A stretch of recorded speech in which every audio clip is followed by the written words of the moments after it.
PKA 741, doing just the boys tonight, Taylor. This episode of PKA is brought to you by Blue Chew, Lock and Load, and our wonderful merchandise. How are you gentlemen doing? Looking wonderful. Suck. You suck? Did you have a problem with the gaming again? Yes. Yeah. Yes. But it's not just the game. So I live streamed today and I yelled at somebody and it's still ringing in my head a little bit. I don't like game suggestions. No streamer likes game suggestions because what it's saying is, I don't like the game you're playing. Please play something else. And no one wants to hear that. It's like, dude, if this isn't, it's not, your attendance is not mandatory, but don't come in here. And if I did change the game based on a suggestion, then there'd be another suggestion later, right? No one's going to like, not every, okay. I'm already tilted because I'm doing this thing where I like cosplay as characters in the game and beat the game as people from the game, and they're not well suited to the problem. Like I'll have a slash weapon against a suit of armor, and when I hit the boss, like 1 pixel of his health goes down. And I'm like, am I gonna have to hit him 275 times without getting hit back? I can't do that. I'm not that good. That's too hard. And I'm just tilting, and then it wasn't the game suggestion. That happens 200 times a stream. It was that I said, like, no game suggestions. And he's like, I wasn't suggesting a new game. I was just saying that you might like this other game more. Can't you see the difference? And that's when I fucking go full blue shirt. I'm like, no, I can't. You fucking... I attacked him directly and personally. I told him that his inability to ever admit that he was wrong would mean that he was going to end up unhappy and alone. And meanwhile, this guy's like at work on an Excel sheet. He's like, "Who's he yell? Is he yelling at me?" But it doesn't end there. Like just walking to the show, call it 15 minutes ago, my laptop was still plugged in. So I walk away and the cord comes out of the wall and stuff. And I didn't do anything horrible. And I was just like, defeated. The best version of me goes, heck, no big deal. Right. Like that. But I was like, mother trucker, if one more thing happens today, I'm going to murder an animal. You were upset because the cord held you up a little? Because I yanked the plug out of the wall that has the big white apple thing. Yeah. And it slams to the ground and drags a little bit. And I was just like, oh. And Jackie goes, don't worry about it. I'll fix it for you. And I'm like, thank you. Holding it all in. You're on a razor's edge. You need a new game. And I just downloaded a new game. I'll hate it too. It seems like it's stressing me out a little bit. Turns out that viewer was right. You did need a new game. Kyle, I don't know how much longer we can be friends. Did you pick the game that he suggested for you? No. I picked one that's less popular that no one wants to see. It could be the best game ever, but he's constantly poisoned. Perpetually. No, you said you're going to play Dark Souls 3, which I understand is a very difficult game to play. I remember, I think maybe I've seen Wings play that before, and everybody was making a big deal that he was quite good at it or something like that. Oh.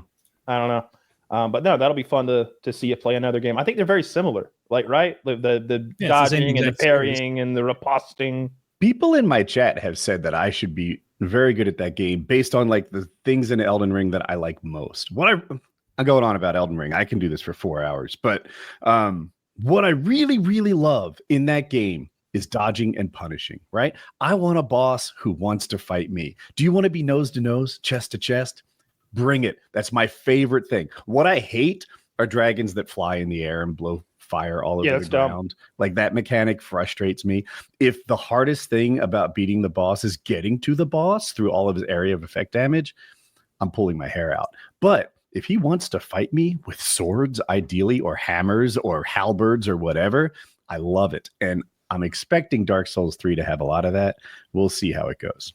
No, that makes a ton of sense because when I see a boss that, like you said, is just some hot chick with the top of her face invisible, pummeling you with a whip and a sword or something, okay, I get this. But then I see a giant or a dragon, like you said, and it's I hate this. I would hate this so much, to die to the ground vibrating or to die to roots coming up and grabbing me because I didn't go left instead of right. I really hate when bosses have all those area of effect, the ground's turning into a wave that I have to time just right kind of things. I just want to fight. I think I don't like the dodging and the parrying either, which is the whole core of that type of game. But I think you would love. I'm surprised you don't want to play multiplayer and play like Mordhaus. Is it called Chivalry? Crusade? Yeah, Chivalry. That's what it's called. You should do that one. Because when you win a fight in that, it's another dude that you're punishing, and you're so good that I feel like a lot you pick it up maybe real quick. I get good at it quickly. I think you'd be punishing people right away. I know I'm bad at it, and I still like would get a few kills, and it would be fun to play. But I've seen people play it that are good, and it's like, what must that feel like? I watch a commentary, and the guy's like, you can see this guy right here, doesn't know what he's doing. He's dead. And this guy over here, oh my God, what are you doing? He's walking through people, and like his skill has allowed him to be like a guy from a movie in a sword fight, where each opponent is just nothing to him. And like he's a only space marine. Yeah. Very rarely is he actually challenged. And if he is, it's probably 5 guys fighting him at once or something crazy. And even then, the good players can do it.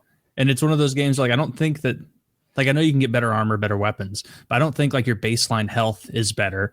And a lot of it's, like, cosmetic. And it's like, you know, when you're 7 or 8 years old and you watch, like, a medieval war movie and you imagine yourself in that child brain of like, and then I'd dodge this, and then I'd go cha, and then I'd parry. Wait, that's just child brain? I might have some development to do. And then in real life, it's like you just get smoked. But in this, if you're really, really good, like I watched a highlight clip of a guy, I guess they have these lobbies where it's just everyone in what looks like kind of an army encampment.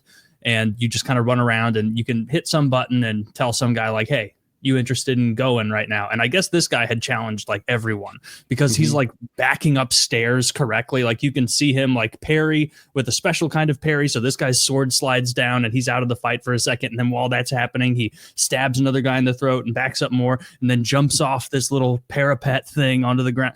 And like, it looked fun because every single one, I've watched my friends who suck at it play, and they're the horde of orcs that are getting fucked up. And so I would really think that lends itself to your skill set as far as deflecting blows and whatnot. We'll see. Apologies. I'm sorry. Oh, you're good. That's the right mic. Little late. Tap your mic. Testing 1, 2, 3. Testing. Give it a little tap. Tap your mic. Can you not hear me? We just tested it. We can, but it sounds kind of a little echoey. It's very echoey and tinny. I don't know. Coming in. Is that the right mic? It sounds like it's going bong, bong, bong. Really, eh? Oh, but it's very tinny. Weird, because it's a brand new mic. No, now that you're closer to it, maybe it is the right mic. Maybe just step close. Hold on. Maybe point it towards yourself. You're talking to the side of the mic. Maybe it's a front address mic. No. Testing 1, 2, 3, 4. Testing 1, 2, 3, 4. I have done this before. Jesus. If you turn it towards you, like down and towards your mouth. Yeah. Here, Zach's going to take you back out and get it worked out. Yeah, join Zach, and Zach will get it fixed for you. All right. But anyway, yeah, Chivalry seems like a fun game. You got a migraine? No, I'm fine. Oh, yeah, you're on edge.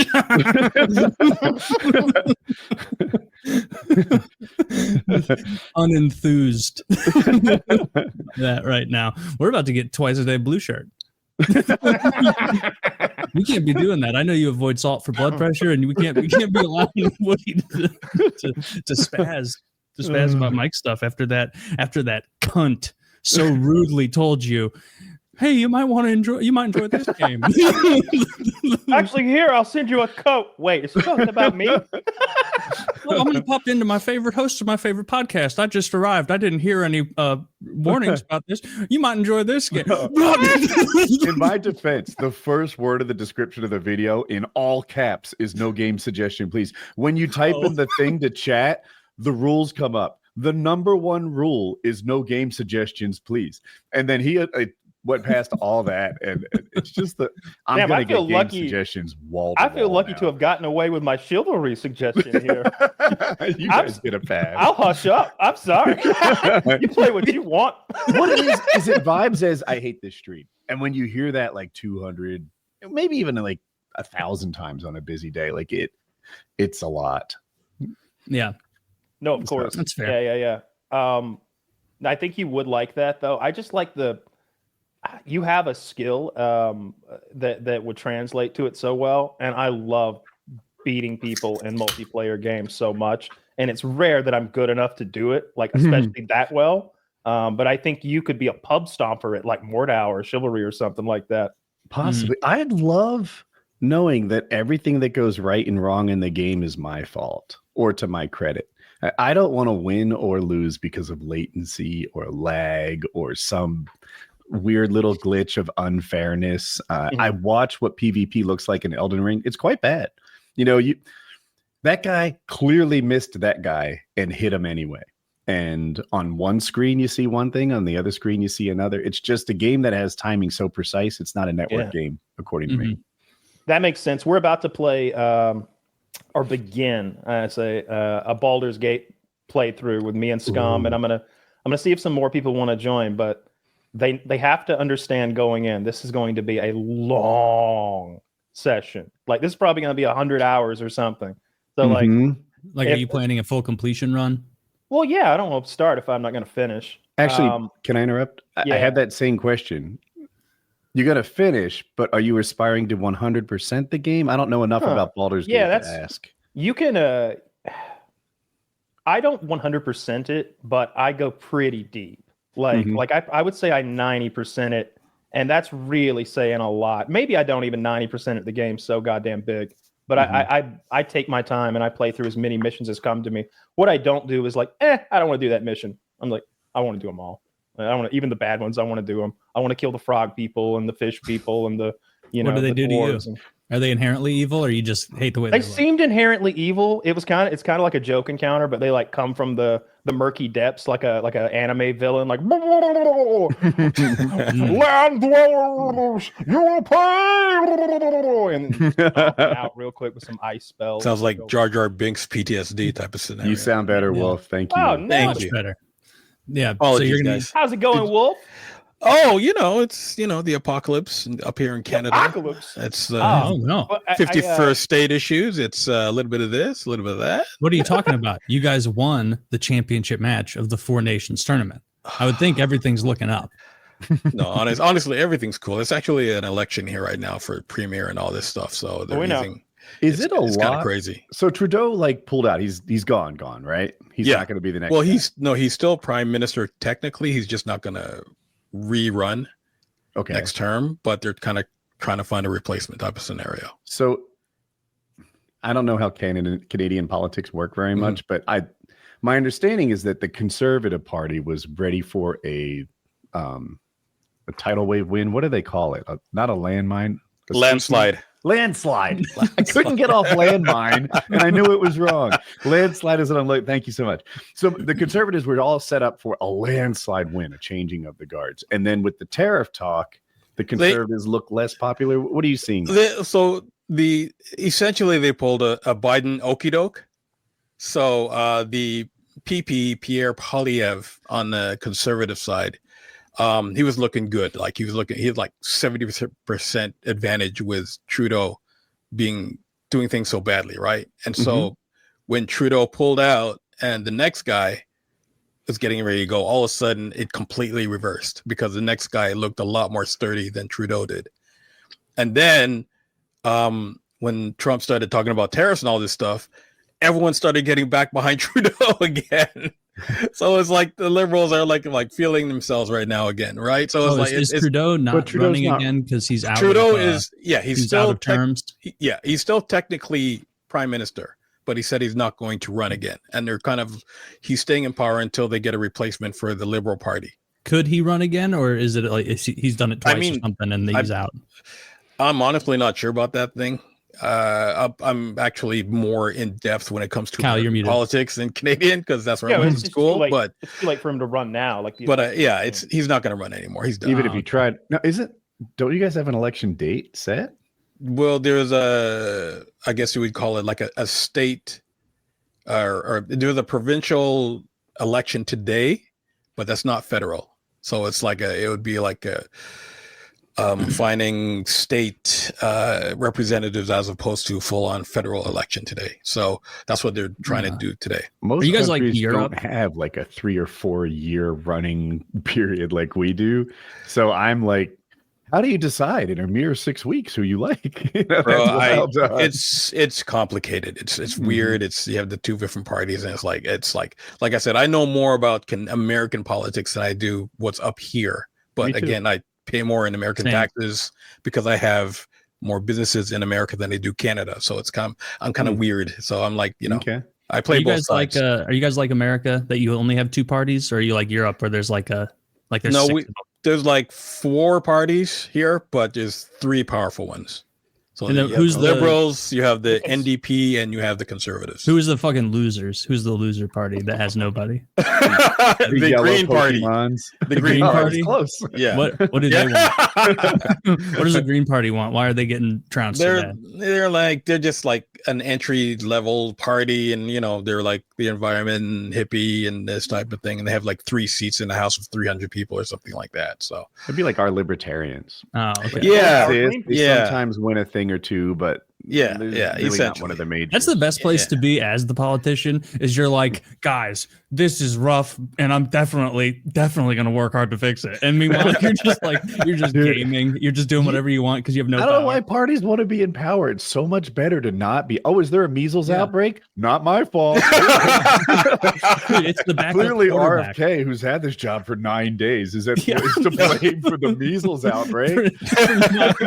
Dude, it's like being a backup goalie or a backup quarterback. Like, you still get all the prestige for the most part, but you don't have to worry about anything. Like being Tom Brady's back. Who did Tom Brady have a consistent backup when he was killing it for so many years? Because that's the best job of all time. Just sit back and ride. I know would have been Brett Favre's backup, right? Didn't he play in like every game for 12 years in a row or something? Aaron Rodgers wasn't Aaron Rodgers his backup? I have no idea. Maybe at the end, I don't know. But Brett Favre was known for never missing a game. See, I don't watch much sports, unfortunately. You didn't even watch your Great Nations team play in the Four Nations thing? I was trying to beat up Ninja Turtles in Call of Duty. I was like, I got Ninja Turtles in that shit now? Oh, it's horrible. It's horrible. Get out of here with that. I can't either. Oh, I thought you were joking. Are you serious? No, you didn't know that? They have Ninja Turtle skins now in not Warzone, but Black Ops 6. Oh, that's stupid. I feel like that should put a bullseye on your back. Everyone should go out of their way to kill Ninja Turtles. But they're so easy to kill though, because like they have this massive signature that you can, you know what I mean? Like it's double the size of a regular skin. And I am, and you want to hear something weird that most people, dead eyes. You guys would know that I am like one of the biggest Ninja Turtle fans of the world. Like I'm a huge Ninja Turtle, not the cartoon Ninja Turtles though. Like I have like the number 1 comic book. I have number 1 to 10 of the original Eastman and Laird comic where like the turtles were actual ninjas killing people and stuff. I want to ask, what's the origin of Splinter that you like? Which Splinter origin do you prefer? They're pretty close to the. I think the cartoon is he used to live with a rat. And the cartoon is the pet rat. Yeah, and his owner is a ninja, and the little pet rat, who's not a mutant at all, a standard pet rat, is in the rat cage, watching the ninja master going, "Wha ha!" Exactly, doing the kata. So then, when he gets the ooze on him, he's like, whoop, whoop, whoop, whoop. "Oh shit! Now my joints actually are ready for a little kung fu, and I already know it." So he becomes a kung fu master. And that they kept that in the cartoons, right? But the actual comics were like not for kids. Like it was actual killing. It was blood everywhere. Like all the turtles, they wore the same red mask. They didn't have different colors, and they weren't cute and pizza and all this stuff. Like the differentiation's smart though. I like that. Yeah, for the average viewer, it makes a lot of sense marketing wise. But the comic, bro, was hardcore. Like they had different issues for each character. Like Raphael had his own separate issue. They had an episode where friggin' April was raped and stuff, and Raphael went on a killing spree, cutting people's heads off and stuff. They have an issue where he's wearing nothing but a yellow jumpsuit running around New York City. What you expect? What you gonna do? But they have a special one that was oil painted edition with Casey Jones and I think it was Donatello. Casey Jones is the guy with the hockey stick and stuff. Mm-hmm. And like it's like a brutal comic. Like my mom found one once and she didn't want me reading it anymore. I had all the toys. So crazy. I had the van that shot the pizzas. And, I had. Oh my god! I had the van that shot the pizzas too. I had a ton of like stuff that would be valuable now, and my poor relatives got into it. Like we moved, and we put a lot of our we put the kids' toy collection in storage, and they got into our storage and like ruined our like rich kid shit because like I had the He-Man and the Masters of the Universe full collection. I had Castle Grayskull. Yeah, this is the pizza van. I swear to God, I remember where on the carpet I was in the living room playing when I got that van. I remember sitting on that floor, like front door over there, and I remember being right there on that little floor when I'm 4, shooting those. I remember the He-Man stuff with money back in the day, bro. Like that's the Grayskull edition stuff and the Tigra. Oh my gosh, yeah. You know the story behind that? They I think they came up with the toys before the show. So and the toys were recycled Conan toys. So that so that's why they're jacked. That's why He-Man's so goddamn jacked. I think he's a recycled Conan the Barbarian. He even, if you look at the toy, looks a little like Arnold. Yeah. Even the shorts and stuff were kind of like the Arnold style, right? So that I never heard that before. Yeah. There's a good documentary about it. Like the man himself. I'm curious still. So you were into the hardcore Ninja Turtles. Yeah. They were, so in the comic, they were like uncovering rapes and like brutal murders. Because that's not what I remember from my exposure, which was the cartoon, where it was more a bit more levity. The comic, the Foot, I think it's a Foot Clan. It is the Foot Clan. The hand was Wolverine and the foot was Ninja Turtles, from what I remember. The like Shredder was like a serious problem, and it was like like they would fight, and they had this cool thing where like they disappear at the end of every comic under the sewers because no one actually knew where they were, and they'd have different episodes. I can remember one of them fell out of a helicopter as he was fighting and like cracked open his shell. So he was bleeding out the back of it and stuff. He was almost dead. Like it was hardcore. It was like, and it was really well written. Like it was like they even had separate instructional videos on how to do martial arts move. They had a edition on the different ninjutsu tools that they use, like the tiger claws and not just the shuriken and all this stuff, and like it was like really intense. Like, and I was like a young martial artist too, so I was all into it and everything. But when the cartoon came out, like the nerd guys like me were like, what is this baby crap? You know what I mean? It's all color coordinated. No, cowabunga, and you know what I mean. So it was like that it was a good though. Turnaround. Yeah, but I made him a ton of money, right? So I was like, what am I gonna do? I was 4. I always wondered why they left it so dirty, where they would eat the pizza. It's like you can at least turn this sewer into a home. Like you've got time. But they lived in a sewer. What you gonna do? They're like, turtles. Yeah, it's. But I mean, anthropomorphized. They could grab stuff and throw it away. But that doesn't mean that they like it wet, damp, and icky, and there you go. Muck. Okay, algae on the walls. That's probably if you smelled like clean linen and daffodils, they want to smell like still gross water and algae. Right? Like algae on the walls might be their version of like natural growing potato chips on the walls. There you go. This place is amazing. That's true. Well, for 6-year-old me, it was a major hang up. It was like, this place is disgusting. They just saved the entire city, and then they went back to their dismal little hole. How old are the Ninja Turtles?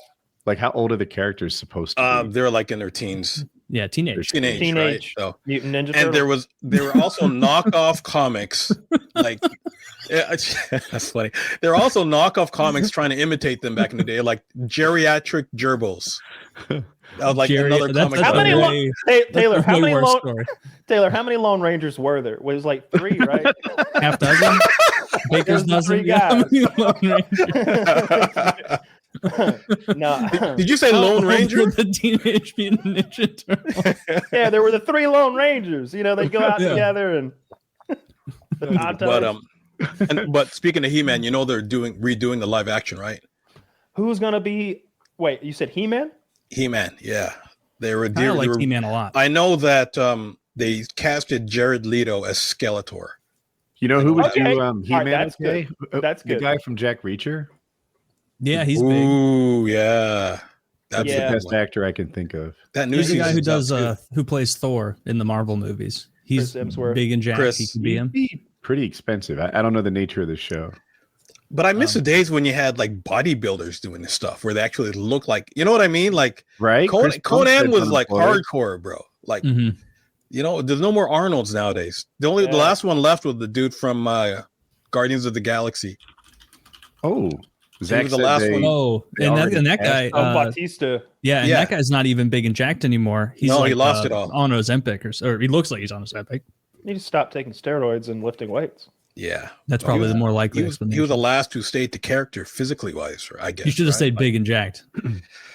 Yeah, you can only do that for so long, though. I like the idea of He-Man, but obviously the Dolph Lundgren movie's bad. The Dolph Lundgren movie it was cool when I was a kid, but it was when you look at it, it was I had the sword. I had the sword when I was 5 or 4. Sword of Grayskull. Yeah, and when you hit stuff with it, it made the noises, and it went when you strike something, and I think it would do like the signature phrase, like "I have the power of the universe." Like I think it would say that, and 4-year-old me would stand on the dining table and do the whole He-Man thing, like "I have the power of the universe." I'd raise the fucking sword of Grayskull over my head. And I'd take the chandelier. By the power of Grayskull. Maybe, by the power, yeah. Just fucking. I wish I still had those toys. I had the full Play-Doh like mansion that squeezed the Play-Doh out in all the shapes. Yeah, the little. You guys had a lot of toys. I don't mean to act like I had none, but listen, I can't hang. The sword that I wanted was the Thundercats sword of omens. That one. Thundercats! Oh, and I never liked the vibe of the Thundercats because it would come on Cartoon Network after some good show, and I'd always be like, "These fucking cats!" Like I'm going outside. Oh, I didn't like the vibe. When Thundercats was peaking, I was slightly too old for it, but liked it anyway and didn't tell anyone. That's my Thundercat relation. I'm like, yeah, Thundercats, keep that shit on the down low, but you like it. As soon as I find out what Snarf is up to this episode, I'm out of here. I only know what Thundercats is because of the episode from The Office. Like, I have no way! You never experienced it, eh? It was on in like the same block as He-Man on Cartoon Network, if I'm remembering the right network. I think it was that. Maybe it came after school for me, from what I remember, and it was like right after G.I. Joe, from what I remember. But Thundercats had I see. I'm old. I'm an old man, so I was like remember a little more. But we liked it a lot more. One thing because Panthro actually had nunchucks. And no other cartoon had cool nunchucks like that. You know what I mean? And Tigra, whatever her name was sexy as hell, and she had the booty and the titties and stuff. Can we see her, Zach, the female Thundercat? Is she as hot as I remember her? It's like her fur grew in the pattern of like a one piece or something. Kind of like that. Yeah. Well, I think she had an actual uniform, and then I think it was trimmed fur around the cleavage. Yeah, it was some sort of like a deep V neck or something. Why would a cat need clothing? But because they're all wearing clothes. That's just a woman. What makes her? What's the cat part? Because that's not. I don't know. Is that from the cartoon? Or is that just like an artist fan rendition or something? See, I don't remember this. I would. That looks a little. Yeah, that looks a little fanned up. It's got the Mortal Kombat emblem. I know the boobies weren't that big in the cartoon. No way the network is going to let that happen. There we go. There you go. There we go. There you go. Oh yeah, you're right. It was just a fur. I'm not sure that No, no, it wasn't That's this a, either. that's a I trans don't really know cat. where the one piece is at all. That's just I don't think that's straight from the cartoon either. Yeah, these are not just naked cats, I guess. I guess that's what. Yeah, I think that's a completely I different don't website. understand where the panty line thing is coming from at all. It's there with no other underwear. It's just a line. I mean, it was literally them just copied the action figure, and they're like, all right, even the joint movable part, we're drawing that in as well on the top of the That's thigh. hilarious. But then I didn't like G.I. Joe as a really. kid. Like, because I never felt Now like you know. they gave hard enough. Like, the bad guy would always find a way out of it, and like he would be on death's door, all defeated, and then they would let him flee. And I know that like they couldn't murder him because then they got a show to run. But I always hated that. Transformers followed that too. They would have them absolutely on the wreck. They'd be a total mess. Then all 300 bad guys would escape to heal up. Yeah, That's tough. Like I get that you can't kill off Team Rocket, for example. You've got to have your recurring bad guys. But G.I. Joe should have been like killing Afghanis, and then Cobra like popped up and he had to go handle Cobra. But when he wasn't like dealing with Cobra, he should have been like safety off with the Afghanis, just going through villages with a flamethrower. no one ever got shot anytime in G.I. Joe. I was Like, going to say, I don't It think was it was miss after miss after miss for an But entire listen. episode, every episode. But that's why the Transformers movie and the G.I. Joe movie were both so traumatizing. Because in the Transformer movie, they were just killing off Transformers right at the beginning. Like they killed off Jazz, and they killed off another, like Transformers are actually dying, right? So I remember like back in the day, like we're like traumatized when you saw that happen because you they weren't should used to update it. the lore so you can just repair them. Like I it think- turns out he needed to Right? be carbureted. Actually, we downloaded Bumblebee on this thumb drive, so it's kind of whatever. Kill We have the 30 of them. I don't give a shit. But yeah, and then like the G.I. Joe movie where Cobra Commander actually got turned into a cobra at the end of it, and Yeah. it was like I haven't seen a single Cobra one of was all those. bark, no bite. I've never seen a Transformers movie or a G.I. Joe movie. I can't do that. Wow. You didn't see the Megan Fox one in actually what that came oh, out the live when I action was- one. Megan Yeah, when I was Fox. in high school. There was a period where there's some girls that are so attractive that I can't watch movies with them in it because then I just gotta go. I'm just gonna go jerk off and then lose interest in the movie. Man. Like, that's what's going to happen. Like I remember Megan Fox like bent Yeah, over the movie hood of the theaters car, have The hood of the car scene. Yeah. and like Shia LaBeouf's there like staring at her thrilled. like a creep. And I'm like, Yeah. well, I'm not finishing this one. Zip. Like, we're not gonna make it to the end. Like, I like Shia too. It's kind of hard to do that in the movie theater. I like curly hair. That went under the radar. Yeah, I want him to watch. I want Shia to watch. Yeah, see what I'm talking about? Bro. Like, come on. Yeah. That arch skill was crazy back in the Yeah, day. that's prime Megan Fox. Woo. I think she aged well too. She didn't. David out. She that didn't. was- I'm gonna She's all plastic surgeryed up. She's got a different nose. Got a when whole she was different married to face. the dude from 90210 days, bro. She was prime back Yeah, then. now she's with Machine Gun Kelly, looking like a plastic person. Yeah, they're like No, drinking they each broke up other's already. blood or something. They She broke just made up. a movie where she's a sex doll, and they didn't have to use any CGI. No, damn. Yeah, She no, just- she's she pregnant looks again. flat. And she's pregnant again, and he took off on her. Machine Gun Kelly did. Yeah, they're. I they're thought broken up. Machine Gun Kelly was a stay-at-home kind of dad guy. Weird.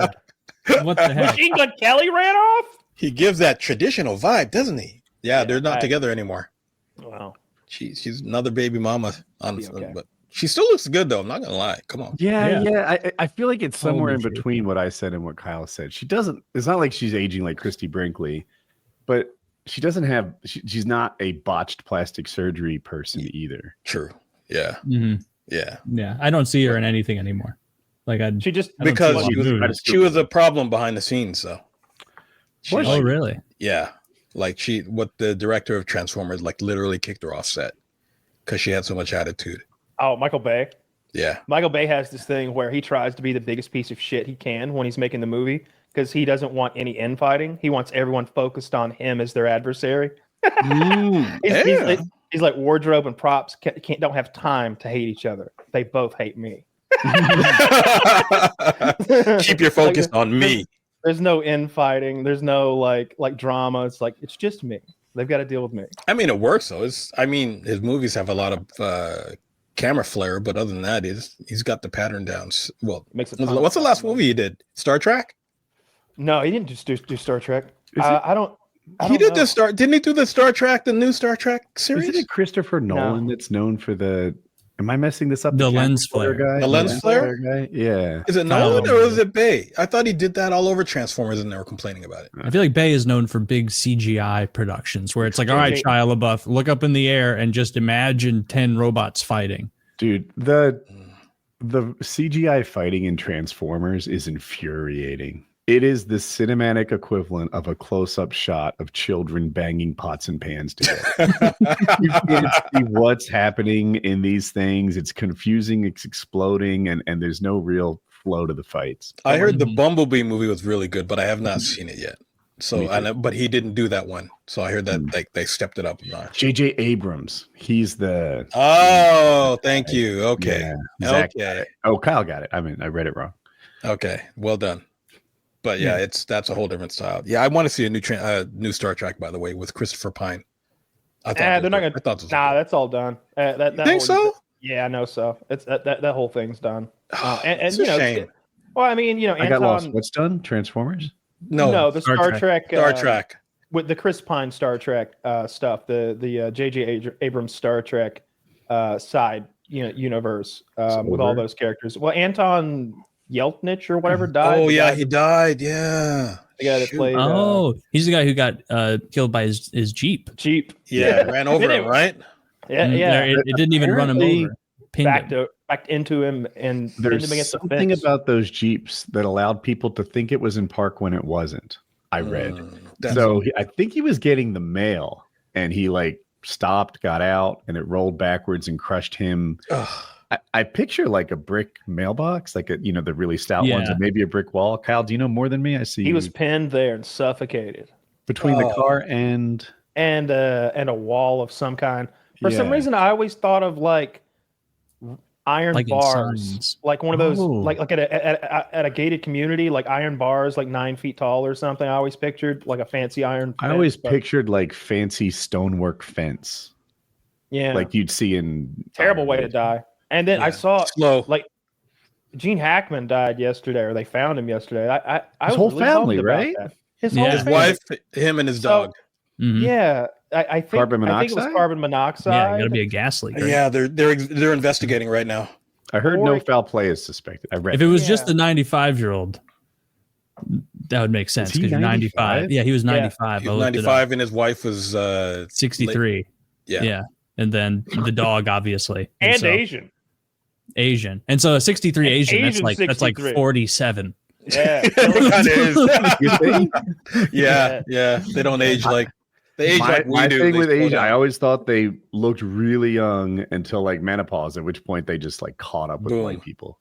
Yeah, and then but they still look at the Japanese. They got all those super centenarians. Like they have like whole colonies of people who are like 110. No, don't tell me that's made up. You think that's a myth? Dude, we have millions of 150-year-olds on Social Security. Get on our level. I got some pictures because I've seen YouTube videos of these Japanese. What if this was how we discovered vampires exist? Like them going through the Social Security database. I want to see that. I want to see that TV. We show. had a good run. The Trump administration. the Trump administration's in the background, but the vampires are like, they are on to us.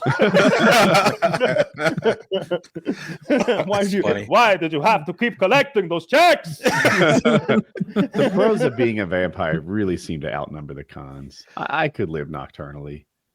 Oh yeah, no, it's not the nocturnal thing. It's the forever thing, and seeing all your loved ones die. Right? I kill myself when I'm ready. No, that seems like cheating. What do you mean? It seems like you can you kill yourself as a vampire?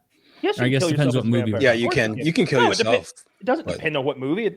There is no movie where vampire can't kill himself. The cross, maybe some holy water. No, you just put a stake through your own heart. A stake through the heart is another one. Or just walk into the sun dead.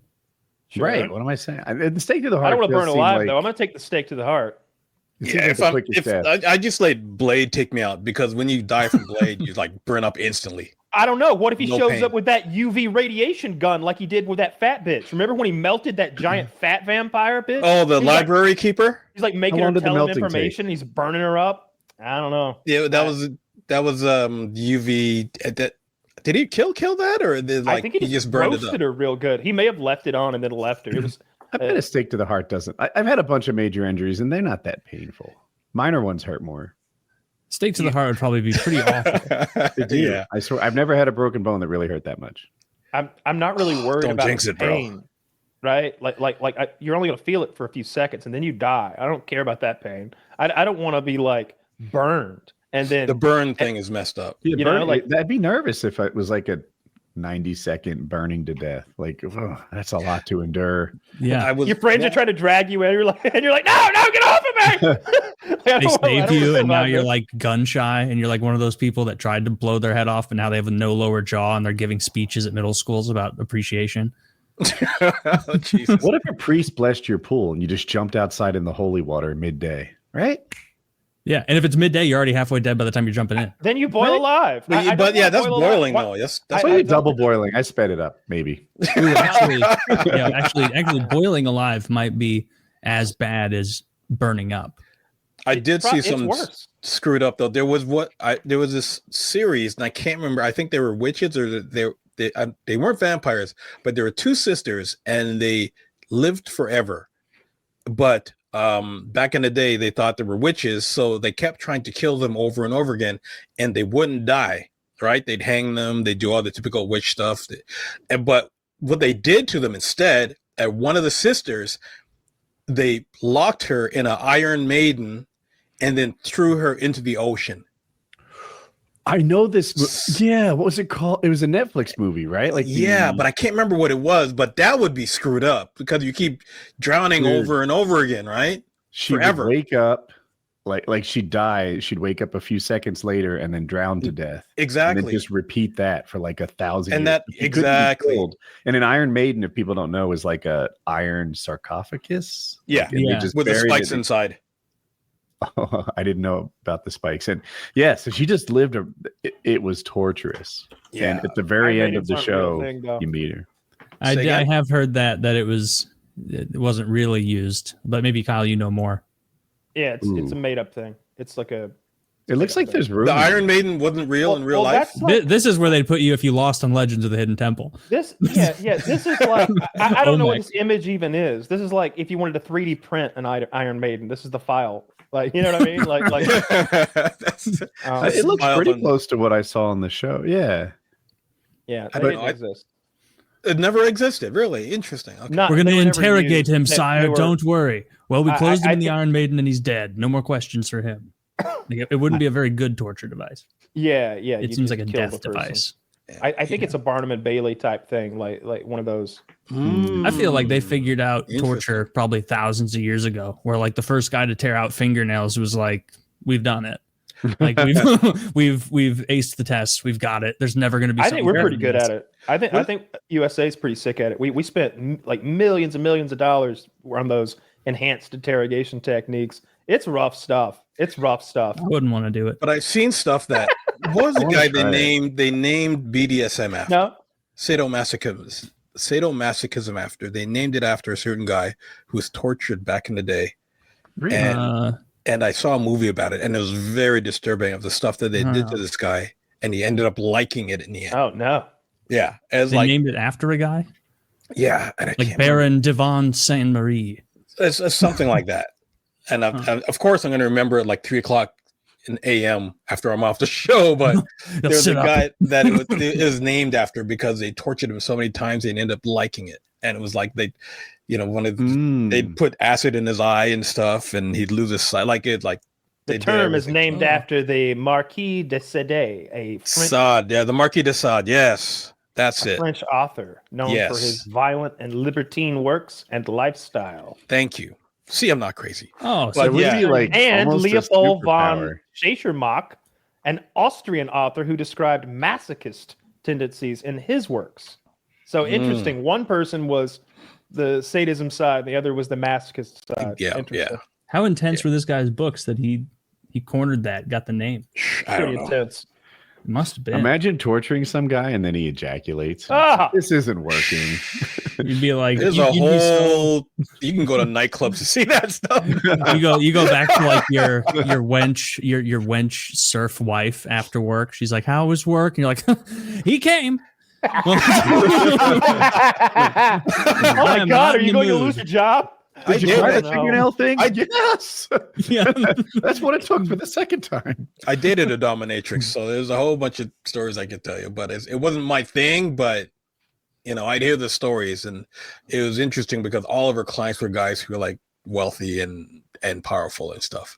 Does a dominatrix typically sleep with the clients? Like, what No. does she? No, Does she? she just them? beats them up and hits them and So makes them crawl around, and she wears tight, sexy clothing, and they're not allowed to finish until she tells them that they can, and they can't touch themselves unless she Damn. lets them, and stuff like that. That seems so easy. But she just uses her words and her tools. Words, tools, and stiletto heels, and walks on them and stuff. And I don't know how deep you want to get on the show, but it's, you know, As deep as you want. she Like, made like, we're just you PG like here. burn their elbows. she made at least like Wolf. she made like between $1,500 and $3,000 an hour, and she never had to sleep with these guys. Damn. Wait, And I was like, and I asked, and I was like, oh yeah, please, right? You're not going to do all Between that. Like 50 I told her she could tell me if she sleeps with 3,000 an hour. between That's- $1,500 and $3,000 an hour. She made. And How long she, do the sessions last though? Is it like, all right, well, I burned his palms pretty bad. 1 to We're 2 gonna hours. prorate this 5-minute session. it like 1 to 2 hours, or like they could spend the day with her, or they would like come to her place and clean her house for a few hours, stuff like that. A They're like, day? Yeah. That sounds like the sort of thing I'd sign up for, and then realize, I actually prefer 45 minutes. Can you just go? Like, She'd be like, yeah, But- I know you prefer that, wouldn't you? Instead, let's make it 3 days. And she locks you under dinosaur, her bed. dinosaur. Now go. Yeah. locks them up like the gimp in Pulp Fiction. Fiction type of thing. Yeah. Who knows? throws Now you in the everyone front. knows my She would get favorite. them to Go clean get the her gimp house out. sometimes. Mhm. He's sleeping. That's brilliant. Well, wake Yeah. him up. And they'd have to wear like a dress. You get some accountant as a client, and you're like, you sit there, you little piggy, and do my taxes. literally. And Well, now you're just the getting taxes. free labor. Yeah, do my taxes. You're a filthy little landscaper, aren't you? Now get out there and trim those like- hedges. You better write off my home office. Work in his adding That would be awesome. Yeah, the perks. But The- yeah, she was, and she fringe was benefits. like, she was cute too. Like she was like, she was like 6 foot blonde, cut like almost crew cut hair type of thing, and she had all the outfits and everything. 6 foot's really tall for a girl. That is. Yeah, plus And heels. Plus What, you should heels. have crew cut too. Aren't you melting? Tell me about that hair. Yeah. It sounds Was she like Harry? Was she perhaps Greek or Italian? No, she was straight up Canadian. I'm Ah. picturing Brigitte Nielsen. Yeah, kind of like that. Yeah. She was. So was very- she into that personally? Where she'd like want to like smack not you her around? thing. It was like the Seinfeld episode, right? You do massages Oh, at the work, massage. and you get home. Couldn't get a You're like, massage. you're like trying to get her to rub you. You're like grabbing her hand and like slapping yourself in the face a little. Like, pop. Hey. Well, you know, I mean, it's not my thing have a either, so little I'm not. fun.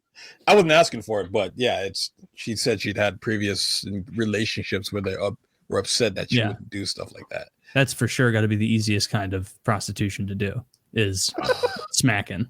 Apparently, I don't know. I don't She know. said- It sounds like some of these sessions last for days. But it's easy. No, for her. she didn't do that. I mean, you could probably find girls who did that stuff, but she wanted to go home at night or get them Hmm. out, type of thing, right? But I would want to get him out too. yeah, it's Yeah. like, yeah, what you gonna do? Yeah. And they had to go home to their wives and children and I don't want stuff. to creep living in my house.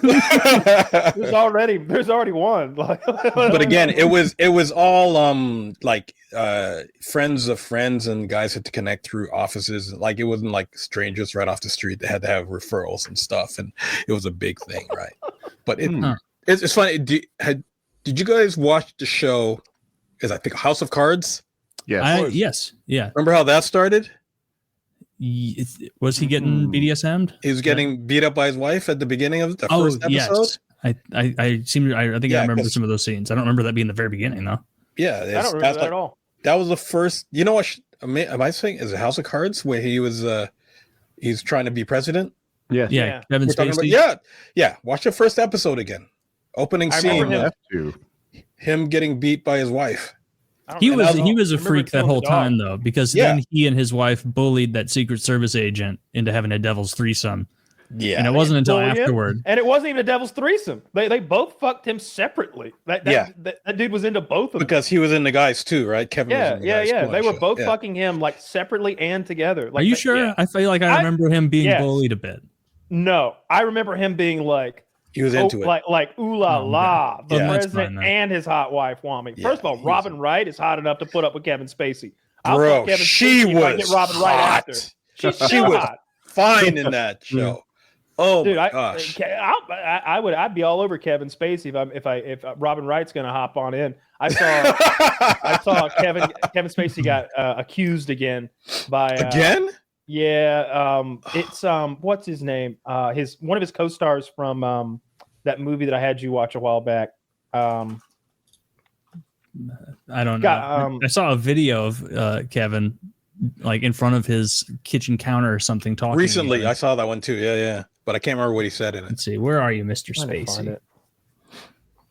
Guy Pearce. Guy Pearce said that when they were working together on probably LA Confidential, that he was preyed upon by Kevin Spacey. And Kevin made a video where he's like, "Oh, really? You would pray? Is that how it went?" Oh, wasn't he using the accent of he always does a little. When he made that Christmas video where he's like semi-threatening, he was in character as semi. Yeah. He was in character for the show. But he made a video like this week about Guy Pearce where he's like, "Why don't I tell people about when I invited you to my home in Atlanta and flew you in, enjoy my company, and like were you pray then?" And like goes on this whole thing. He's like, I love Kevin Spacey. So do I, bro. I don't think he did anything wrong at all. Not a damn thing. And House of Cards, little dick honking. Little dick honking. That's all I keep hearing. Yeah. All right. And let me just tell you this: if Kevin Spacey honked my dick, I'd say, "Sir, please don't honk my dick. It's not funny." I'm a huge fan. No dick honking. I see. How do you like it? Honk honk? Too hard. And no, he would love that. Now you're reciprocating. What would you even ask him? Would you be like, "Did you method act that foot thing as Kaiser Sose?" Like, yeah, I'd ask him that. I ask him that. I'd love to know. That's why in American Beauty I became a pedophile. He was an awesome I actually raped that He's an awesome actor, bro. I'm sorry, but he's an awesome actor. He is. He's really and that show made Netflix. That's why you know that when you hear the Netflix sound, it's him knocking on the table from that show. That's how they got the Netflix sound. There's a real chicken or egg thing, though.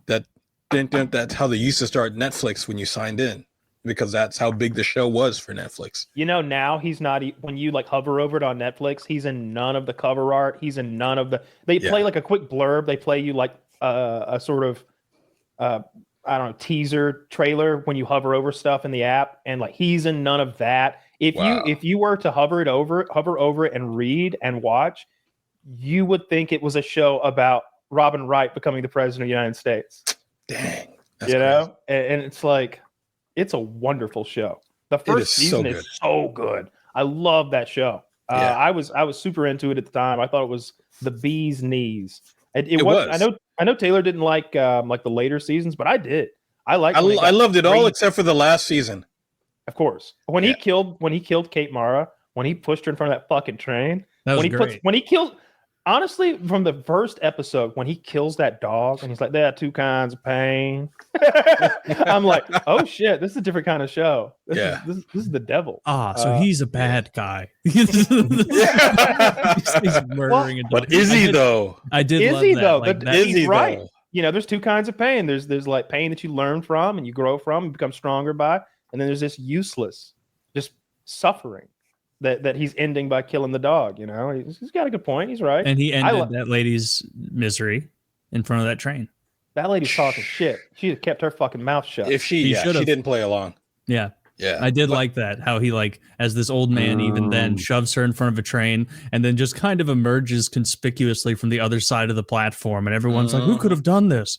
Not that guy. I can't get on board with killing attractive people. Wow.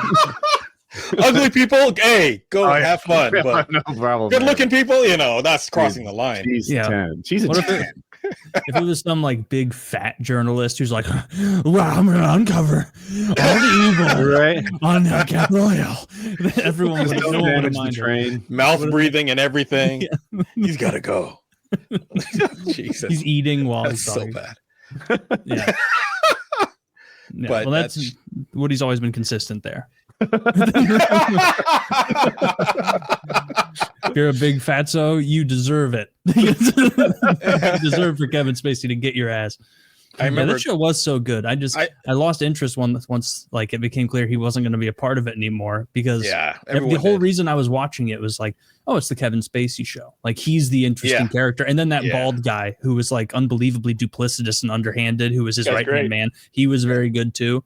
But anytime one of those two wasn't on screen, it's like, all right, when are we getting back to those guys? But it's actually 100% really educational too, though, because it taught you a lot about how the government works if you didn't know how the government works, right? Like it was really and also specific. print media. I was learning a lot about her paper or whatever, and like that industry, how that worked.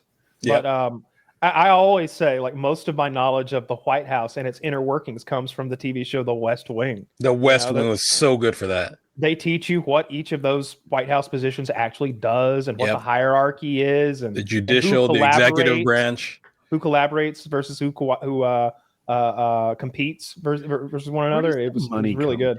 Because it seems, if you believe the West Wing, and I believe some of it, those are some of the most qualified people on the planet at those jobs. But you had to be back in the day.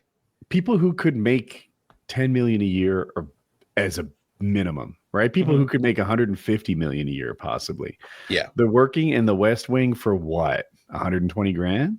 Like, how do they get them to sign up for that? Because that's the part of the show. Power and duty.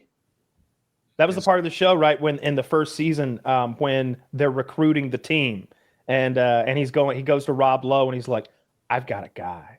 I got the guy." And what he means is the guy that they always talked about in school, where like, if there was a politician to get behind who was a great man that I believed in, who cares about the money? I would follow that leader. They had always had that talk. Rob Lowe's in some meeting selling oil tankers. And the people are like, no, we'll take the cheap one that leaks and we'll just pay the insurance. And he's like, and Rob Lowe is having to like deal with that kind of evil. He's selling shitty oil tankers to men who will just insure them and let them leak, for hundreds of millions of dollars or whatever. And he gets drug away by that Jewish fellow to go to Washington and work for the president. I love that show. I wish there was they couldn't, but I was going to say, I wish they would remake it, but like, can you imagine? House of Cards took off from that. Yeah, but House of Cards was good for that too, because it showed you how lobbyists were sent to mess around with the system too. And it kind of took over that West Wing type of feel, right? Like the inner workings of being the whip in Congress and all that stuff too, right? So like that was evil West Wing though, because it was always Kevin Spacey making something happen that everyone said was impossible. Like the left would hate it, the right would hate it, and Kevin would find some way to make it happen. And it was all for revenge because he didn't get chosen at that first episode. I liked that. Yeah, he was very petty, and that was entertaining. I like the pettiness. It should have ended whenever he became president and he knocked on the desk, pop, pop, like hit the desk. That should have been the final scene of the whole show. They shouldn't have because that was his final. Yeah, so that was his final. I agree with that. Everyone says it sucked because Spacey left.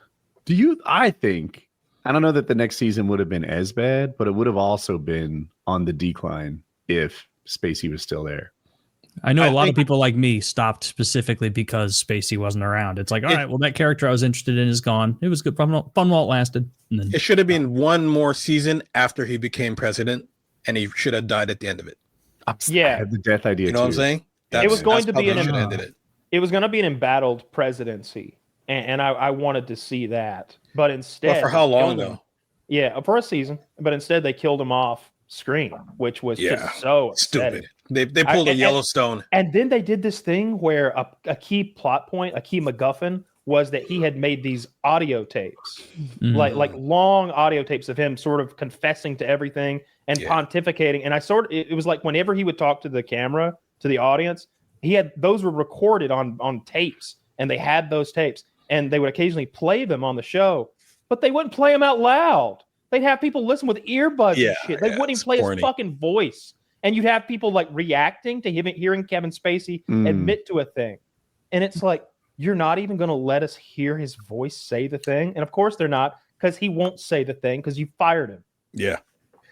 I wonder, stuff like that, that's where AI frightens me. I'm not super worried about the impact it's going to have on employees. Like making people more efficient has never been a problem in the past. Yep. Sure, it disrupts people and it makes them find new jobs. But by and large, the GDP goes up because people are more efficient.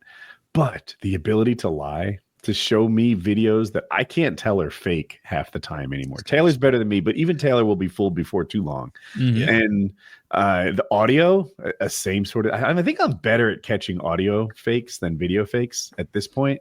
Yeah, but soon I won't be. AI is changing everything, and it's like, because part of my job is working in like the film, TV, music video industry, and you guys remember that big strike that happened, right? The writer's strike? Part of the strike, it was a writer's strike and some actor's strike, but part of that strike was because they wanted to, especially extras, they wanted extras and different actors to sign over the rights to their face so they could fill them into AI scenes later.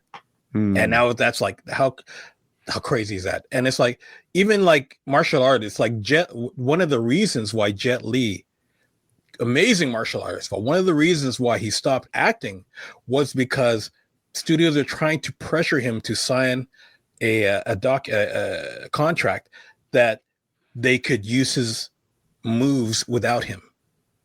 So they could just put it on a CGI character, right? So even though, CGI, right, artificial intelligence and CGI right now, it's coming to the point where, right now it looks corny to us because they're messing up the fingers and stuff like that and everything, right? But in a few years, bro, it's going to be a whole different world. Did y'all see the Trump video? The Trump. Yes.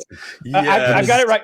We can watch it. Show the people, bro. Show the people. We can watch this. Yeah, it is 100%. It's an AI video. It's not the foot one, if that's what you're thinking. No, this is the Gaza one. Trump Gaza. Yeah. And the song is great. Like, how twisted is that? What's next? Gaza. And Donald is coming to set you free, bringing the light for all to see. No more trouble, no more fear. Trump Gaza is finally here. Elon lost a lot of weight in this video. Golden future, a brand new life. Feast and dance, the deal is done. Trump Gaza, number one. Trump Gaza, shining bright. Golden future, a brand new life. There's a golden idol of Trump in the Holy Land there. Trump Gaza, number one. Netanyahu. Bro, the president of the United States posted that. That is psychotic. Trump like, how crazy is that? That is Trump ridiculous. Gaza 2025. Taylor, come on, just give him a few trillion. This time, we'll finally have a beacon of light in the Middle East that everyone else aspires to. The Riviera of the Middle East, Taylor. Why are there like entire sections of like Elon Musk eating buffalo chicken dip?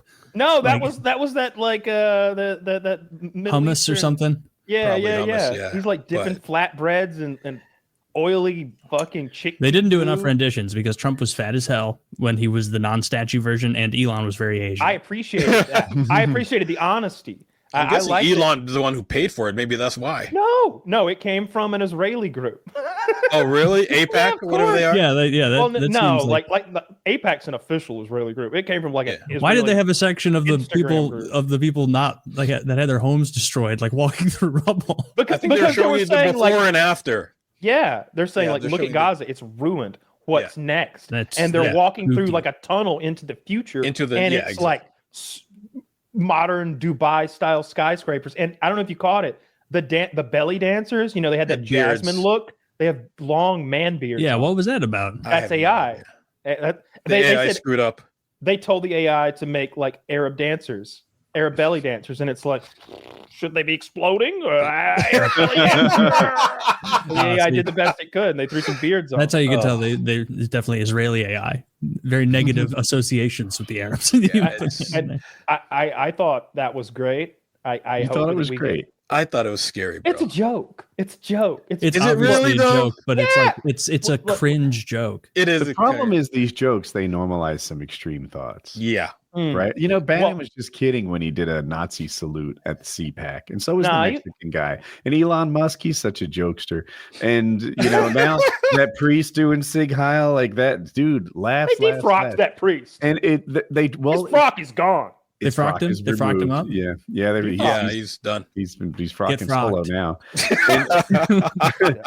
But that's an intense. After a while, it just becomes a little normalized, a little less extreme. Yeah. I don't see it as dangerous at all. I just see it as like a really embarrassing thing, like that no one was around to go, this is unbelievably crap. That's great. Spoiled frogs. They don't see it as dangerous. There you go. There's nothing wrong with that. The whole Trump Gaza thing is silly anyway.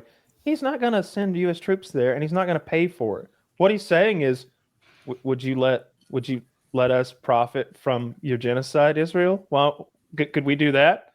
And I have no problem with that. I have no problem with that at all. It's a funny meme video. It's clearly a meme video. There's a golden statue of Trump, and there are bearded ladies dancing. Yes, it's a meme video, but it's not. It's just cringy. It's kind of cringy. But I think Woody's right. I think Woody's right in that if you decide, if you keep notching it up like that enough, and you desensitize it over a certain amount of time, I mean, once you keep telling a lie enough, it becomes the truth, right? What don't you like about that specifically, though, Woody? Like, do you think it is it that it's making light of Gaza? I don't want to rebuild Gaza. I don't want to participate in the Israeli war. And by joking that we can turn it into a shining beacon of democracy and joy in a resort, that's the first step to seriously talking about making it a shining beacon in a resort, when I would rather just stop. So what do you not want to do, though? You don't want to send the military in, and you don't want to clean up their mess? Don't want to pay for it. Don't want to be involved. I don't know why this is an American problem. And the problem is everybody's American opportunity. If there was like a good guy and a bad guy, and this like good guy needed our help to stay alive, to prevent their children from being stolen and raped, then I might, all right, well, maybe America should lend its powerful hand in innocence. This is Israel beating up on a third world country. They're fine without us. But, no, my thought process here is like they've already beaten them up, and they're not going to stop. Like they're going to find a reason to keep going. The Trump's idea is get them all out of there. Remove some of these rubble pieces are far too large. More missiles. Dude, like he keeps saying that, and they can say that, but when they were doing that hostage exchange, Hamas immediately comes out with like clean matching uniforms on everybody, and like RPGs, missiles, fucking trucks, and Humvees. And like tons of young guys with machine guns. That was a bad look for them. They should have came out ragtag. The Israeli population saw that and were like, oh shit, maybe we didn't win already. Maybe we haven't been beating them into the ground. That just rekindled that whole thing. They're going to fire it back up again. What Trump did they ever stop? Yeah, there's a current ceasefire. I think there's a ceasefire for a while now. I don't know how. I thought it was broken already. No, it's been a ceasefire for a while now. There's ongoing prisoner exchanges, and then there's our prisoners look hungry. It's like, you raped our prisoners with dogs. Bunch of he said, she said. Just like totally minimizing it. No, what Trump is saying is that all those people need to be moved out of there, and now you're going to have a big construction site and a rich part of the world where there's going to be investment opportunities for real estate. He's looking at it like that, not as a nation builder or as a peacemaker, but as a real estate tycoon. He's like, people laugh. It could be the Riviera of the Middle East. And so like when I see that at AI there of all those, hotels and casinos and nightclub stuff, it's like, that's what they would like to do. I wish they would do that. Fuck that place and fuck those people. I'd sooner build on a sandbar. Stable than Gaza. So you're just all in on the vacation angle. I'm all in on the vacation angle. Look, look. There's no way that place is ever going to be a pleasant place for a Palestinian to live. And but look at. I mean, Auschwitz came back. Japan was rebuilt after the bombings. Like, it can be rebuilt. But that's the Germans and the Japanese. Those are two got our shit together, hardworking kind of motherfucking people. The Palestinians, on the other hand, Vietnam, not so much. You try and get Germans to not build something. I see a lot of They're donkey carts. I see a Yeah, lot but of street America paid shitting, for it though. and I see a lot of water tanks instead of plumbing. With the Japanese and the Germans, I see a lot of creating new engineering techniques and technocracies. Like those are two very different situations. The Palestinians are over there in shit land in a big pile of wreckage. Yeah, right? but they like, weren't. They're not going to invent a new Palestine light was bulb not over there. like that before. Look at Palestine. Look at Palestine from the 70s. Like it was like Was a it normal. good? I know Iran was. It was like a normal city, and people walking around like normal. I actually don't know about Palestine in the 70s. I mean, know you see. I don't want to get into it because I don't need that type of trouble in my life. You see those 1970s memes. Detroit of like was Iran. popping, I bet. But times change. Yeah. Look, what's happened has happened. They dropped billions of tons of bombs on that place. They killed all those people. They blew it up. It's not going back. And I just don't envision a future where there are Palestinian people happy and like doing well in Palestine. Do you? Can you imagine a make-believe scenario where that happens? Where in 10 years there are Palestinian businessmen saying, things were hard 10 years ago, but these days, my falafel stand. I'm expanding. It just doesn't feel right to me. I'm sorry. Israel's not he puts coming one chair down. I will be able to send my children to not school. Yeah, they're 10 years away from having those guys with the tricky ice creams where they give you ice cream and then they pull it out of the cone and they put it back and they flip it. Oh, the Dude, ice cream vendor. I don't like being made fun of. I don't like the ice cream people. I wouldn't like that. Well, it's more like it's not making funny. It's more like a magician act. And I did see a funny clip once of some fat guy who cracked the code where like every time they'd give him a cone, he'd just start eating the cone by itself. And so then without the stuff in it. Yeah. So we had to keep giving him new stuff and putting a new cone in his hand. He's just ruining half a dozen cones. This guy does his little trick. I had in my head, just squish it with your hand. Before long, he'll just want you to stop. You're ruining his merchandise. He's like, come on, this is supposed to be fun for everyone. Taylor, what's the sketch comedy show with the guy from the Detroiters in it? I think you should leave. I think you should leave. There's a bit on there. What were you just talking about like 2 seconds ago? The falafel cone with the ice cream guy. Squishing it with your hand, cracking the code. God damn it. How did that just Which slip sketch? out of my mind? Let's engineer this for you. What sketch were you referring to? What was right before the falafel guy? Talking about how they were going to rebuild Oh, it. expanding the cart with a chair and a table was before that. Not helping. Fuck it, I lost it. It's gone. Never mind. Okay. It's in the ether now. It's gone. It'll come back later. It'll come back after the show. It'll come back when it's no longer relevant. Big You can tell your shower. girlfriend about it tonight. Dude, that was a banger. Oh, shit. That's how it always happens, right? It's like if you dream something funny and you think like, man, I hope I remember this. And then when you do remember it, if you do, it's like, that wasn't that funny. Like, I always go the other way. Like Taylor and I will debate on something. Next day in the shower, I'm undefeated. I need to be doing shower practice. I'm in there like thinking about the Age of Empires.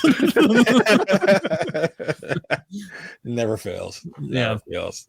My lord. Yeah. But I'm sure after this conflict, guys, the Middle East is going to be full of peace. Mm-hmm. This will be the end of it. This is like a slinky, right? Once Palestine is great, we've taken the slinky and put it on the first step. The rest of it happens automatically. The rest of Middle East will become Trump Iran. They'll become because Middle Easterners notoriously love drinking and gambling. I know they have rules against drinking. Can they gamble in Islam? It's a good question. That's haram. Oh man, what do they do? What's allowed in Islam? You can't drink pot. I know you can smoke because they like hookah kind of stuff. Yeah. I don't know about weed. I would imagine that like kind of slips past the goalie there, right? I wonder what sex There's ways around it. Yeah, they make it seem like people barely interact with each other prior to marriage. For real? It's not. I don't know. It's different. I don't know. It's a very rapey culture. Very rapey. So the guys are out raping and the girls are like usually held close because the dads know the guys are out raping because the dads used to rape. That was it. They're like, oh, you're going to Rape Alley. Oh, don't you know what happens there? And he's Jewish now. The Jews don't. I remember what I was going to say. You just picked the Middle Eastern accent and went for it. No, you're talking. I know Woody wouldn't like to be pulled up by the comedian and like made fun of in front of the crowd. There's a Tim Robinson sketch where exactly that happens. The comedian brings up, makes fun of him, and his wife, like on the drive home, like she's like, he made a fucking fool of you. He made a fucking fool of you. You look so pathetic and weak. He's like, it's like, why didn't you tell him how much money you made or something? You make 10 times the money he does. You know what? 10 times the money. We'll stay married for the kids, but just know I'm not going to respect you, and I'm going to make sure the kids don't either. So it's in his hardcore, bro. So he goes back to the magic show, and the guy's like, "All right, why do I come up?" And he's like, "Me." He's like, "All right, I remember you. Like, usually don't have repeats, but come on." He's like, "I make more money than you." Wouldn't know it by that suit, would you guys? And everybody laughs at him even harder. Like it doesn't work out. You ruined my life. You just get grabbing. That's a very like. Didn't that happen with Eddie Murphy's movies too? When it was Nutty Professor. Yeah. And I think that's Chris Rock playing the insult comic. Yes. Shitting on that he had made fun of Eddie Murphy when he was fat, and now Eddie Murphy has showed up with his slim new body formula. And That happens in King of the Hill too, and it's also Chris Rock. Is it? It is. Holy shit! You're right. Yeah, he was typecast. That's crazy. Into that role. Will Smith had to set him straight. Kind of. Well, Will Smith never guest starred in King of the Hill, so I know what team I'm on. Man, that backfired on Will Smith so hard. That backfired on Will Smith so hard because like if he played that right, maybe he could have came out looking like a tough guy.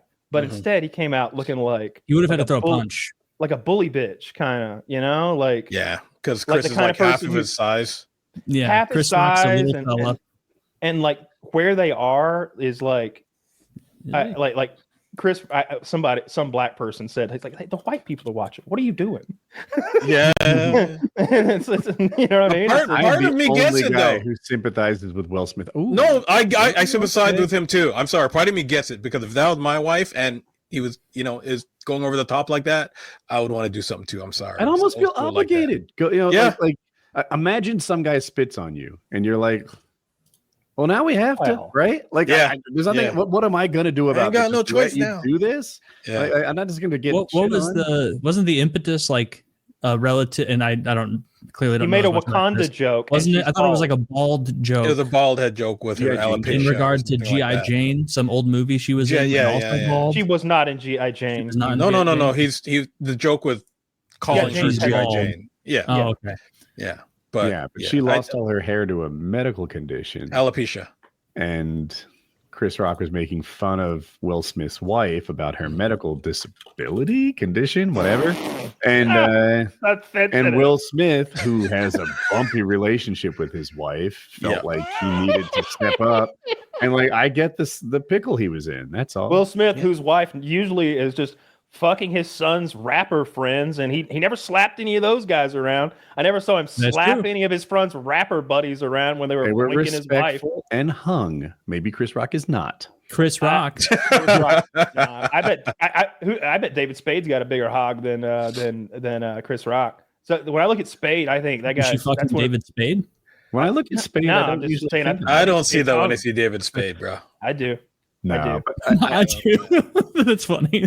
Everyone talks about how they had this open relationship and she's the only one getting action. You don't think Will Smith is? No, he was getting action too, but I heard he was getting action from all the hottest guys. Yeah, I heard he was getting from both sides. Oh, maybe. So. Yeah, he was kind of like like Kevin Spacey. Nothing wrong with that. That was wrong with that. Get yourself a Secret Service agent. A legend. one of them chubby chicks that can't get her gun back in the hole. That Shane Gillis looking chick. Hell yeah. Oh gosh. You just know, like she'd be loyal and she'd have good connects. Like the first time signature. Like the first time Shane Gillis saw that picture, like he was like, "Yep, that's literally me." Like if I was the exact same facial structure, 100%. I wonder what happened to that woman. The Secret She's Service still on agent. his team. He kept all those people. The whole team? Seems like an absurd oversight. He liked his that team. He liked apparently. I think he seems so loyal to people who are loyal and nice to him. They let him get shot. I don't think that the people, those weren't his body people though. Like those. I think he's more concerned with the people that were on sniper duty. Oh, well, those guys hopefully got fired. The people that were surrounding him, their job isn't to deal with the guy 100 yards away on a rooftop with a rifle. They're dealing with they're working with the assholes who are 15 feet away, you know? But it's the job of the head of Secret Service to deal with all of it. They fired her. As one, right? Well, they fired her. Was she the head of Secret Service at the time? The chubby chick, no, but there was a female head of the Secret Service. Yeah. Who I see what you're saying. Okay. Who's gone now. Like the leadership's gone, but the chick we're like giving a hard time because she's chubby and couldn't get her pistol back in her holster. I think she's still there. Which is like, I see that all the time. I've never had to put a pistol back in a holster when my heart's racing and like the president's life's on the line. Like maybe the adrenaline would throw me off too.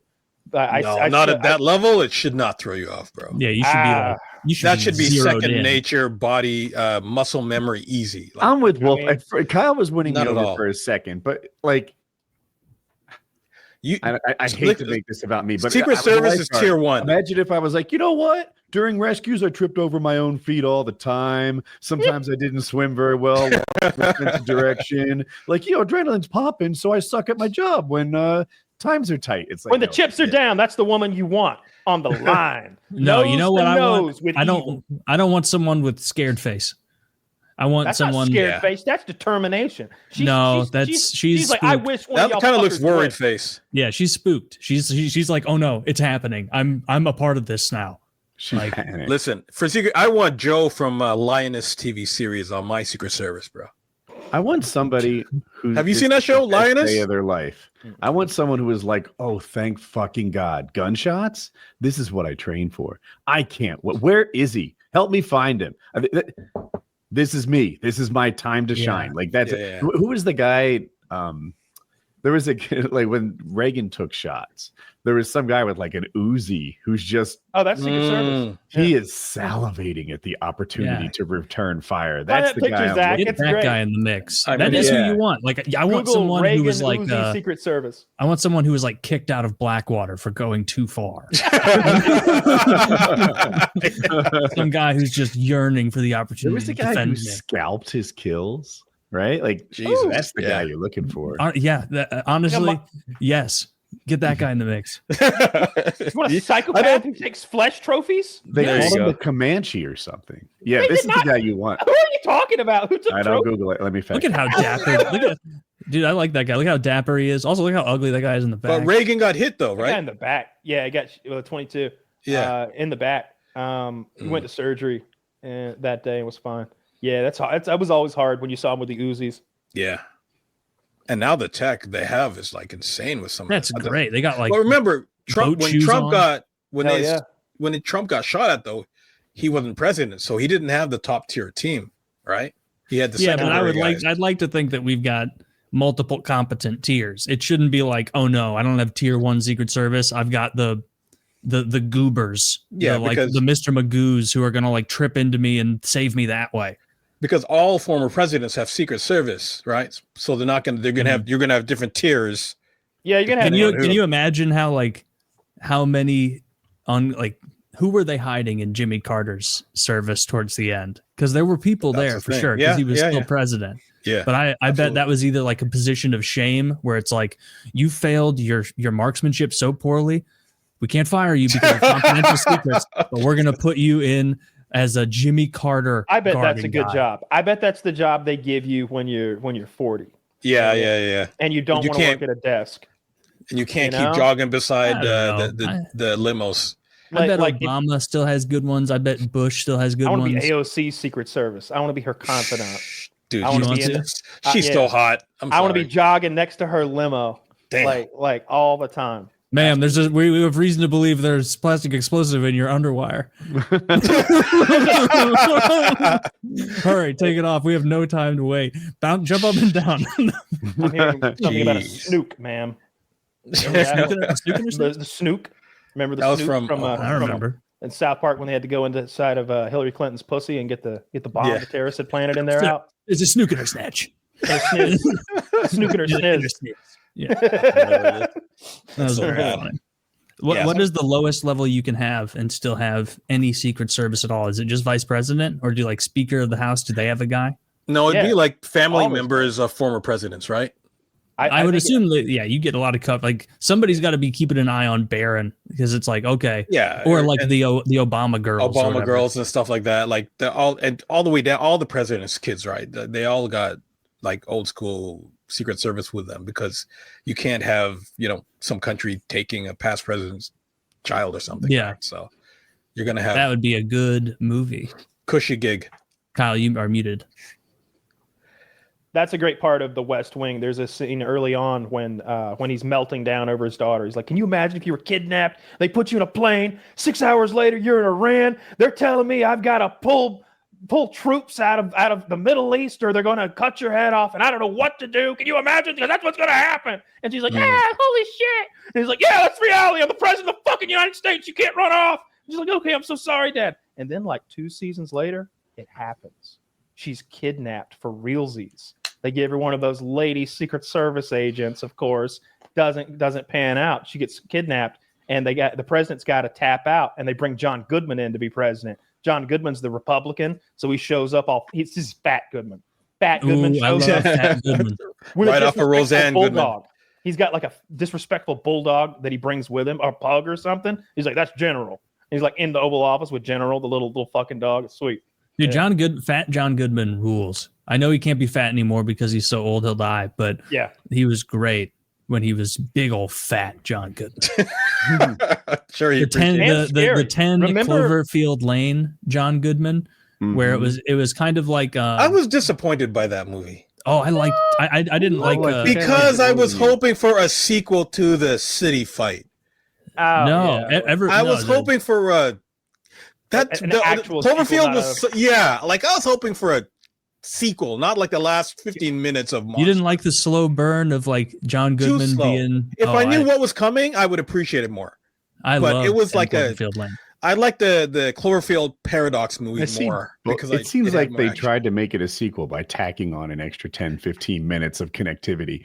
But Exactly. I didn't need it to be That a wasn't sequel. connectivity. It could have been a completely different movie. It didn't need Cloverfield in it. I think see, it that started as such, and they just did the fact that it was a sequel was an after. JJ afterthought. Abrams Afterthought. production company owns all that stuff. So they had this idea of make. There was other movies that they thought. There's a World War II zombie movie on Netflix called. It doesn't matter, but they were trying to make that part of the universe as well. Okay. And then whenever they made the Paradox movie that you just referenced, they bought that movie and then just renamed it Cloverfield. Like remade it to like fit into all that. I don't know. Like I think they're trying to make a cinematic universe, but it just flopped. I never saw a regular but- Cloverfield. I only saw the John Goodman one. I The thought regular- John You didn't see Goodman- the city Cloverfield? No, I Oh, had bro. friends tell me it wasn't very good, and so I didn't Pretty watch good. it. It was good. I don't know who your friends are, but it was It's good. it's some of the best early found Bunch of footage. retards, He apparently. has the worst friends. No, I thought it was just okay. I like the first person view It of was it. still Team 6 that did the scalping under John Wyman Howard III in 2006 and 7. Hardcore. They would have a command, bloody the hatchet is what they'd say. And at first it started, they said they were collecting DNA samples, but that was just kind of a cover story for sadism. Speaking of scalping, They were do you scalping guys who, see though? American Medieval on Netflix? Scalping who? Yeah, I saw it. That was so stand by. good. I wanna Those find out Mormons where are they were. shitty people. That it was turns out. such a good. You guys haven't seen it, Woody? No, No, I didn't like it. American Medieval. You didn't like it? really? No, Why I didn't not? like that. I thought that ending was weak. You thought And it was too Hollywood? I just didn't like the ending. And there was that one scene where the wolves are breaking into a cabin to attack those kids, which was just bonkers stupid. Yeah. There were parts of it I liked. I liked all the LDS stuff Yeah. showing off how evil the Mormons were in the West. Yeah. And I liked the guy from Game of Thrones. He was really good. He was really good. He was really good. You know, he got halfway scalped at the beginning of the movie, and they Yeah. just put the rug back down and stitched it around, and it's all gross. Yeah. We don't want to give too many spoilers for these guys. Like, let them watch it. I thought it was awesome. They're not going to watch it. Okay. Well, Wait, tell me the entire plot. It point was by good. point. It was a very gritty Western movie about people trying to get out west and the Mormons trying to keep control of the West. Miniseries. It was a miniseries, and the Indians were hardcore, like awesome. I didn't think they were hardcore enough. I didn't think they were rapey and tortury enough. Like Hollywood always cleans Indians up. Indians were savage pieces of shit. They got to go dirty with it. Indians' like idea of a good time would be torturing a captor to death for days. Oh, you wanted Last Mohican Indians then? Last Mohican was a great portrayal. I wanted that guy alive, with that but other Stone than Age that, intensity. The Last Mohican What's the Indians were pussies bone too. one? Bone Tomahawk. Oh, you don't want to watch that, bro. The Bone Tomahawk Indians. That will traumatize you, bro. Bone Tomahawk Indians are mean. Yeah, they did not pull punches about those guys. Oof. I'm not watching that movie Comanche again. are worse than the Bone Tomahawk Indians. The Bone Tomahawk Indians killed that guy quick compared to what the real Comanche would have done. Like the actual Native Americans were just savage monsters. Like literally. Yeah. You know what they weren't? Fence builders. Terrible at it. Terrible fence builders. 10,000 years following buffalo around because fences escape them. That is pretty embarrassing. Like you see some guy from Portugal show up and be like, all right, step one, we're going to put some fences around. And they're like, yeah, but hear me out, guys. Let's make the houses mobile. But there was, but what will you do when the livestock goes that way? It'll run into the fence and be reverted. But listen, you have to remember though, there was so much buffalo around. Why would you need fences though? Like there was a lot, but like the land was covered. If there were that many buffalo, they wouldn't have to relocate all the time.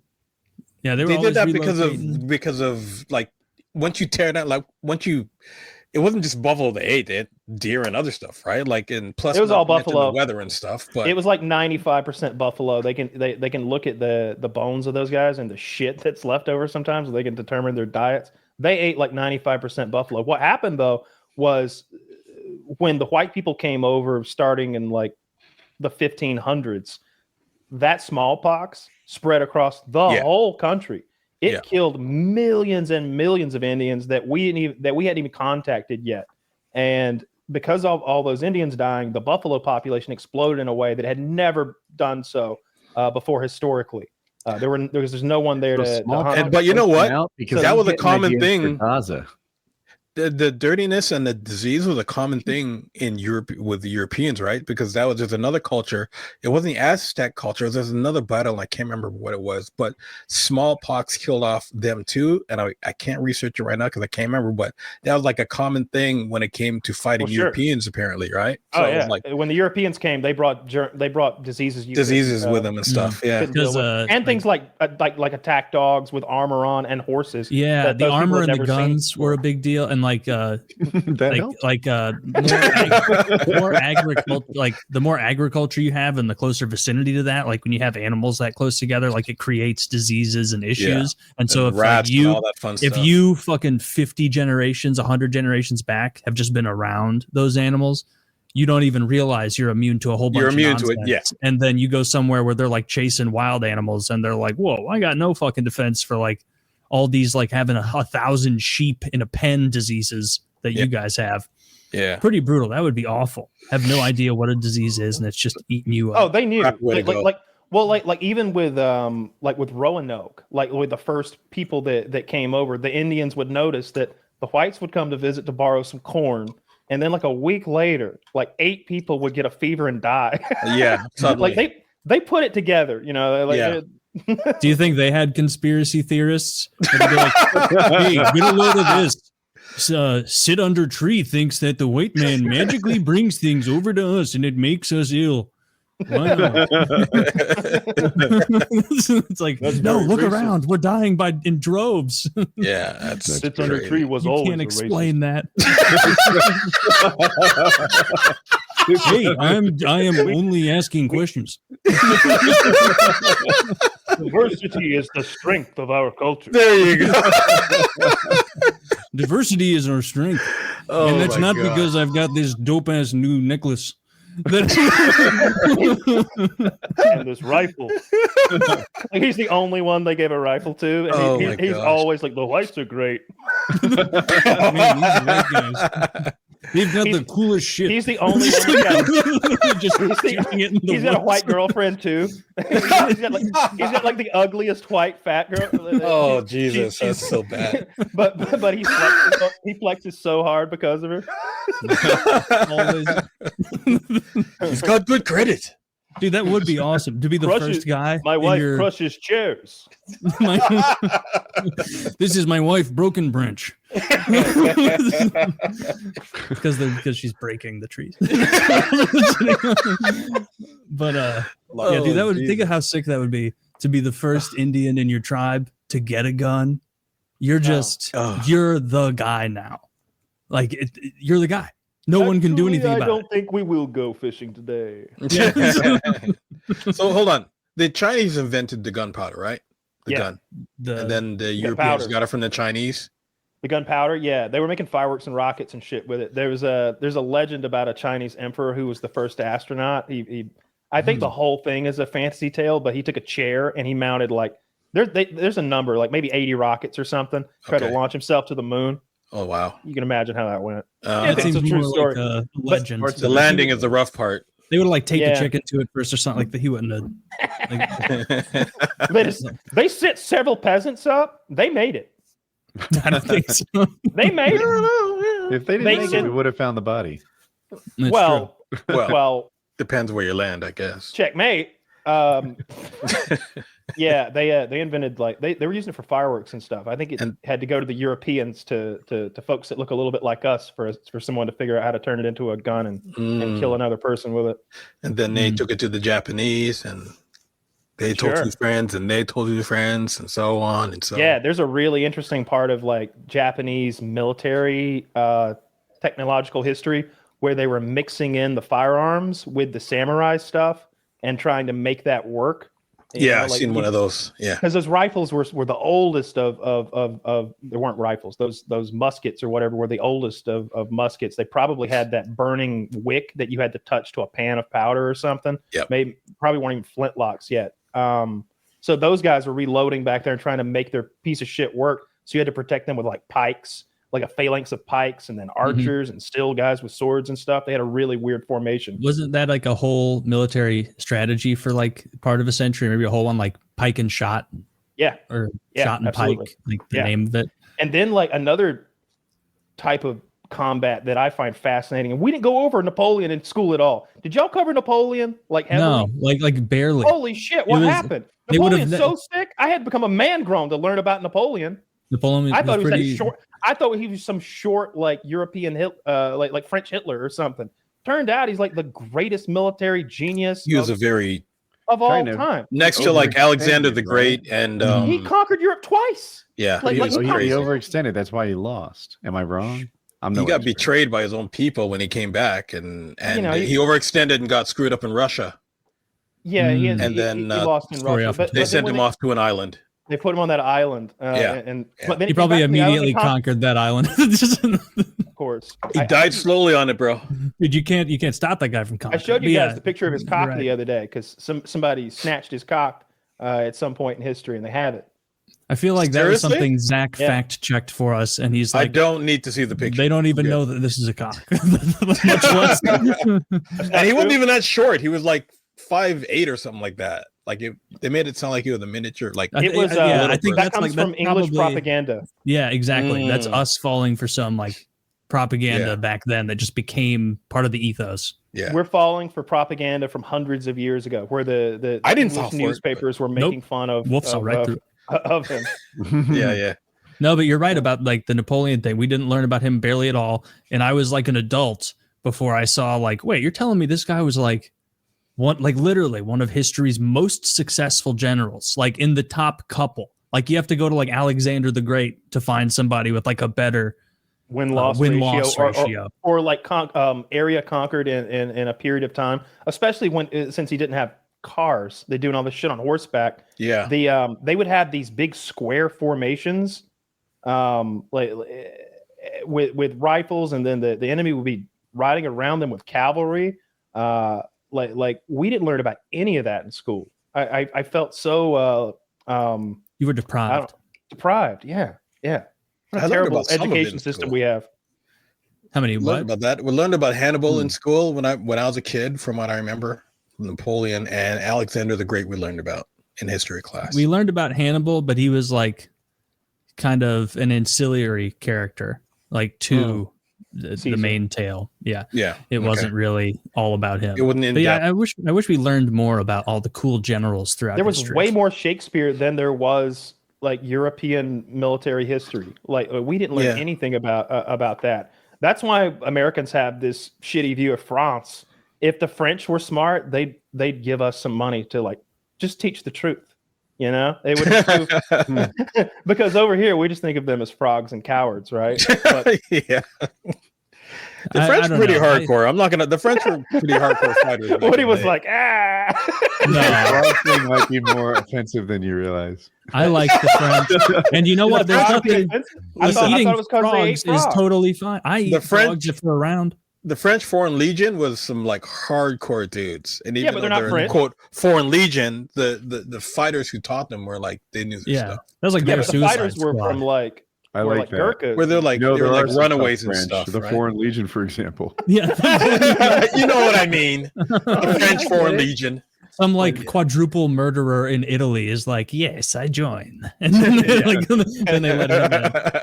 Because I guess he gets. Isn't that the way it worked? Like if that guy But it's like- was it's like this- wanted for crimes in Italy, and he goes and joins the French Foreign Legion, he serves enough years, and then they're like, all right, you're fucking French now. You can hang out here.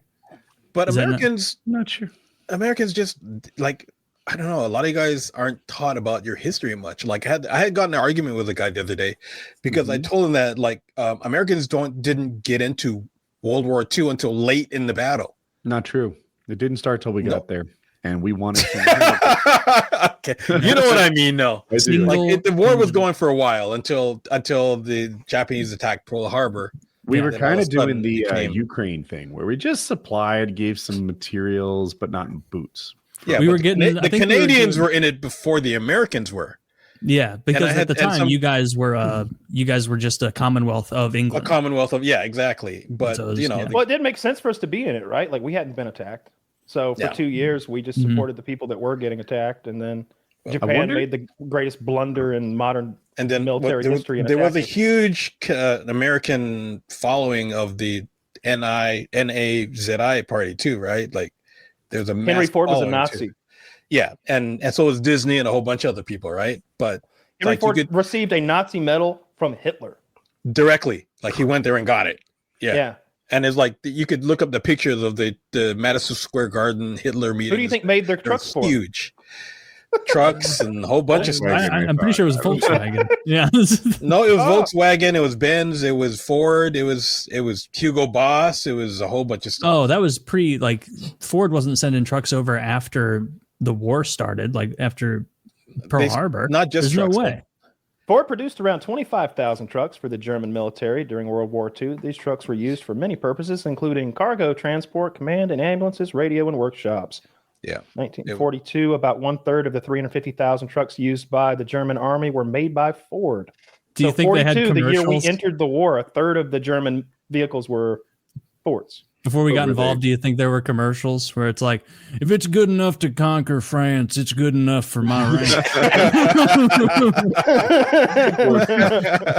Whether Tough it's enough for storm the Blitzkrieg. or cleaning up my fields, I can rely on Ford. Tough enough for the Blitzkrieg. Dependable enough for Wyoming. Where the workers are paid a fair wage. Ford is good enough for the Fuhrer. Let's go. Yeah. And Fanta, Clearly too. I was. think Fanta was created so that Coca-Cola could sell soda to the Nazis. Fanta Interesting. sucks. So did they intentionally give them a shittier soda? I mean, Yeah. I mean, What's wrong they with do. Fanta? I like orange Fanta, Fanta. man. I mean, I No, prefer Coca-Cola, but it gets blown out by the standard colas. Not even close. if you want an Crush orange beats cola, Fanta. though, I mean, you know, Crush. and it's 1939. Yeah.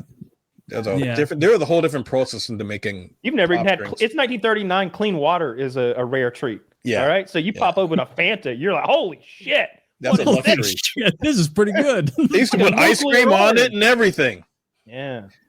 That was a whole created thing back Nazi then. Germany Overdue. during World War II. Coca-Cola Deutschland developed Fanta There as you an go. alternative to. So when these people nowadays have a whole issue with our leaders, politicians, oligarchs, etc., throwing up a little Sieg Heil. I'm like, come on, we've always been Nazis here. All right, like we've always been feeding them their favorite orange beverages. That's the Ford commercial. Back to our roots. Oh my gosh. We're making a brand new soda just for the IDF and another one for the Palestinians. Jesus. Vote in this online poll for which one to name them. The ultimate solution to thirst. Yeah. A final solution to slake your thirst. Are you exhausted after a day of pressing a button and dropping rockets? Oh my gosh. I don't know. If we're going to give an enemy soda, we should with Coca-Cola Deutschland. Yeah, there were a lot of things like that during, our history. And, NASA. Yeah, I'm watching Space Force. It's goofy as fuck. But there's a point where John Malkovich is like, NASA was riddled with Nazis. Just rife with them. At that point, do we want to beat the Russians or not? Because we need to find the most autistic rocket guys, and where do you think they're going to be from? It's going to be Germany. They love that shit. You try and stop them from engineering some new thing, and they'll wake up early in the morning to sneak it. Yeah, they not like it. I feel like the part about Nazis that most people dislike is the anti-Semitism. The World War II part. No, that wasn't their fault. We all know that. Fair, true. It's the anti-Semitism. Because Poland invaded Germany? Is that we're just redoing history? What happened? Why is it not their fault? I think it was more of kill all the other races type of. I've been watching this historian and the handicapped people, by the way, and the gay people. Bryce Mitchell, the historian. Yeah, I've been watching this historian, Bryce Mitchell, and he explained it. I've been learning a lot. They were queering up the kids. Did you hear about that? Queering them up. They're making the frogs gay. They're gaying them up? Yeah. If you don't know, Wolf, there's this UFC fighter named Bryce Mitchell who's a genuine moron. Like some people pretend to be the dumb guy. I saw that interview. Yeah, I know what you're talking about. It's his podcast. No one posed that question to him and backed him into a corner. He just brought it up. It's episode 1 of the show that he hosts in his garage. That is the funniest thing. He voluntarily puts forward, I think Hitler was a good guy. I'd have gone fishing with Hitler, before the meth. And I tell you what, the books he was burning, queer books. You know where the first trans surgery happened? Nazi Germany. They was queering the kids. They was queering them. And them Jews, them sneaky Jews, they were stealing over. I'm like, holy fuck, this is the best. You know what the UFC did? They booked him a badass motherfucking opponent for his next fight. He's going to get, his name's escaping me. He's going to get fucked up. Is he an Israeli? Yes. No, there are no badass Israeli fighters. I don't know. Fighter, Taylor. Yeah, I don't know this world as well. He's taking on the Hebrew Hammer in. Okay, Tel so Aviv. they're just gonna line him up against sub Chechen, basically, right? That seems to be where all the toughest guys come from. Is that Muslim Russian area? World. There's tough guys all over. It's seemingly the top 1% of the 1% seems to be those hard motherfuckers from there. But it's not like there aren't good fighters everywhere. I saw quick UFC thing. Dustin Poirier was talking about how shitty Michael Chandler was in their fight. Michael Chandler spit blue blood all in Poirier's eyes on purpose. And he's in a podcast. He's like, he blew the blood in my eyes, and that's whatever. I've done that to people before. I've blown blood in people's eyes. I'll elbow them to make them blink, then I'll blow it in their eyes. It works. Blinds you. Can't see shit. But what I didn't like was he stuck his fingers in my mouth. He's like, he put his 2 middle fingers in my mouth and pulled my head back to try to get a rear naked choke. He's like, so I bit the fuck out of him. I was trying to bite them fingers off, and if I didn't have my mouth guard in, I'd have taken one. Yeah. He's like, you asked that bitch. I bet he bled after. It's a new level of dirty fighting, bro. He goes, I'm retiring after this one, but Chandler, he can get any time. Fuck him.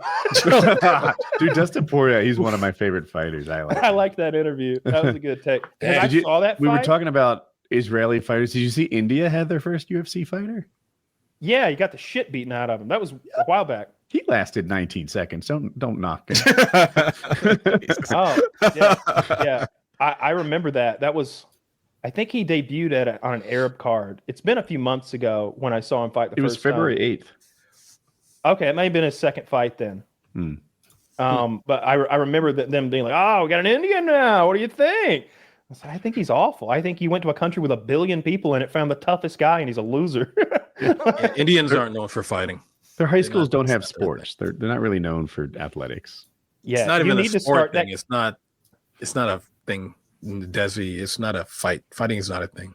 They smack with their hands and stuff. And because of I think it's what he said. It's like if you don't play any sport as a kid, then you don't learn like fundamentals about how to like generate power with your body, how to rotate hips, and how to flick your wrist, and how to do the things that allow a human body to throw and hit and tackle. And like if you ever played football, then you don't know how to tackle somebody. No one ever taught you how to take somebody's legs out, or how to hit low, how to take down somebody who's way bigger than you, move in the opposite direction.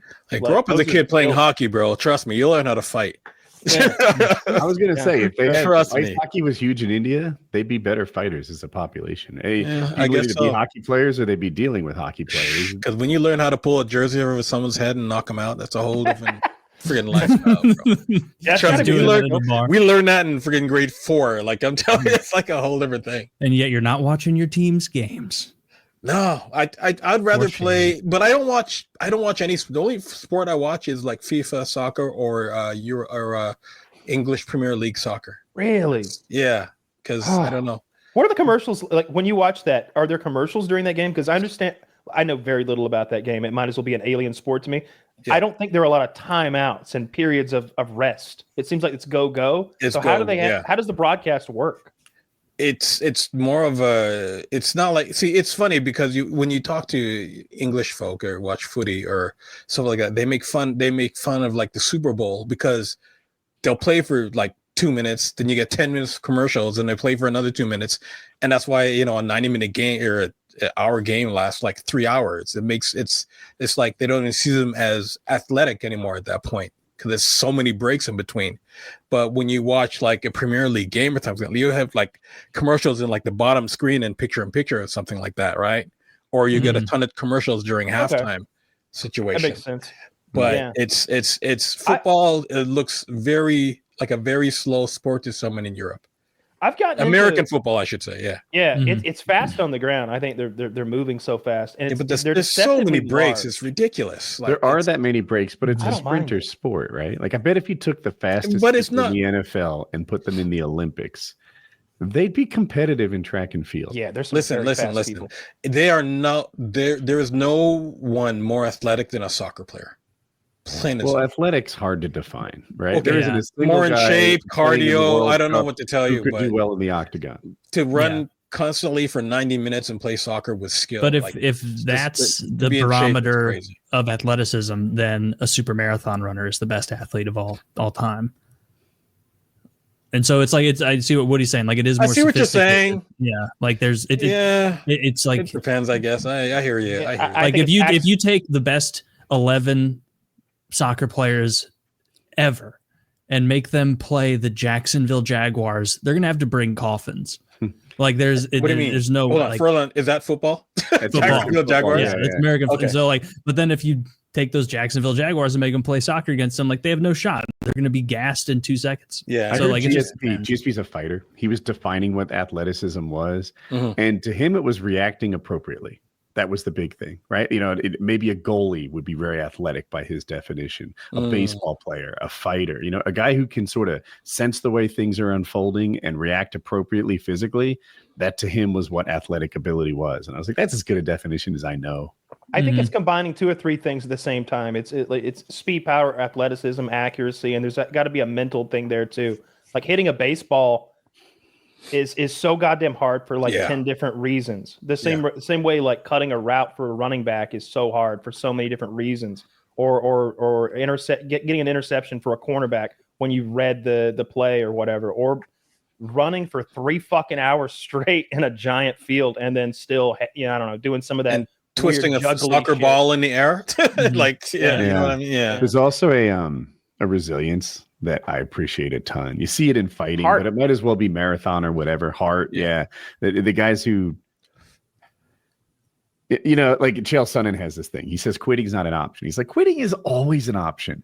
Quitting is an option that is right there. It's always begging you to choose it. Quitting is the easiest option to choose in every situation you're ever in. It's up to you not to pick that. And it's like, yeah, quitting's an option. It's like, when in your life has quitting ever not been the easy choice? Yeah. Prison. Yeah. Okay. Fair. Yeah. You're saying you had to fight back. I'm going. All right. See you tomorrow. Fuck. But like You know who didn't give up, no matter how many times the sisters raped him? Who? Dufresne. Remember? It's true. He kind of gave up. He left. You know. No, he didn't. Remember, he goes when Morgan Freeman's like, "I'd like to tell you, he fought the good fight. I'd like to tell you, he didn't get raped every day for 3 years." And it's like, no, he did, but he fought every time. Shawshank? Well, he got him killed though. You know, paraphrased, but yeah, he did kill one of them eventually. But that was after many implied rapes. He did that guy's taxes and had that guy cripple his rapist. Which is the master accountant move. That guy. Don't fuck with CPAs, I'm telling you.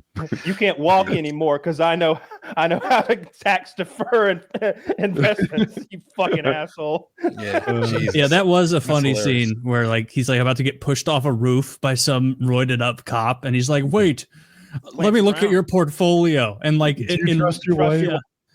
In real life, that cop would have been like, "You're dead." Like you're like, I've already established I'm an erratic lunatic. You just questioned my wife on top of this roof after I got you and your friends 12 beers. Maybe it was before the beers. Yeah, it was before the beers because he offered it, and then he wanted beers for his boys, which was such a ridiculous ask. Like no food to go along with it, like nothing else, just the beers. Ridiculous. I would have been trying to like, get this more movie's things. not realistic. A beer without a charcuterie board, please. No, I'm gonna drink this and have no snacks. Fuck off. I'm gonna make you get audited. And when you're in jail, that's how he gets rid of them. I knew I wasn't built for jail when I watched Oz. I was like, Jesus, Murphy knew. Dude, don't bring up Oz. Every time it comes up, Oz is so brutal. I know it's probably not realistic, but at the same time, it's a good deterrent. I think it's very realistic. Okay. I think it's very realistic for like maximum security, scary prison. I think that's the kind of shit that goes down. Because even at the medium security that was next to where I stayed, like somebody got stabbed over a sandwich or some shit petty like that while I was there, and the whole thing went on lockdown.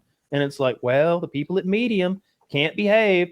Somebody got stabbed over a sandwich, so we've got to like go up there and make their bagged lunches today. Damn. And I was like, what do you mean we?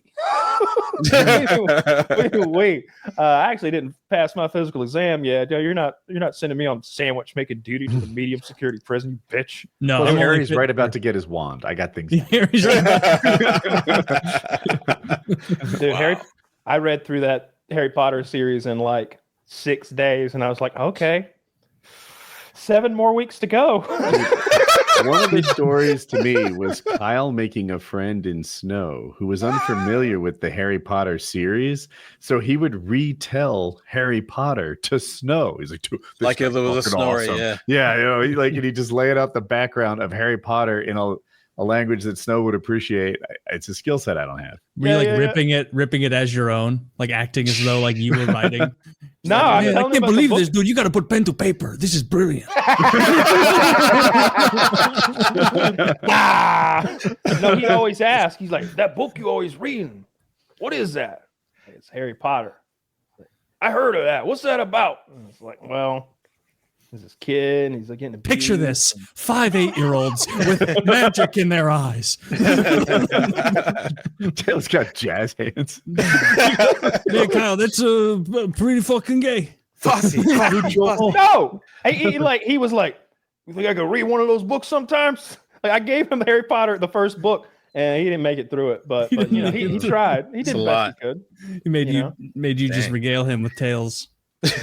He's like laying in his bunk late at night. You're drifting off. He's like, Kyle, tell me a story.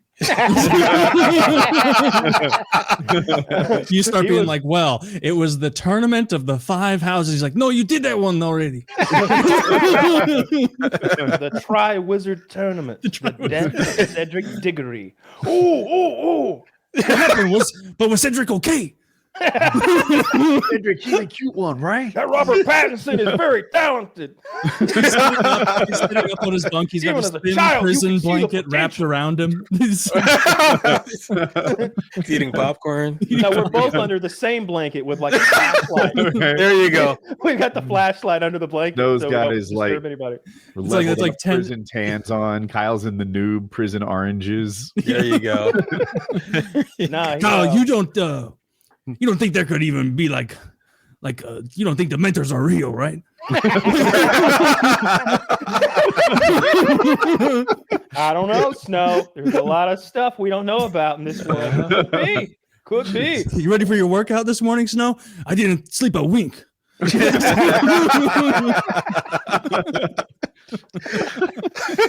Terrified of the thought of having his soul stolen by No, I literally tell him like what Harry Potter was doing in the story wherever I was, and he'd be like, yeah, this one time, the cops was chasing us, so I had to throw the gun in the bushes. Never found the gun, so I didn't get any gun charges. Good day.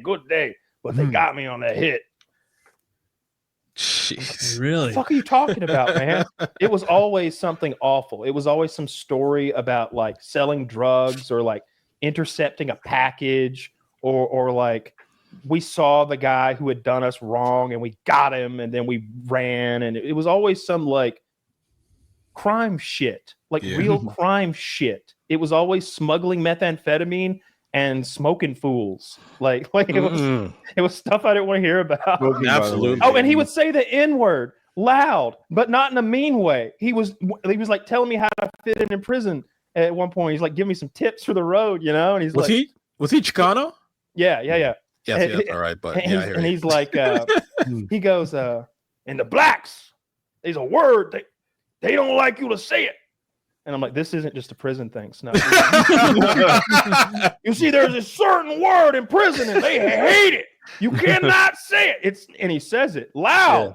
He's like, you can't say ninja.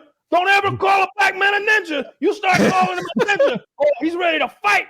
Ninjas always fight. And I'm like, we're on the track and there's ninjas everywhere, dude. I'm like looking around at and I'm like, I'm hoping that they don't like hear the word, look toward us. Kyle's like, and we're see on the you. Track. This is where they are. You're having a swimming pool conversation. He's like, can you keep it down? That's hilarious. Were you doing that thing where, like, as he's saying it more, you're like, like trying to like. You don't want to shush him. I mean, he's scary too. I don't want to shush him, and he's like, no. You know where else they hate it, Kyle? They hate it at Wendy's. They hate it at the bank. He acted like he was like letting me in on some insider info when he told me that. How long has he been in there? Goodness gracious. 17 years, I think. Something like that. Something like that. It was in the high teens. How big was he? Maybe 5'10", 5'11", and pretty strong, and about 45 or so. Shaved head, bunch of tattoos. Your story, like, his workout was always like, chin ups with that big weight that he had created tied to his waist. He'd crank out a bunch and then do a lap, and then crank out a bunch and do a lap, and I don't know how many laps we do. I don't remember that shit anymore, but he was pretty strong. He was in good shape, and he'd like been in prison fights and was like comfortable getting in prison fights. And he's like, he wanted to stab me with a jank. I wanted to box him. And he's always talking about boxing somebody. So I guess he knew how to fight. He said he knew how to fight. And you never pressed him on it. No, I didn't press him on it, Taylor. I didn't press Snow. No. Especially when he's kind enough to get like one of the best. I was afraid to go outside because my locker was gonna be unattended, and I was really afraid somebody was gonna put drugs in my locker and then they'd be found and I'd be blamed for the drugs. That was one of my bigger fears, that someone would try to hide their shit in my locker because I'm the new guy, and then we get shaken down. or just somebody trying to ruin my life, because fuck it. Just trying to do that. So I'm like, I don't think I want to go outside today. And my Mexican cellmate explained that to Snow in Spanish. And I don't speak a lick of that, but they're just blah, blah, blah, blah, blah, blah, back and forth. And Snow's like, oh yeah, they might do that. And I'm like, he's like, you need a lock. And I'm like, yes, I do. Be right back. And he went and got me a lock and like had the combination on a piece of paper. Like right on the spot, he had access to it that quickly. Yeah, like he had a lock. He's the lock man. That's cool. Because he's like, now we can go outside and work out or whatever. No, you're not staying inside. I need you to update me on what's going on with the Weasley twins. Are you really telling me that the one Asian lady's name is Cho Chang? That's kind of insensitive. You sound like when I first went to live in the States for university, I was like so traumatized by American blacks. Like American black people are so much different than the rest of the world black people because they have their own thing. And it's like, I was 19 and I was going to go to university in the States, and I went to live in New York and stuff. And I was like, I went to NYU for my first semester because I had to do some certain courses and stuff. And it was like an entry course. And, I made friends with guys from like Brooklyn to South Bronx. And, it's like, I sound like I spoke properly, I sound like a white guy to them. Right. And it was like a certain dialect. I mean, part of my family is Jamaican, so I knew that dialect, but, I was in the American atmosphere and, American black kids and stuff. And I was like, it was so traumatizing how comfortable these guys were with certain friggin' crazy situations. Like we'd be in a nightclub in South Bronx and I see someone get, stabbed in the neck, and it's like, damn.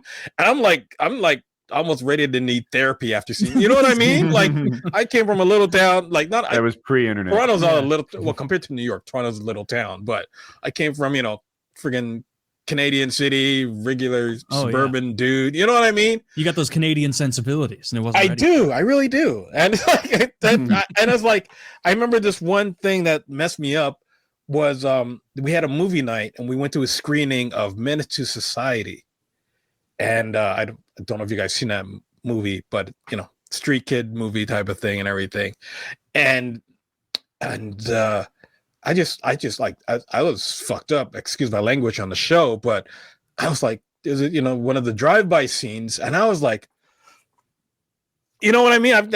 You see stuff like this, I saw Colors like before that. That was like the first time you really saw this stuff in Canada and everything.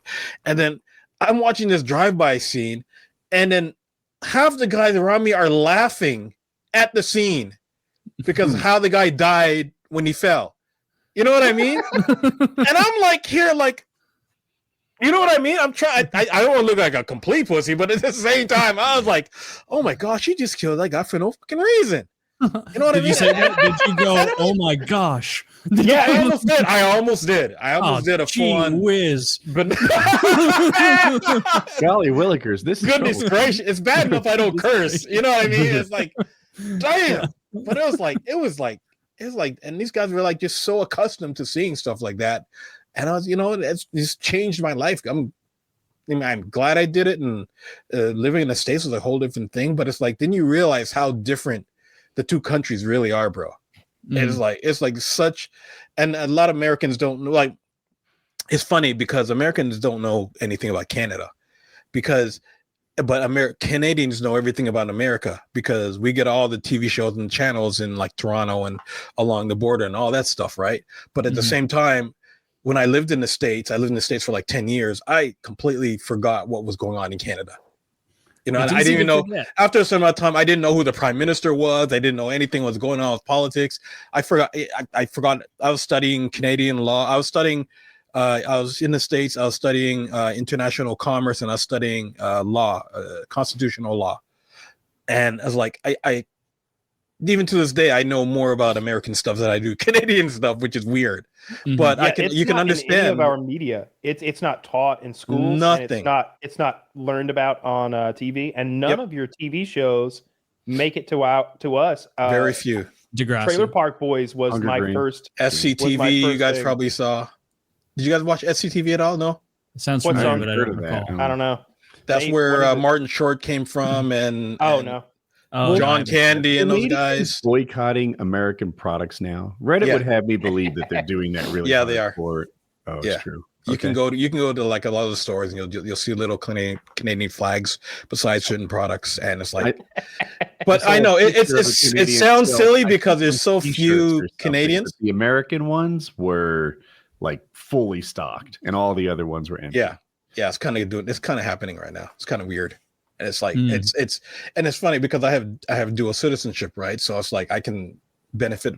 Plus I have businesses in the States, and I make Mhm. more money in the States than I do Canada. So I'm across the border like every week, literally. You play both sides to I do. always come I out really on top. do. But I we chose when I was getting married at the time.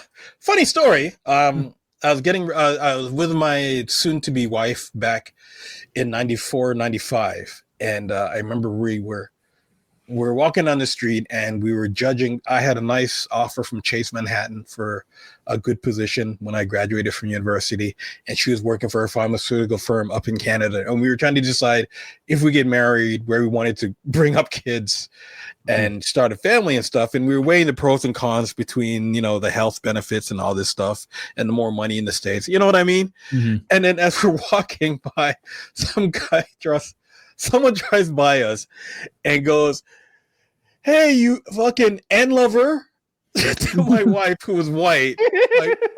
And then she goes, "Well, I guess that solves that argument."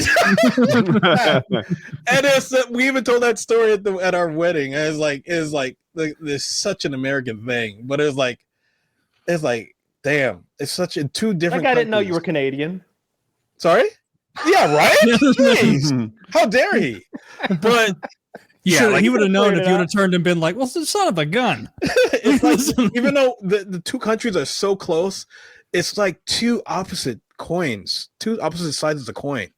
Like it's so crazy. It's like whenever I cross and I love both countries. I really love the States and I love Canada. But when I cross it, as soon as I cross that border, my situational awareness like goes from here to here. You know what I mean? You know what it is? It's like some sports teams. You're always in the hunt for the championship, like every year, and you take it real seriously. So, like Mhm. your team loses, it's a big deal. You win, riding high, and some Yeah. teams, they're in the back They of do the their pack. best. They're never going to be champs, so they don't take the game too seriously. That's what Canada is. But we don't. Mhm. But the funny thing is, though, we feel sorry for Americans, though. And it sounds weird, but we feel bad for Americans. Like all the I think you guys should guns and the apologize. crime and the hatred and the this and then that. Like I can't remember which British guy said it, but he said being in Canada must be like living in the apartment building up above the crackheads. You know what I mean? And that sounds evil and mean, but it's like it's like when we're here, it's like you watch American politics like it's the Jerry Springer show. Mhm. Yeah, we do that. Because it's so much more civilized up here, if it makes any sense. Every You know Canadian, what I mean? every Canadian I know, like you ask them anything about Yeah. Canadian politics, which doesn't get brought up much because no one really cares. Cares, But yeah. they'll be like, "So what's your guys' system? Is there like term limits? Do you got a prime minister? What else is?" And they're like, "Oh, no, not a clue. No Yeah. idea. I know how you guys' system works because Yeah. that's that's kind of We the see more it so meaningful much. one. It's on every Yeah. TV show. I'll tell you It's about the on- House of Burgesses. They'll come up with Jesus. they'll come up with some third grade civics shit, social studies shit on you. Yeah. It's so prominent. But But yeah, it's not. It doesn't go both ways. Same with Mexico, though. It's not like Mexico's exporting their culture very well outside of tacos. I have no yeah. idea how their politics works, but apparently before their most recent presidential election, didn't like literally dozens of people get assassinated going for different positions? Like it was no idea. It was a crazy amount of At this point, it's propaganda. So I have no idea. Yeah, I don't even know. I love our politics. I love the way it is. I like that you don't have to be some uptight, hoity-toity kind of buttoned up kind of guy to get into politics. I like that we've got like race car drivers in politics too.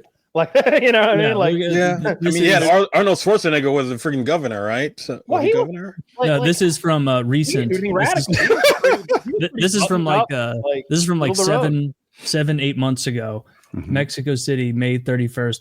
Mexico's election is now the bloodiest in its modern history after a candidate running for local office in central Puebla state was murdered on Friday at a political rally, taking the number of assassinated candidates to 37 ahead of Sunday's vote. Those are rookie numbers. You got to pump up those numbers. It seems like they're the Yankees of this, Woody. I don't think you're giving them enough credit. They're loving us. Yeah, but and again, up here we see you guys like one level above Mexico. You know what I mean? Like, and it sounds crazy to you, but it's like, you know, I used to DJ in a club in New York and stuff like that, and people are like, oh, like I'll come home and they're like, wow, you're still alive type of scenario. You know what I mean? It's like it's like the Wild West outside. America rules. Where is that? When did you DJ in New York? I DJ'd in Red Zone in New York in the September mid 90s. 2001. That's so cool. I used to go to New York to dance. Dope. Yeah, Limelight, Palladium. Yeah. Oh, wow. You must. So you know, like the tunnel and all that stuff. Then, like, I mean, I'm no. Limelight was crazy. I felt like. So just to get in, you had to be like X level of cool, and then to get in like the VIP places, you had to be like that much cooler. Like Club 54 stuff. One time I was ever so like they ever let me into the better place. There's like couches there. The signs are no lips below the hips, and it wasn't being obeyed. And it was like what is this place? Describe the scene to me, because I'm picturing Saturday Night Fever. Bro, no. Oh, for him or me? Why don't you do it? I think you'll do it better. Okay, see, I was in like one of the clubs I was in were like dope. They were fire as a kid. They're like, I would be there. I'd see Junior Vasquez there. I'd see a whole bunch of other very cool DJs, and I'd play like the sets I would do like house music and hip hop. So, and it was actual dancing in the clubs. I'd be in the club and you'd see like RuPaul and his crew come in and they'd be dancing, or Willie Ninja and his crew, which were like the guy who invented voguing and stuff.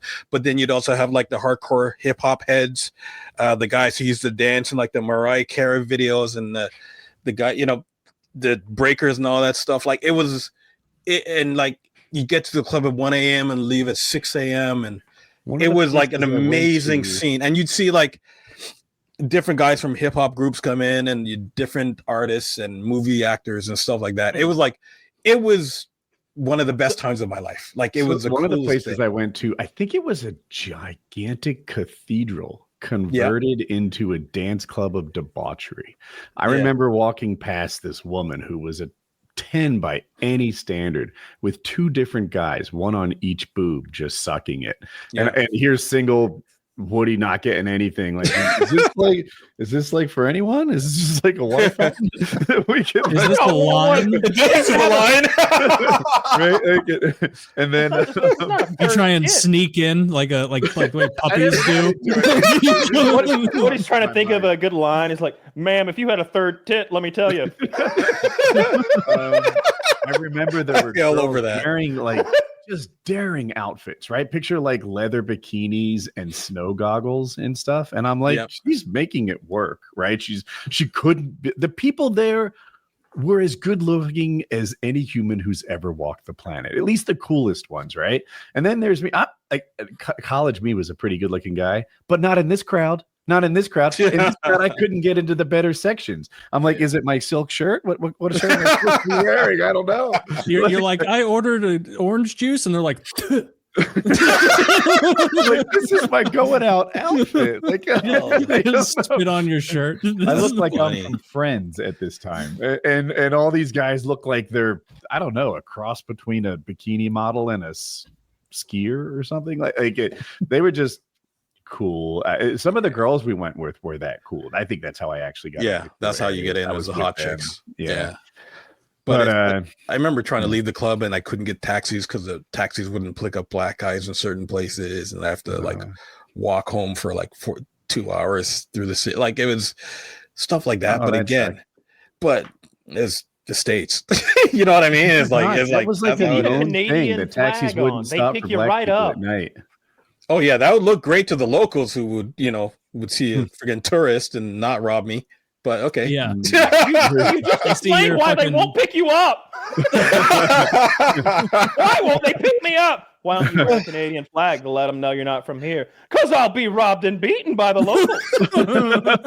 Right? Yeah, win. Good with the bad. I'm not a fool. I don't mind the walk. I wasn't complaining. I needed the cardio. Yeah. You make Don't Canadians run, though. in That's a bad America look. seem like they're like walking around with big suckers and propeller hats, like looking up at the big. Pretty much, buttons. yeah. I remember I told this story But you can before, spot a tourist, though, right? So but true. I was dancing in a mosh pit, and I'm not a mosh pit guy, and I'm not the biggest guy either. Not amongst people who enjoy mosh pits. 6 foot is small, and I'm jumping around, and there's this one guy. A young Snow would be a good description of him, and he's not dancing. you're talking. Hold on, Woody Snow, not Canadian rapper Snow, right? Kyle Snow. Okay, this guy is not like Woody's, a young Kyle's, version of yes. Kyle Snow, Yeah. and he's not dancing. He's taking runs at people, leaning over, shoulder down, knocking people the fuck out, right? Boys, girls didn't care. And I'm like, I should do something about this, but I'm not going to do much better than these people that are still on the ground from previously. There's this guy, his name is Zib. He was on my swim team. And I was much faster than Zib. So somehow in the athletic hierarchy, I thought I was better, but no. Not at mosh pit dance. Ziv decides he's going to clean this situation the fuck up. So he goes right in the middle and makes the biggest target out of himself and just starts looking at the guy dancing, almost daring him. The guy makes a run at Ziv as expected. Ziv is midair and he puts his elbow in the guy's fucking eye socket. The guy goes down. Boom, right? And Ziv is dancing around like it was an accident, like he didn't know, like he didn't notice. He just flattened out the toughest guy in the club. Ziv killed the guy. The guy gets up, makes another run at Ziv. This is what he wants. This is what Ziv is here for. Fucking takes the guy. The guy's bloodied and bruised on his face, and he's had enough. Ziv corrected the situation. He's the man of the hour. He's cool guy of the week. And I'm like, I can't believe I'm here with fucking Ziv. Can we get into the better part of the club? No. But, sorry, Ziv, you're still ugly. We won't let you into the cool section. But yeah, Ziv, Israeli tough guy. I can't imagine wanting to run around and clash into random strangers. I don't get it. I went to dance with hot chicks. I don't get it either. But that was cool. You want to go get sweaty with a bunch of boys in the mosh pit? I wanted the experience. Ziv and the boys. Have you guys ever danced in a mosh pit or survived a mosh pit? Briefly, I did it when I went to see 2007, and I came out without a wallet. Like I didn't even get truly, it probably didn't even happen while I was doing that. But it was like very brief, and quickly realized this sucks. Like I don't like this kind of just like aimless aggression. Everyone's and then you'd see someone's eyes across the way, and they're like, there's like mean mugging you. It's like, what are you mad about? You bought tickets, you're at an event, and now you're gonna run into people. You're gonna body the concept. I'm okay with. If there were like 40 Woodies and a couple of girls that being kept safe in there, like that'd be fun. Jumping around, bumping shoulders, like I could see that. But what these guys were doing seemed like a modified version of fighting, and I did it when I went to see Suicidal Tendencies live.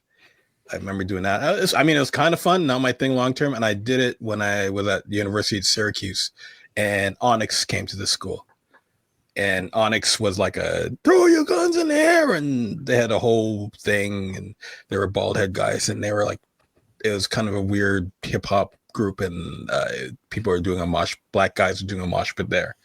So I was like, that's the two, it was interesting and it was different and it was kind of fun, and I was a huge Onyx guy. So I would hate I was that. into it there. But if I'm going to go to a concert, I want it to be like Elton John. Oh, you're having a good time. Assigned seating. Assigned seating. You're watching. He's singing. I'm still standing. Everyone's having a good time. That's what I want. Leave with your wallet. Leave with my wallet.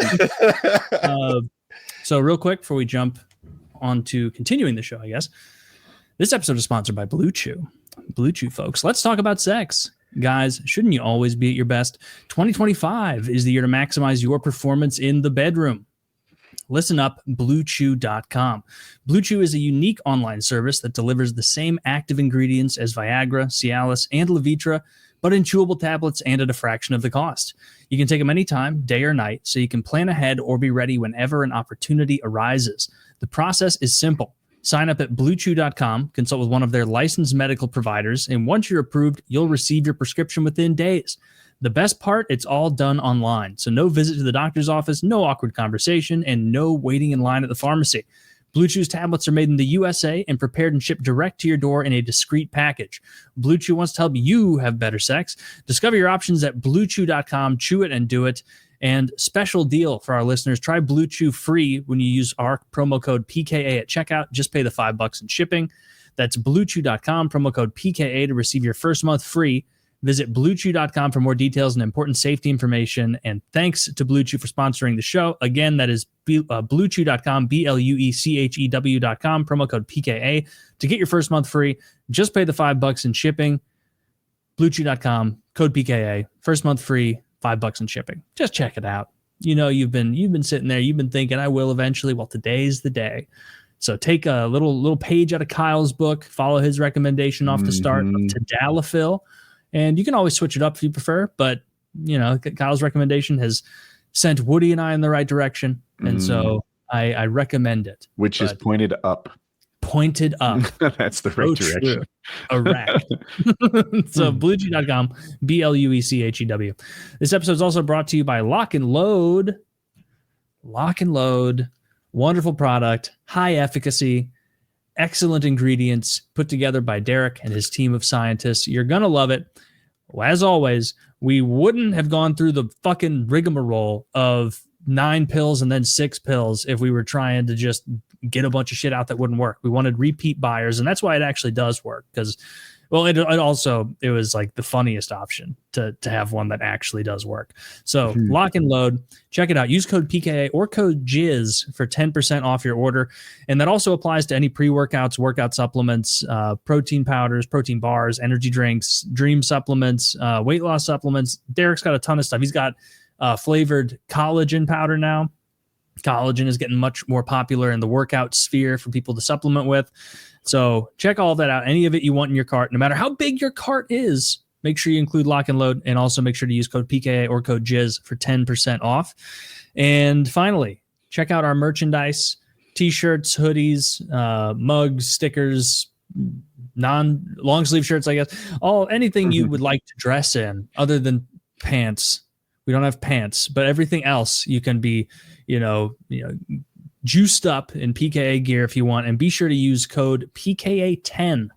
That is code PKA10. You save 10% off of there. Apparently, a lot of you don't want to use code PKA10. And so if you want to pay full price, but there is a option. You can get your hoodie for 10% off. And the hoodie itself, I like the hoodie a lot. My girlfriend likes the hoodie a lot. It's very, very comfortable, very soft on the inside. And I've washed it a dozen times now, and it hasn't done that thing that a lot of merch you'll get does, where it starts like peeling and getting shitty or like low quality, faded. None of that. So check out the merch, code PKA10 for 10% off. Cool. And back to the show. My chat said our merch was high quality. Mm-hmm. Nice. Yes. Well, they never lie. They ain't never Most reliable source for information on the internet. Mm-hmm. Woody, this is the factory 5. You're probably familiar with their Roadster. Those A little bit. I've been on this website. Beautiful. This is their new thing. If you'll show it, Zach, it's the Mark V. They went to instead of round tubes, they went to square tubes. They made it. It's like 50 pounds heavier. It's 4 times stronger. Should be like a much more tight handling car. They offer an option for this thing with a 7.3 liter, I think. It's a it's either a 445 cubic inch Godzilla engine that you can put in this thing. You have to get like a aftermarket oil pan and something else just to fit it in there. The engine itself is $8,500. The car is about $25,000. That's it? Yeah, it's a kit car. Oh, but you have to build it. I'm sorry. Okay, yeah, I got you. Well, build is kind of a. If you scroll down, Zach, you'll see what you get because it's a little more. All right, so you get that. Okay. And then the body is that. So you see, like most of it's done for you. Okay. You know, and but it's a cool project overall. Like, it'd be and everything's brand new and like clean. So it'd be a fun project. I wish I had that skill set. That is dope. You could just drop nothing, 32 grand in little elbow grease. Not even 32.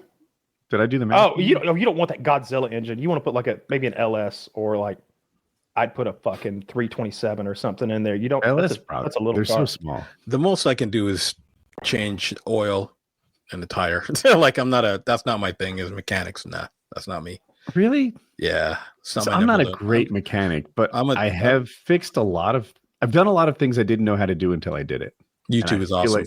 Yeah, right? Yeah. So that's one thing I wish I learned, is how to do that type of. I'm an academic. I'm a nerd. I can't do I wasn't taught to do that stuff. Like when comes to my properties, I've been learning and how to fix a lot of stuff and do it myself, and plumbing and stuff like that, because YouTube is amazing. But car mechanics, I wish I knew. That would be dope. That car project's more like adult Legos than actually being a mechanic. Like mechanical stuff is, there's something wrong with that engine. We got to go in there, take things apart, and recognize what's wrong and get our hands dirty. That's assembly of brand new shit. That's like kit car. That's pretty cool. Although, you're probably 40 grand in by the end, and you could have just brought a brand new Mustang. Yeah. Could have brought a brand new V8 Mustang, and that thing would have had It's got Apple CarPlay. Every time I put my shopping cart together to build one of those and show it to my dad, he's like, those brand new ones have the best AC.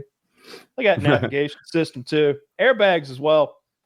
Also, that thing's a fucking death trap, Kyle. You know what that body's made out of? It's composite body. If you hit something, it's weird. I saw a guy get in there that was 6'6", 350. It fit in that thing.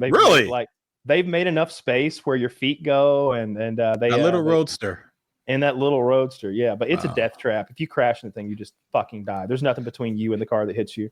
You're just out there motorcycling it. I'm actually in the middle of looking for a new vehicle, because my Range Rover is starting to get kind of old, and when those things get over a certain age, they start falling apart. So it's like I was actually looking at an electric vehicle just for the heck of it.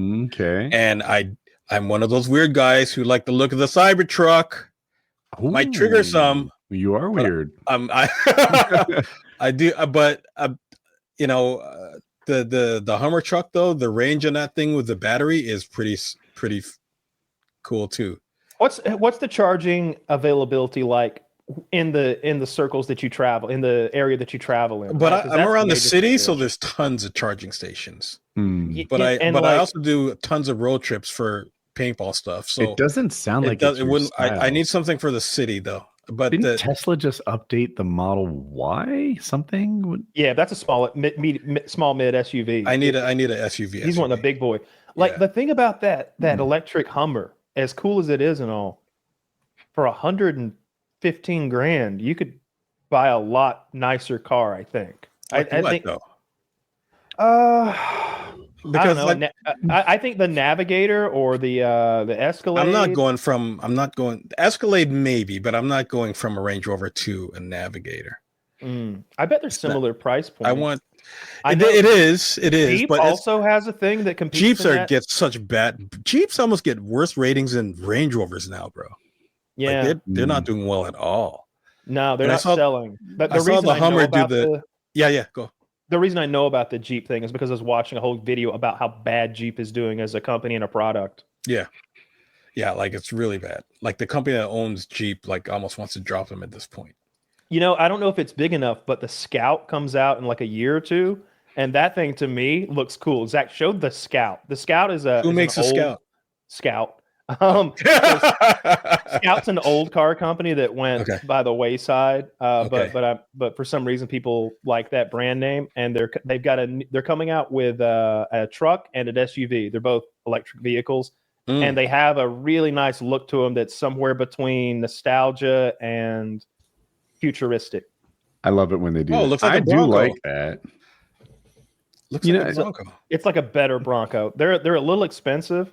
A little more expensive than the Bronco, but they're cheaper than like the Polestar. Have you seen the Polestar? Those start at 70 and go to 86. That reminds me of the Rivian, of which I like better than that. Yeah, I don't know what. So there's a truck too. Yeah, see, that's the truck. I'm not a pickup guy though. I'm not a pickup truck guy. Oh, fair. I didn't know there was a Rivian SUV. Is a Rivian? Yeah, it is a truck, but it doesn't feel like have the look of a truck. The Rivian, you know what I mean? Like it's got more a little sleek. Like technically, the Cybertruck is a truck, right? Fair. You know what I mean? But it doesn't look like a truck. Too. Yeah, pretty much. Yeah. I like this though. This appeals to me a bunch. I like the headlights. I have a thing. Can we see a Rivian, Zach? Oh, headlights to me are the personality of a car. Like see the solid back Rivian. And when I see this, Rivian. I hate it with a fiery passion. Those headlights say I'm a Pixar cartoon car who doesn't get the Pixar cartoon girl. I'm the car who gets the girl's friend. Who shows up at the end, and I've What's got the female Pixar car? Is it like a Volkswagen Cabriolet, a Bug? Yeah. You see this? You know what? This is Miata. Tron to me. This is look Tron cool to me. I don't like him either, Kyle. And I like your point. Like when you're driving around, you want to feel like Lightning McQueen, like the main guy in Cars. Yeah, that's cool. Is Lightning McQueen a character? Yeah, I think that's the main. He's the character. red car. Car. You would know what he looked like. I've never seen the film. Really? I haven't either, but I've got my finger on the pulse a little more than you, clearly. Yeah, I missed Cars. You know, listen, Cars was good when you have to watch it 100 times. Trust me. Who's Lightning McQueen named after, though? Clearly, right? Steve Taylor. Yeah. Steve McQueen. What was that movie he was in with the car? Countless. Bullet. The big one. Bullet. Yeah. How you spell it? Bulleit. No. Taylor's not good at spelling. Go easy on him. Is it not Bullet? I've never seen Bullet, and thank God. You haven't seen? Well, okay, you're not a movie guy. Bullet might have an I in it. I haven't seen it for 15 fucking years. Yeah, that was one of the first biggest car scene ever. But anyway, that car's fucking ugly. It looks like a Pixar car to me. The headlights are really important to me in a car. I remember when the Chevrolet trucks added the sexy headlights in 2000, 2001, somewhere in there. I was like, there you go. Now you don't look like Grandpa's truck. You look like aggressive. Like they made them like up into the corners, like mean cartoon eyes, like that. Yeah. It's like the new Suburban lights are pretty cool. Or like I remember the Camaros did the same thing. Like whenever they change the headlights and make them look nice, I'm on fucking board. It's a big deal to me. That's where my eye is drawn when I look at the front of the car. And something about this Rivian headlights it says like turns you off. Mom's fucking laptop. It says like it. You know what I mean? It take the kids to the soccer game. It says well-made neutered electronics. Old headlights and modernize them in a way that makes them cool while respecting their history. That car I said, those are LEDs. Yeah, that's what I'm looking for. A retro modern thing. I still like the Mustang. It's been 20 years since they did it. Mustang's best-selling car again. Camaro's like falling way down. And I think such horrible handling though. Mustangs? Really? I haven't driven one since I think I rented one a couple years ago and I loved it. I thought it was pretty sick. They're famous for fishtailing though, bro. I don't know. It had so many traction control modes. I don't know how it could. It had like 18 different modes. I was playing with those the whole time. There was like a launch mode and like a track mode and there were so many. I was getting distracted. I was see what I mean?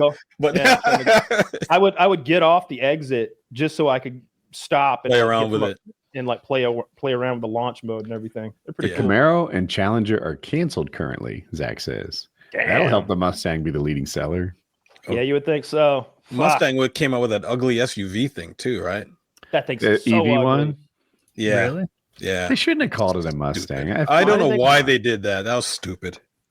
They ruined the name. There was no reason to attach it to a Mustang. It's like Zach says, it's the front of a Mustang, but then it's got some goofy SUV ass. It looks ugly. Yeah.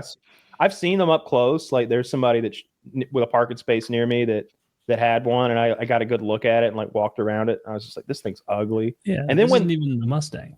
No, it's ugly. It's no good. It's like you want someone. It looks like a crossover vehicle. Yeah, exactly. It's horrible. It is. I think it looks like. I think it literally is like a small crossover. And like the and I don't think tiniest it's got any piece of balls SUV. either. Like No, it for doesn't. being you would think an electric Mustang, they're making some fucking discount hypercar essentially. But Yeah. This is kind of no. like a Porsche. Years ago, Porsche made like one of Cayenne. these. Yeah, and it's like that's ugly too. It has the lines of the Cayenne, especially around the back. You know what? I'm going to buy it. I'm going to buy one of those Maserati quadruports as soon as I find a good deal on one. I just watched a video today. Someone Aren't they a nightmare? from. I don't know. We're gonna find out. This guy bought a.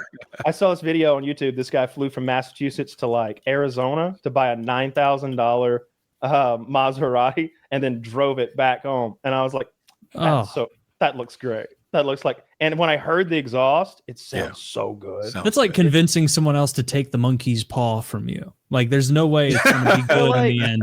Why is this guy selling a $9,000 supercar? Probably because it's so convenient and quality. They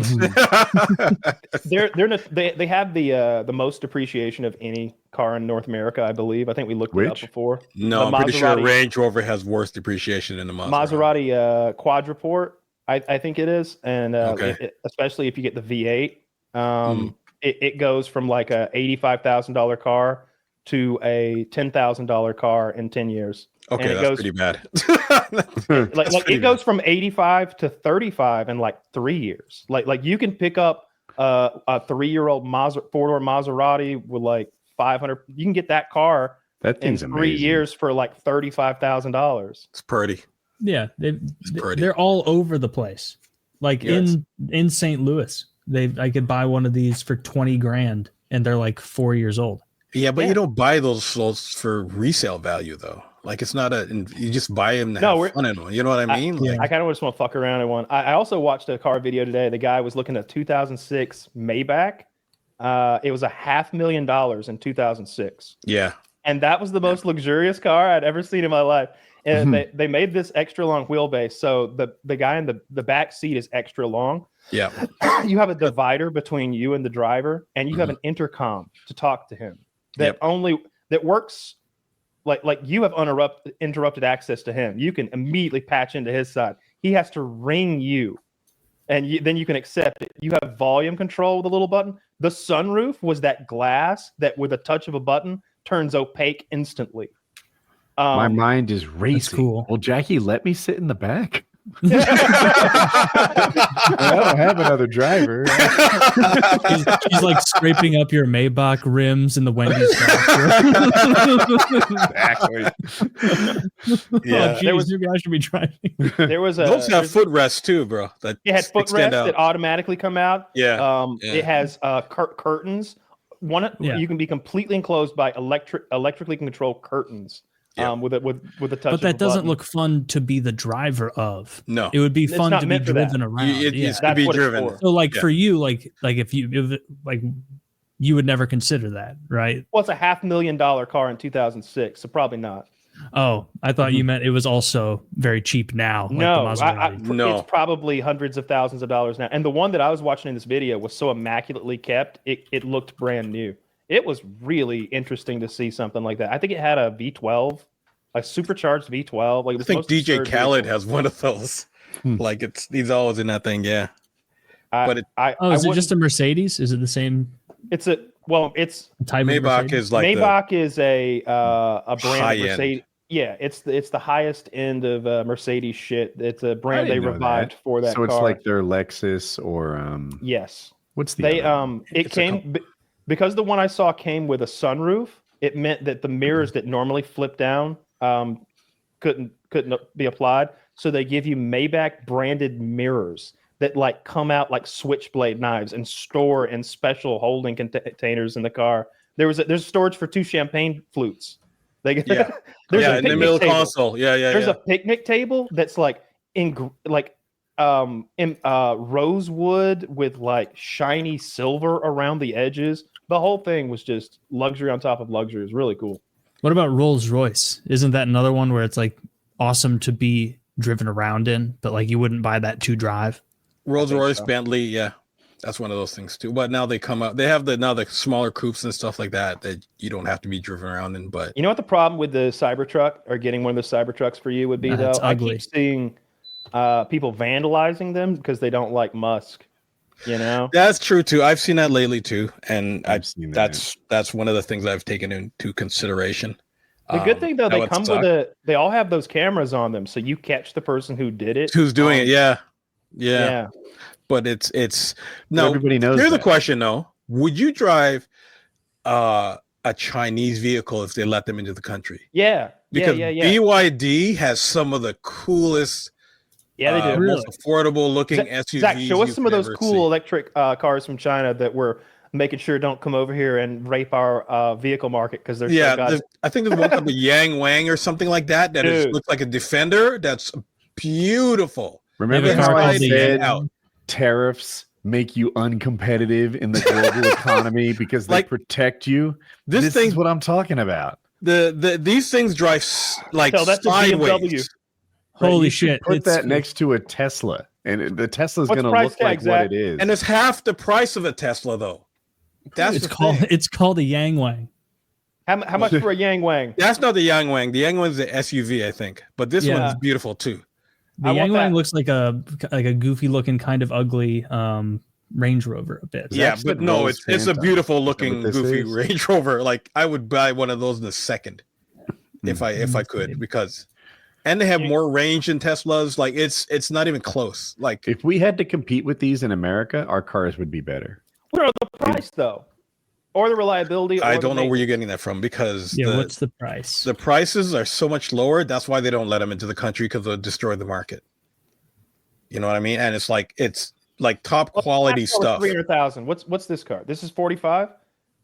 Show me more about this car. Like from the outside, it looks like 45. It doesn't look like 70. And it looks like a Tesla to me. Looks like a Toyota to me.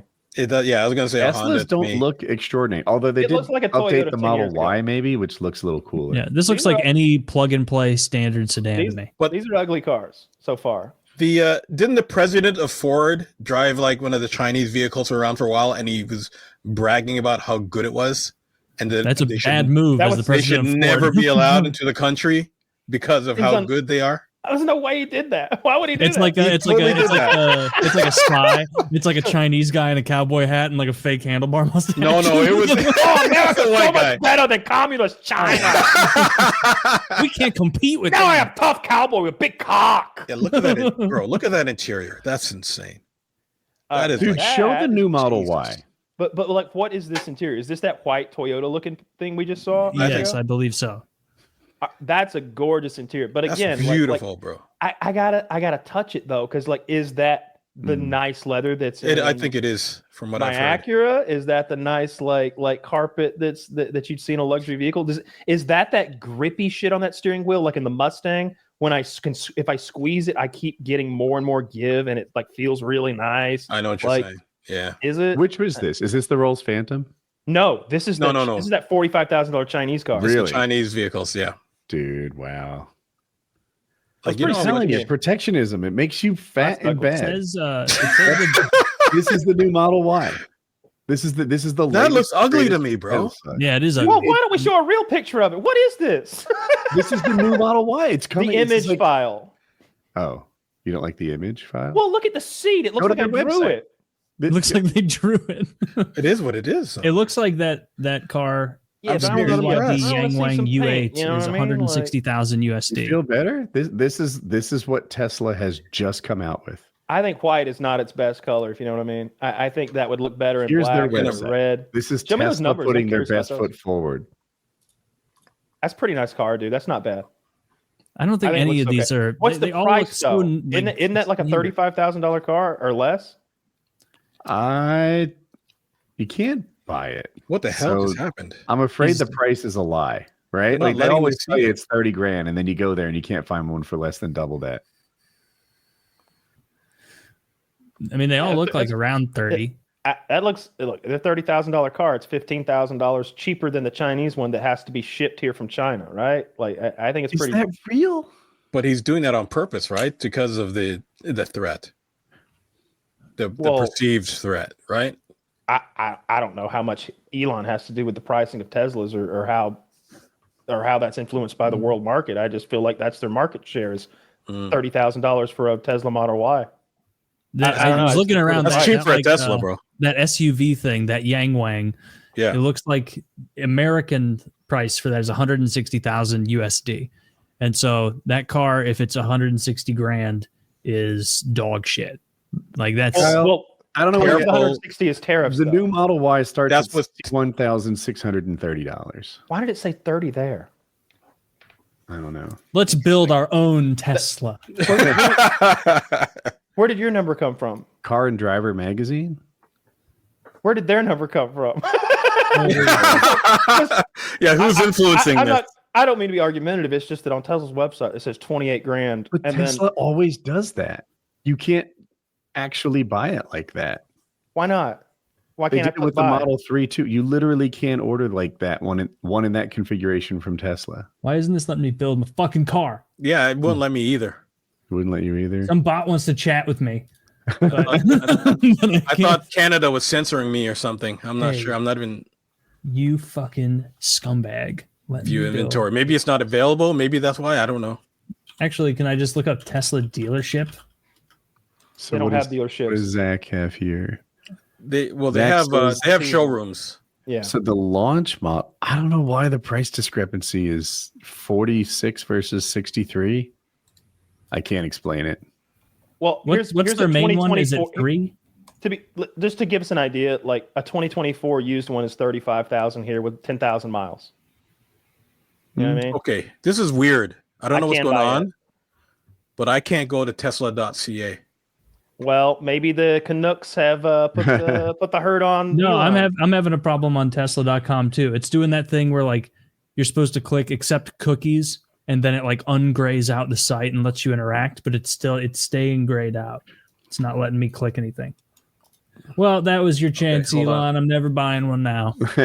Oh, I had to. And then click on Tesla it. does these weird things like you have to pay 10 grand for every buyer for the cruise control or autopilot or whatever. Like, Yeah, subscription services for car stuff is that's so nickel and dimey. Like I hate that. Well, Tesla doesn't come with the car. BMW was Yeah. nickel and dimey, right? Well, now they're all BMW's going to be doing it. They're all doing it right now, bro. People aren't biting on that though. There's going to be a lot of like of blowback on that. That's not going to become the new norm because Canadian Not like- starts at 114, and for the Beast is 142,000. It happened with gaming. Like Canadian. it became the new norm in gaming where Well, like it's just expected that you're going to have to purchase more things over the course of a game's life. And then when they don't for something like Baldur's Gate, it's become so normal that it's literally a selling point where it's like, hey, you get the product that you bought. And people are like, whoa, they care about their customers. And it's like, Dude. no, this is just standard. This I is agree with you. Stupid. I was showing chat today during my live stream. Watch what happens when you start Elden Ring and you open it and it says press any button to continue. I'm like, no store, no nickel and diming, no sales pitch, no other games, no menus to go through. You Baldur's just press Gate 2. Any button to continue. Baldur's Gate. straight I am to continue. I shouldn't be amazed by that, but I can't believe it. Yeah. In this day They- and age, Hmm. they don't like walk so you to many- the gift so many shop on games- the way to play. Yeah. Exactly. You're in a big store a gift shop that you have to walk through to get to the theme park. That's what they've done. Someone I bet had that exact thought. They're like, we've got this theme park they log into every night. We just got to put the gift shop on either end. That's fuck you, dude. You've Those ruined gift gaming. shops, they throw them. I think Auschwitz is a gift shop. Does it? It's like this scheme. That's crazy if it This does, seems bro. inappropriate. I'm gonna Like you Google want me that. to have I a want- shot glass to remember this? No, I want a little keychain urn of ashes. Oh, that's even somehow more tasteless. I want them to That's take so a bad. I want no. I want a gemstone made out of the ashes of a Jew. Oh my gosh. And I think you'd have to I've talk to someone captured his special for that. soul within that diamond, and then it would talk to me, and it'd be like, "Oh, I love being inside of a diamond. It's wonderful, it's like heaven to me. Thank you." He's so happy to me. He's so great. He's just it's. They don't believe in. I didn't believe in heaven, but to just be a diamond, he's just melting over it. I'm picturing you like on a Zoom call with the people at Auschwitz, and they're like, we're going to go in a different direction. Come on, you're going to love it. Go ahead and check your bank account. Don't bother. It's gone. We've Kanye'd your ass. Good luck. I Googled, does Auschwitz have a gift shop? I wanted to know the truth. And it's the most like sane washing horse shit ever. Okay. But it's not a gift shop because it doesn't sell gift items. It sells postcards, books, posters, and etc. Not disrespectful. Okay. Like, oh, fuck off. Like see, the person who checks you out is frowning and Wish shaking you were their here. head. Wish you were here. That's a Wish gift you were shop. here, and it's you like standing on those train tracks that lead to the doors. Oh, jeez. Ah, this cat hanging by a string poster seems tasteless here. I'm pretty sure there's a social media chick who got in trouble for taking selfies. Oh, yeah. One of the kids. Lots of people. Everybody does it. Everybody goes there and they stand on the tracks and like, have and it's like, wait, I don't.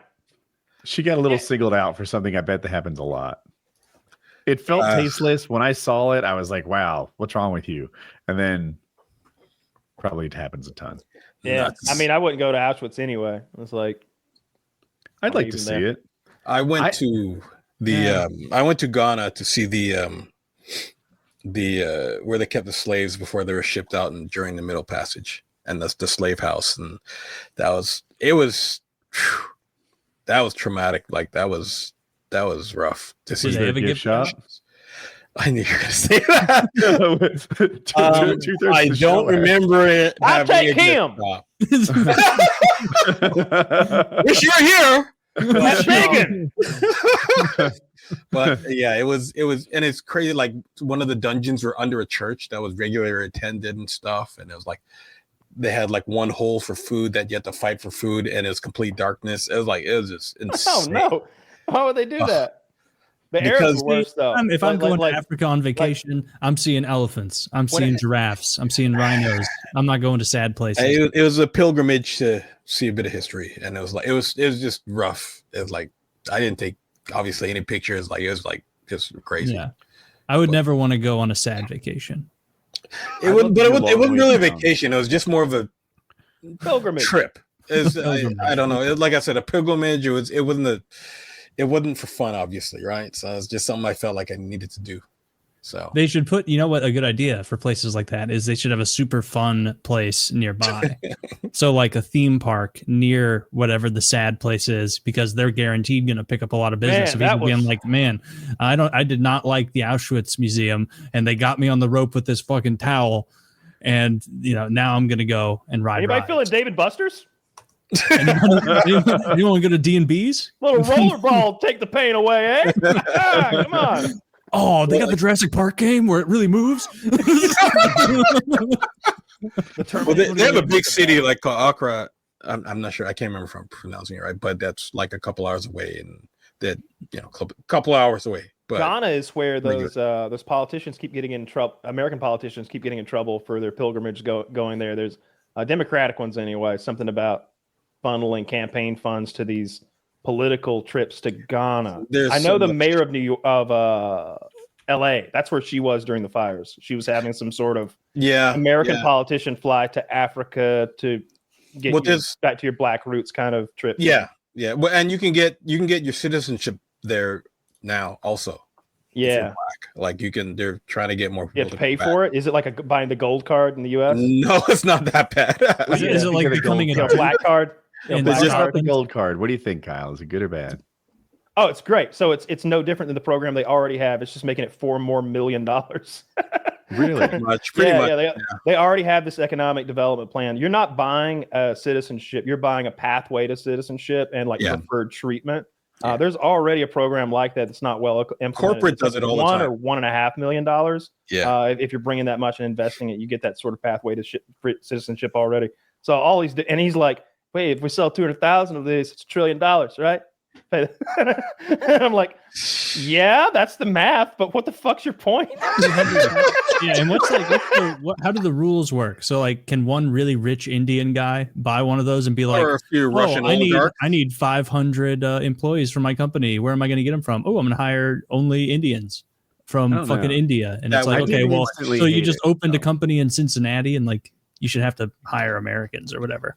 Well, I don't think that this is a completely separate thing than whatever hiring issues the United States allows. Yeah, I don't know. I genuinely don't know how it works. So it's basically a green card. I think you go to the front of the line rather than having to compete with all the riffraff for a green card. And I was like, if someone has $5 million to blow on this, right, to avoid the line, that person probably has something else to offer America too. He's going to spend a lot of money here. He may start a business here. Like, if you want to have like merit-based immigration, a $5 million price tag is one way to prove your worth.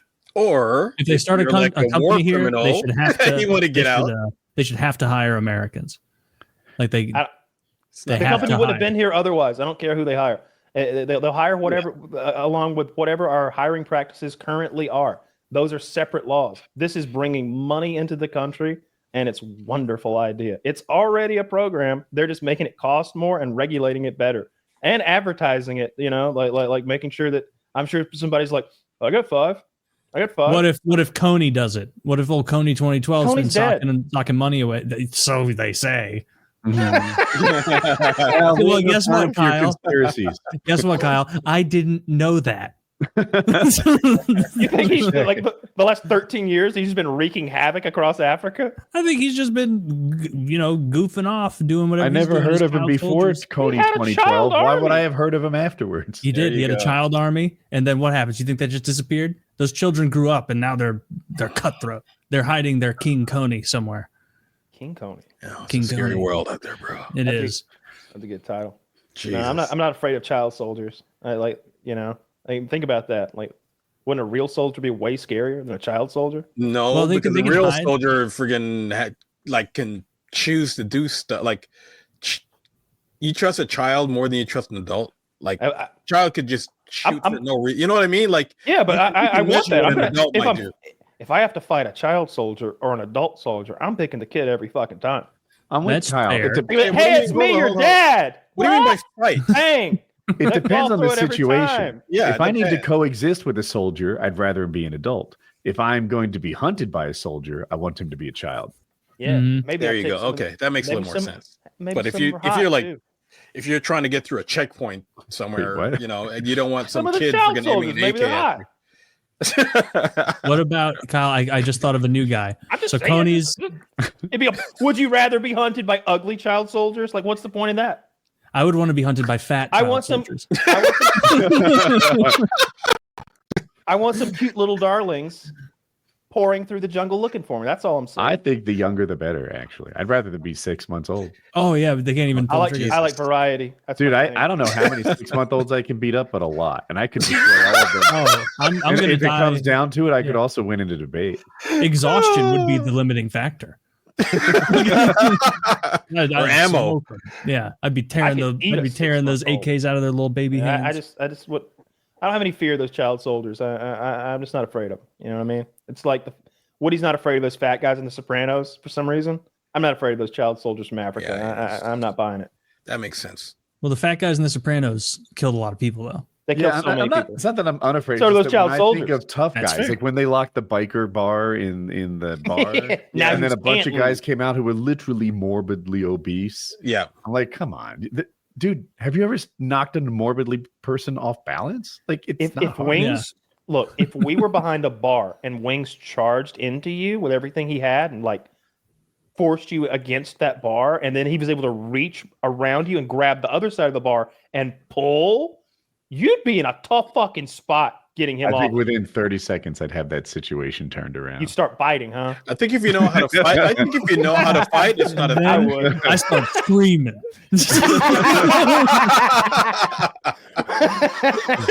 Real high pitch like. Real high pitch.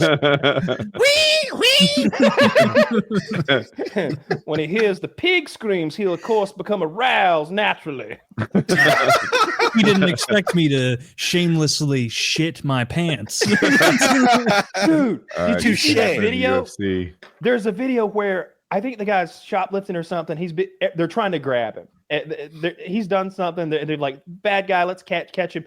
He immediately reaches into the back of his Oh, pants I saw and that, comes yeah. up with a handful of shit. Yeah. And I'm not exaggerating, Taylor. He puts it on like a mud mask, rub all over his face. And all the people trying to catch him decided they had better things to do that day. Yeah. They ran away from him and he walked to freedom.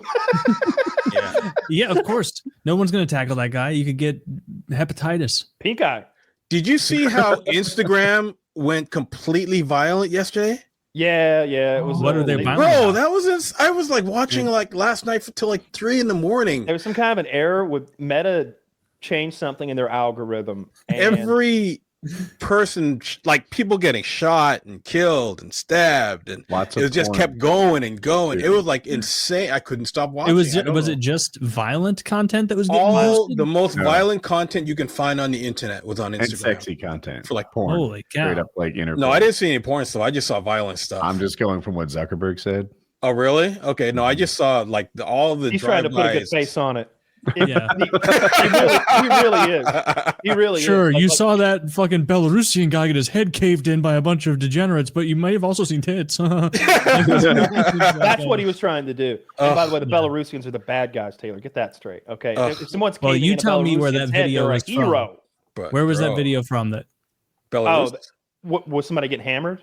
yes, The it Russians was some hammer Eastern people. European. The Russians hammer country. people. They do Oh, that. it was Russian then. Okay, Yeah. well, then some Russian guy got smoked by some. Yeah. But there was a lot of like Some CQB footage from tracksuit the wearing guys. Ukraine you could see on Instagram too. Like They tons said- of stuff. I thought. You know, they loved it. Did you see Kyle. the knife fight video where Yeah. So did you know that Putin gave that guy a medal? The guy who won the knife Oh, fight? really? Eh? Yeah, gave him a medal, and then he got to meet Steven Seagall. And so there's a photo of the knife fight winner and Steven Seagall together. The knife fight winner looks like Mongolian, like he's got that Asian, Oh, Mhm. really? like Eurasian look to him. Like he was on Yeah. the fucking steps back. He's 100% a Genghis Khan descendant over there yeah. knife fighting in Ukraine. And He Bro. was. Do That you was think he brutal. was like? They're like Putin's like, "Can I give you this Medal of Freedom of Russia?" And he's like, "Thank you." And then they're like, "And you meet a famous movie star," and he's like, Ooh. "That is okay." He's like That Arnold is a- Schwarzenegger. No, I would like to go back to my Mongolian home. Yeah, is it Arnold Schwarzenegger? Jean-Claude Van Damme. Close. Jet Li. Chris Tucker at least. Like no, it's like the worst piece of shit. Zach from Saved by the Bell? Yeah. Yeah, it's the worst. We've got Kirk Cameron here. Seagal's really good though at like that bullshitsu, that like pretending like you're a Aikido? mystical. No, like okay, I'm told he's very good at Aikido. That he's an Aikido Oh, I know what master. you're talking about now. But, Yeah, but the what I bullshit, yeah. but what I think he's good at is like the bullshittery of creating a kung fu mystique about himself. Yeah. And then immersing himself in communities that are actually full of hard asses. Like Yeah. he does UFC stuff. He was super famously, he supposedly trained Anderson Silva on a front kick that he then, who was it that he face kicked and KO'd in that fight? Vitor Belfort, maybe? Maybe. It was spectacular. It was this teep front kick straight up the middle under his chin, KO'd him. Seagal's like, I taught him that technique. And of course, like, what's his name? The fighter has enough sense of humor to be like, "Oh yes, Master Seagal." He taught me Jim that went with technique, and then like all of his boys are like, "Yeah, Master Seagal taught us that technique." Meanwhile, it's Anderson Silva, one of the greatest martial artists who's ever been born. Yeah. Like he probably invented the fucking technique, or he learned it from the guy who did, or he's just a natural fucking athletic martial artist and he just did some shit. But he didn't learn it from Van Damme. And so it's created this thing where everybody does it now. And it's Seagal, I'm sorry. Seagal will like go and like work out with the new champ, Perea or he always Masvidal. ingratiates himself with someone on top. Yeah. And they'll refer to him and like later on they'll be like tongue in cheek. Like Masvidal was like, well, Master Seagal, he had a lot of input. And I bet you Seagal's just soaking it all in too. Oh yeah, they're just mocking him to his face. He's a complete joke, and I think he's a sex pest. I'm almost positive he's a. I wouldn't doubt it, bro. which is my favorite new term, sex pest. I love that. Pest. Yeah, sex pest. Jesus. You ever see Michael J. White talk about him, of how they had to stop him from beating the crap out of him and stuff? Like, geez. Oh yeah, I've heard. I went down the rabbit hole. I've heard everybody's stories about him. Yeah, I know. So many good stories. He's assaulted other actors. Yep. I think we talked about this before too. Yeah. Yeah. Always beating up stuntmen. Like this piece of shit. Yeah, it's hard. What you gonna do? Yeah. They don't make him like they used to. But come on, like back in the 80s, he was cool. He was the shit back in the day. His movies were dope. It was like whether he was actually a good martial artist or not. There's a whole different. You ever see him run? Oh yeah, the Steven Seagall run is hilarious. It's classic. He's the worst. Kyle has sent me videos of him running, and you know how like you can see someone run and realize like, all right, there's a low chance this person was ever athletic. Like they would be run normally, even if they were like old and fat. Like you could see the mechanics of like, okay, that person probably used to be an athlete. Yeah, it doesn't seem like he ever was an athlete. Like he was a weightlifter, a big jacked guy. But I don't think he lifted weights. He did a keto. Wasn't he like martial huge? No, he wasn't muscular. He was just tall. 6'4". He's 6'4". Wasn't he the guy who thought he had bigger arms than Arnold though? No. That's Jesse the Body Ventura. Oh, okay. Well, then I missed it. Never mind then. I thought he was at least jacked back in the day. Never mind. That's the guy from Minnesota. He was a governor. Now he lives in the Baja. I say I was a SEAL and get upset if people press me on it. A frog man. He was a frog man. On Opie and Anthony, like I remember he was a guest there, and like Anthony would be like, and he's always saying he's a Navy SEAL, but he was a frog man, and that was prior to when they were made a part of the SEALs, and so he's like almost pretending that he was a part of something before that thing he's saying was even really a thing. And who's to say? I know that Jim Norton owned him in their little arguments when he tried to like intimidate Jimmy, and Jimmy's like, get the hell out of here with your Rocky Horror hairdo. Jim Norton was hilarious back in the day, bro. Oh my god. Oh, on O&A, Jimmy was just I used so to fucking love funny. listening to that show in the States. That was so good. Yes. It was like, yes, wow. that was it's a damn shame when Anthony lost it on Twitter and wrecked the show. Then they had to try and do Opie and Jim, and that did not pan out. I used to listen to him. I used to listen to Bubba the Love Sponge. Zach, show me Ant's most recent tweet. No need to cherry pick. What's the last thing Anthony Cumia? Hold on, let's make sure it's not against terms of service. You might want to watch it, yeah. Probably just a picture of a crowd with the caption "mongrels." Oh Jesus! It's probably something like that. He is wild on Twitter. How far we've fallen, bro. I check in every now and then, and it's always something wacky. What Jesus? Sometimes you see your heroes go down, right? Like it's. I don't think he's changed at all. He's just hard in the paint over there on Twitter. Goodness gracious. Self-medicating this poor bastard needs to do to silence the monsters must be astounding. Diddy and company really fucked him up. Justin Bieber seems happier in new video. Oh man, Bieber's he's on one there. Careful just scrolling Anthony's feed. Yeah, He's in trouble at some point. Yeah, I don't want to look at it. I want to hear about it. And the next one's literally going to be something awful, I'm sure. Yeah. So, did you guys see the new Captain America movie? I did not. Okay, all right. Was it not doing good, or was it popular? I feel like I don't watch any of the Marvel stuff, but I feel like they're definitely on the downtrend. People are less excited about it. You guys know I'm a comic nerd and stuff, but it's like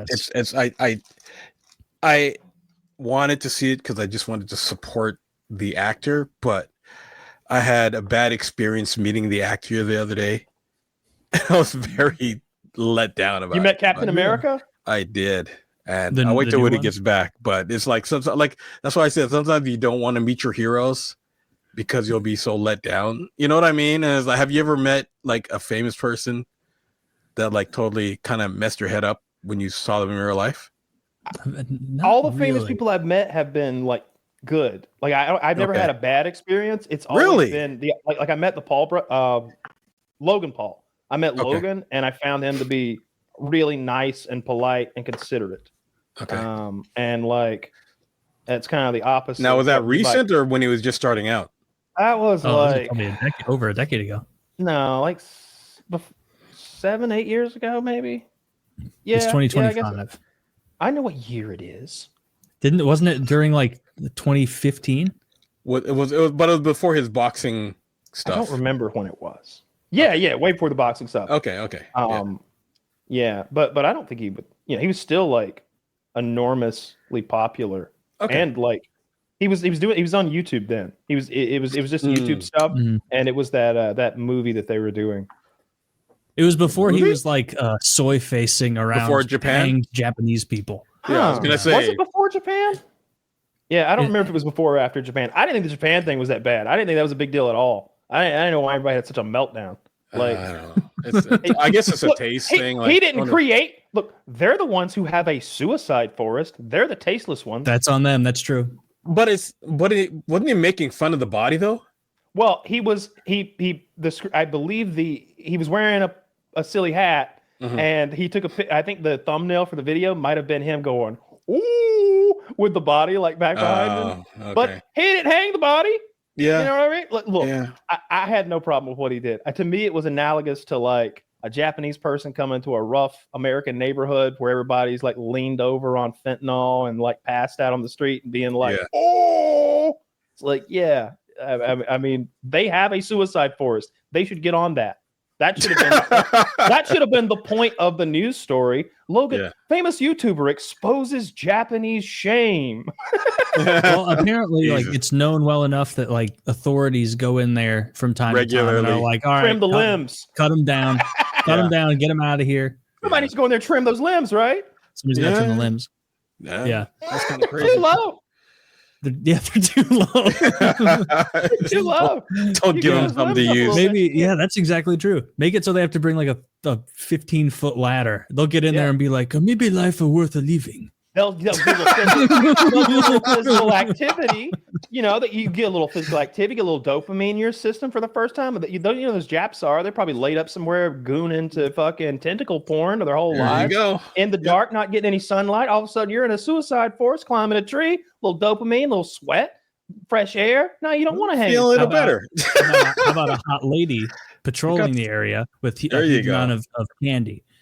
Now there's a hot lady giving you candy. Something seems nice about it. Just something simple that you can carry around easily. How about a muffin man? All right, a muffin man. Whatever floats your boat. There will be all sorts of things. There'll be. I'd like that. Sushi man. If you were down man. And out, you were about to dangle yourself, and a muffin man showed up, and he was just like, "It's not worth it," and he like offered you a Japanese muffin. How about one guy who like stands at the edge of the forest and is like, "All right, pussy." Everybody who walks out, a great dishonor. he catches you walking back to your car in the parking lot, dragging your ladder. He's like, "Couldn't do it, huh? Pussy." Get the word of this guy. Oh, that's too hard. he's riffing on him. He rents ladders. Some kid named Nelson at the end of the forest going, ha ha. Yeah. That'd be the business. They just need a couple like 11-year-old bullies in there. Jesus. Yeah, so that didn't bother me. I didn't care. Like that is true. If there was like a suicide forest in St. Louis, I'd be like, we gotta put a stop to this. Like, we gotta shut this down, guys. We can't have people hanging from trees. Like, how do you stop people from going into a forest? Though? I mean, you might need to cut them trees down. Like. I mean, trim the limbs. Start a logging expedition. Just start making houses from the trees or something. Yeah. People here don't do that sort of thing. People here just like take a bunch of pills or guns or pew pew. That guy, we were talking about it in the Hangout Patreon link down below. Yep. But that guy killed himself on live stream playing Russian roulette. Yes. And I didn't watch it, but they sent me a freeze frame of the moment the gun goes off, and so you see the fire coming out of the barrel, but the guy is still very much alive. And in the photo, and I was like, "Why are you sending me this shit?" But they told me that he like like Squid Game, where he just went click, click, click, click. Like he just went through them. Like he did. No way. He put one bullet in, spun the revolver, and pulled the trigger 3 or maybe 4 times in a row. And it was like the 3rd or 4th one that killed him. He was like click, click, click, boom. So he was just determined to do it, no matter what. Just killing him. That's just suicide with extra steps. Yeah, that was just suicide. I was like, Jesus. Yeah. So what was the reason behind it, or was any given? Anything? I don't know anything. But live streaming that. But it's known that it wasn't like that wasn't a mishap of a stunt. Like he tried to kill himself. I don't know if anybody knows any. I know what I know is what I told you. That was just crazy to me. Did you hear the recent one of the guy with the crypto coin, who apparently lost everything he had on a certain crypto, and he said he's gonna kill himself on the live, and when it happens, name a crypto coin after me. Oh yeah. That's the same guy. That's the same guy. Yeah, oh really? Okay, I didn't hear. Okay, yeah, and but people were like watching, like it was still streaming like half an hour after he did it though. Yeah, they tell me that he gurgled on his own blood for a very long time. No way. Jesus. Yeah. It was the same guy who's from this clip. Apparently, this is some internet lore. This 360 vomit guy. He's the 360 vomit guy. Yeah, apparently he's the 360 vomit guy. This tweet says, "Rest in peace, Arnold," and then in ellipses, "Mr. Fuck you." I just found out he did this viral video where he 360 spun a vomit projectile like a boss. Yesterday, he ended his life on Twitter stream because he lost all his money on Solana rug coins. Yep, that's it. Oh my gosh. You heard it here, folks. Wow. Solana rug coins. Everything you got. Yeah, but it was a rug pull coin apparently, right? Yeah. Well, Jesus. I mean, aren't they all? If a new cryptocurrency comes out and alongside it, there's not someone explaining how this is going to be utilized in a way that no other blockchain can be utilized to be profitable. It's like if they came out and they said this crypto coin is on a blockchain that quantum computers cannot hack. This will be the future of encryption. It is the only way to beat quantum computing. Suddenly, it is the security gold standard. Shitcoin is. And that's how a coin would become valuable to me if it were based on some sort of new blockchain that was quantum proof or something. But when you just create a shitcoin, you're like, hey, this is the PKA coin. Or get a Hawk girl to sponsor it. Yeah, and then we own 80% of it here. So, when y'all buy it, the price goes out and we sell our 80 and y'all all lose your money. It's repeated over and over and over and people keep doing it. Didn't Trump do it? Yes.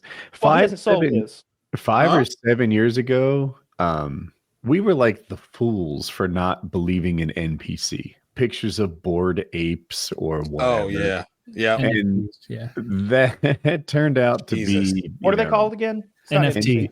NFTs. I'm sorry, I got NPC in my. We had Doug Polk on. Do you know who Doug Polk is?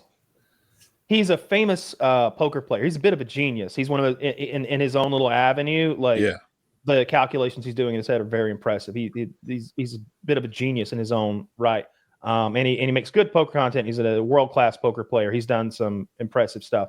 But he was on, and I respect him so much for the poker stuff because that's something I love. But then he'd go on, he's like, NFTs are the future. NFTs the future. I just bought this monkey with a banana peel, and it's worth 100,000 now. It's going to be 350,000. You don't understand. This is how crypto's going to look in 5 years.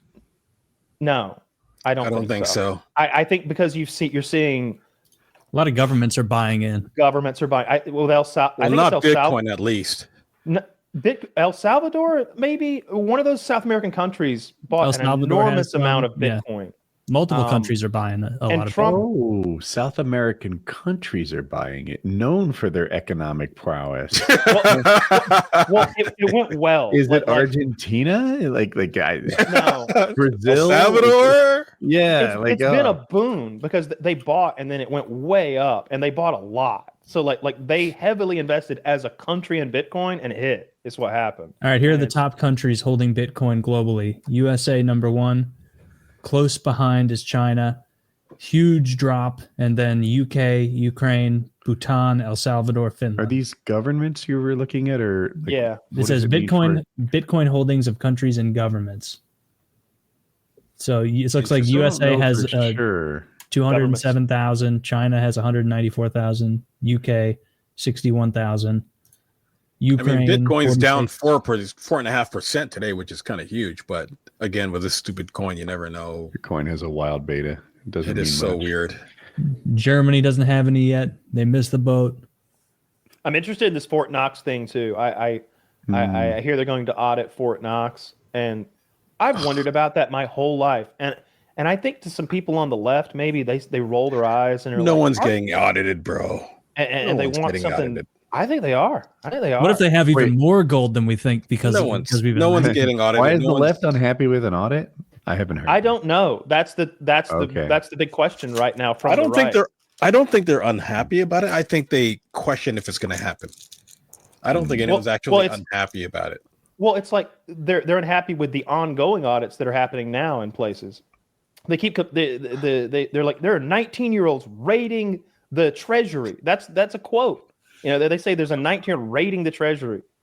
I think it's more of a concern over information going to the wrong people as opposed to audits, or like the mass firings and not even knowing what people do. Like, isn't he trying to get flight? What do you call it? Air traffic controllers. Aren't they trying to hire back air traffic controllers after firing and Ebola specialists? And to handle our nuclear weapons. It's like insane random firings, not even knowing the importance of people's positions. I got no problem with that. No problem with if it puts people in danger, I kind of. But it didn't.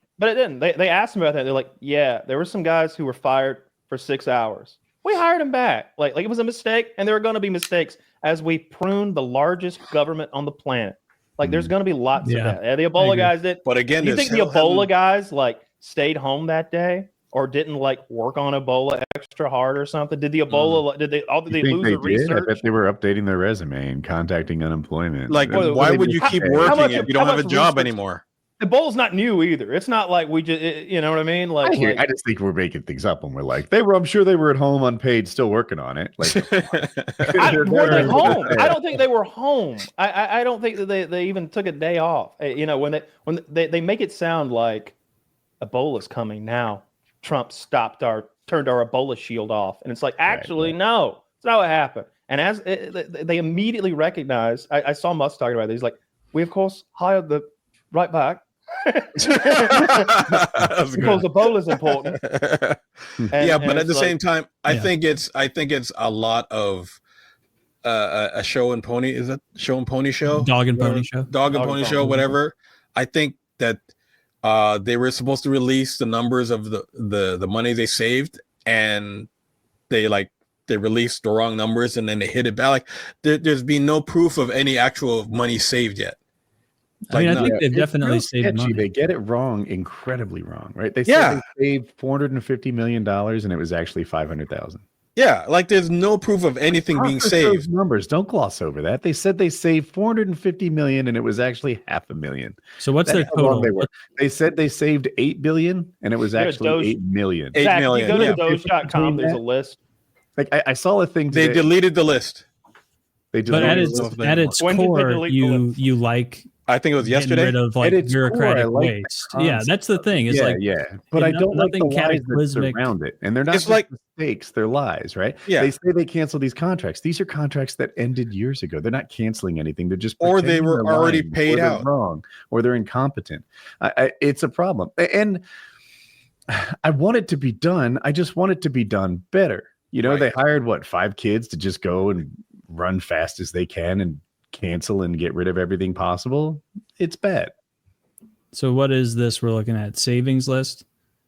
As a whole, there's so much bloat and nonsense and bureaucracy in our government. I saw this last night. They were looking getting rid of a ton of it.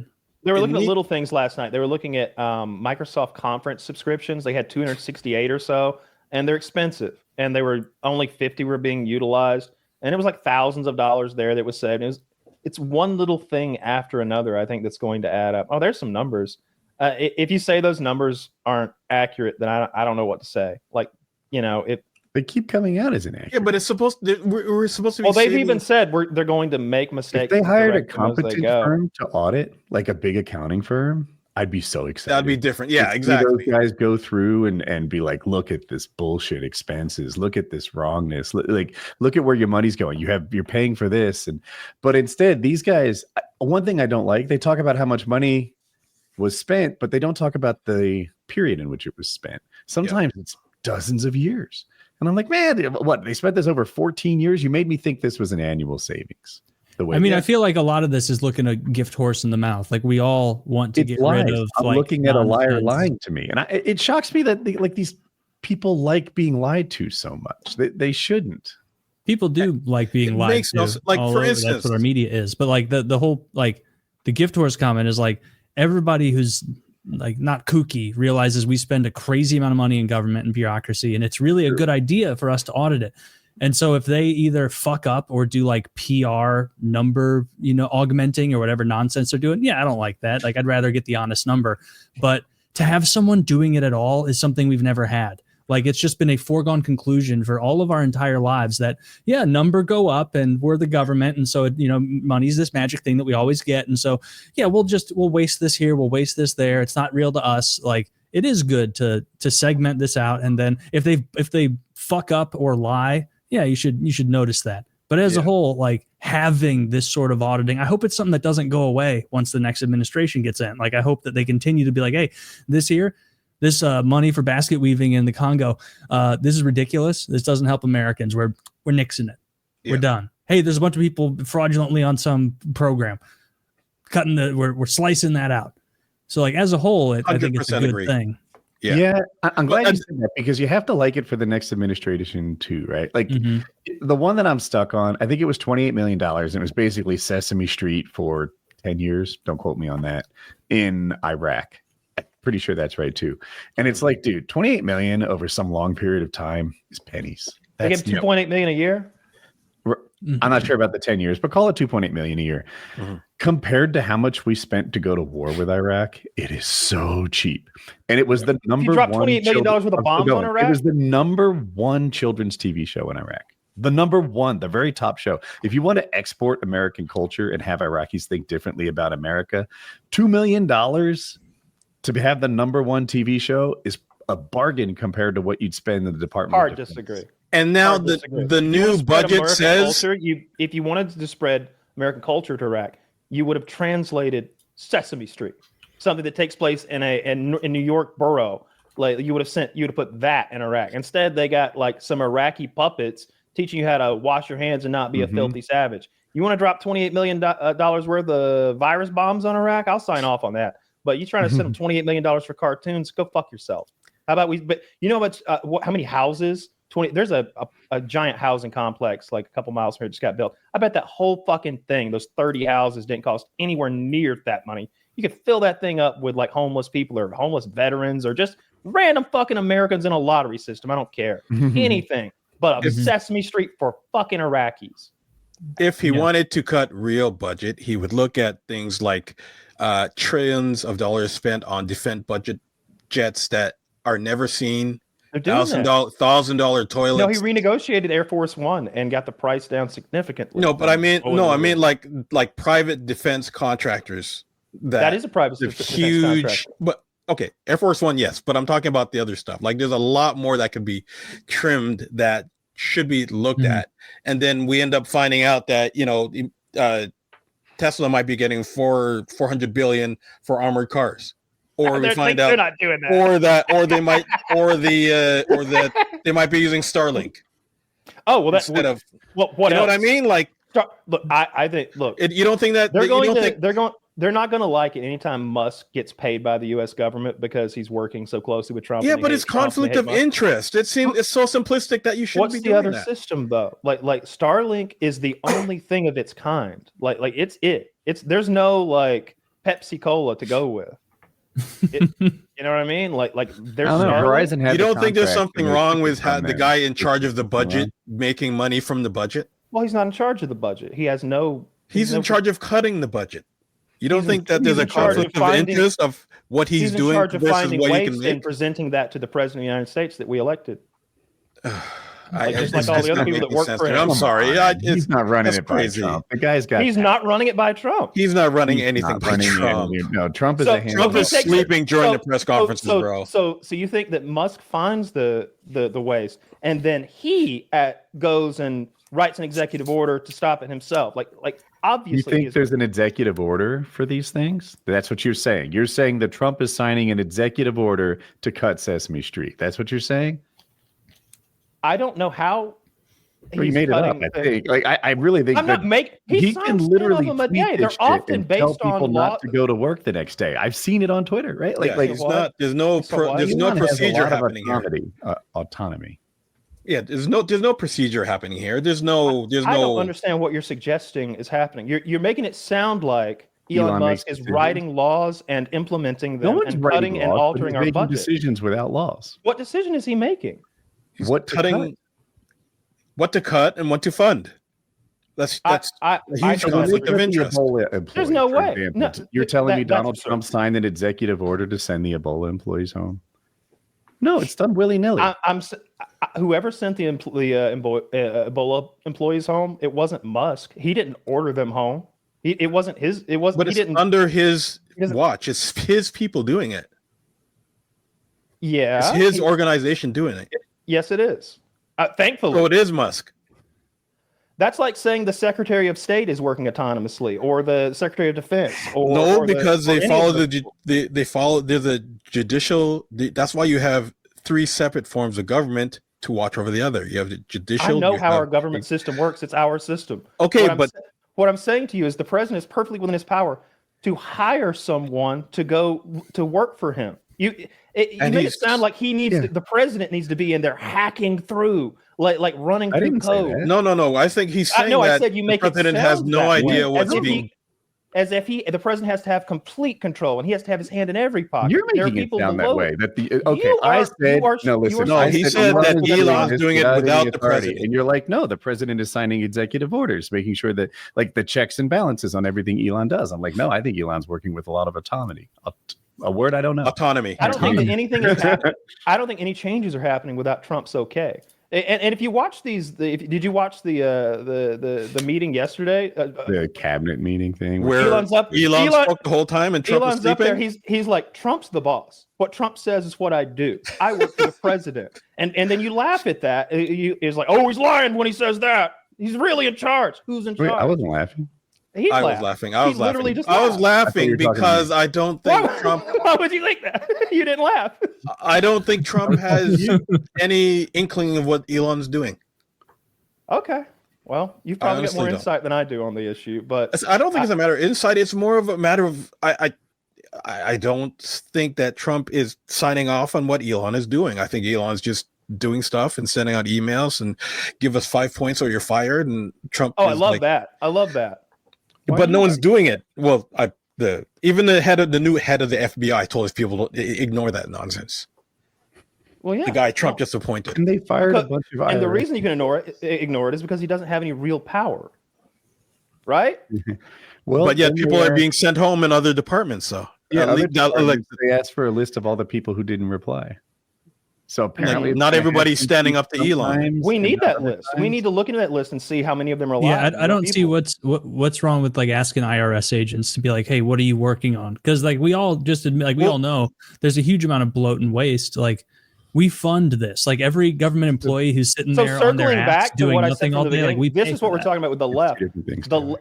You say, "Oh, the left likes finding the waste." I love that, but they don't. Mm-hmm. They don't like who's looking for it. That's the problem. I don't think either side likes finding it. Yeah, I agree with what Kyle said. They like waste more than they like the guy who's looking for it. They'd rather have the money wasted than have Elon be proven right. Like, for example, they got rid of basically every probational employee, I think. There were 6,700 IRS employees that got fired for being probational. And I'm like, man, that's like firing your sales force. That's where the money comes in. Every dollar you spend on the IRS brings $3 in. Why did they get rid of all the probational IRS employees? It feels like they're hacking and slashing without enough thought involved. I like that though, because I think it's the only way they're going to get to the bottom. I think that when you're looking for a blown fuse, you turn everything off and see what lights up. You know what I mean? Like I think that by turning vast areas off, cutting vast areas, sending bunches of people home, the things that actually matter are going to pop up and get attention and get money sent to them. And the things that didn't matter so much, the people that turned out not to be real, they won't speak up because they're not real, and their places those money are being spent aren't worthwhile. I do think there's a lot of employees who don't work very hard in the government. I agree with that totally. I've had friends that work there, and that's what they tell me. Yeah, it's worse than the private sector. We've all heard government jobs are a joke of asking the government to be leaner and meaner. Yes. I just don't think Elon is looking carefully enough to get the right people. Things like send me an email or you're fired. Like, that's reminiscent to, has anyone else had a really bad boss before? Yes. You know, like a boss that makes you feel like you're about to lose your job for bad reasons. Yep. Like, that's what Elon. That's what I want for government employees, though. They work for us. I would rather have a boss that accurately measures the workforce and gets rid of the underperformers than one who sent like, hey, let's base it on this 5 bullet point email. Yeah, like you want to qualify people judging whether or not these jobs are effective or not. And like I said, the more trim, the better. The less government, the better I feel. But it has to be done reasonably and by people who know what they're doing. I think if Elon's good at anything, it's this. I don't think he's an engineer. I don't think he's necessarily a genius. I don't think he's a rocket scientist or a financial expert. But I think he's pretty good at trimming the fat. I think he's done that a lot. And I think he's really good at creating a workforce that is that type A personality, that go. Family is second, work is first. And you don't have to convince them of that. They're not going to post some mean text you sent them on Reddit and look how mean my boss was on anti-work. They're going to be like, yeah, of course, I'm already here. What are you talking about? Come in early. I spent the night in the office. I'm on my fold out. Like that seems to be some truth to that. I think if anything, like I wouldn't want to work with him. None of us would work for him. Fuck him. He's a piece of shit. But I want him to like be my whip master when my government fucking employees are going to work. I want him to be the one ask, what'd you do last week? Name me 5 things you accomplished. Tell me. Write me a little story about it. Like, yeah, bully them. I don't fucking care. Those government fucking employees. Like they work for us, and they might not need to.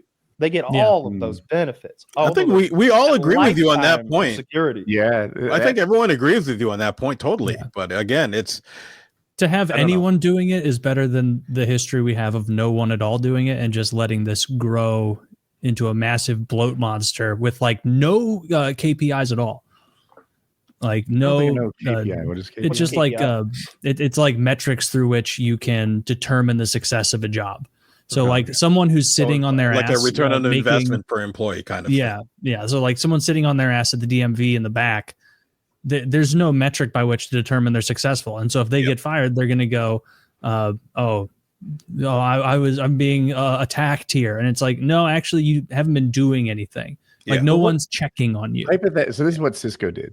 They made their managers fire 10% of their staff every quarter. Mm-hmm. Right. I thought that was fucking ruthless. Right. That's 40% of your staff a year. Not every manager really did it. Sometimes some of them would work to protect their staff. They said they like the people they have. Mm-hmm. But what if they did that for a while?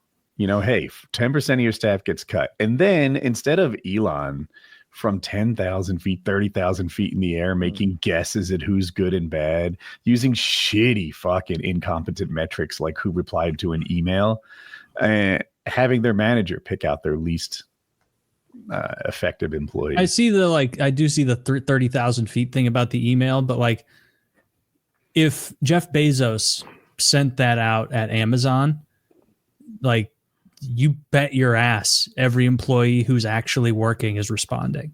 Like the only people who are going to ignore that at Amazon are people who are there's people not who might really be working. Away, people who have more emails, people who are on vacation. Like I want to see them go through the very good metric. That was sent out like a Saturday, wasn't it? I don't know. And then like Trump said, oh, we asked someone what they do, and if they stutter, they get fired. And I'm like, there's a good way to evaluate your tech staff. You know, like in IT, you're going to lose your whole fucking IT. Yeah, because they don't know how to deal with people, right? Now you talk about something that I can agree with you the left a little bit on. I saw these. They're getting rid of all the trans people in the military, and from what I understand, our trans cat boys are leading the world with that drone technology. When you go into one of those rooms, really? like, I think those are the hackers and the network security guys and those. You think they're the ones with the operators. Xbox controllers flying Those around? are the guys that look. They're blowing up Hodges during the day, and at night they're putting their foxtail butt plugs in, and they're having a good time. I saw effective strategy. But what's interesting though, there's always an addendum, which I think is smart from him. It's never a closed door. It's I don't know. It's putting a guy by the door. He said all of them have to leave the military, et cetera. But they're not going to hunt them down or identify them necessarily. And they also added this thing at the end. It was like, also, if we really need you, we'll just keep you, basically, in other language. And they were like, if you've got a General Catboy, you don't have a damn thing to worry about. Sergeant at ease. And he starts licking his hand.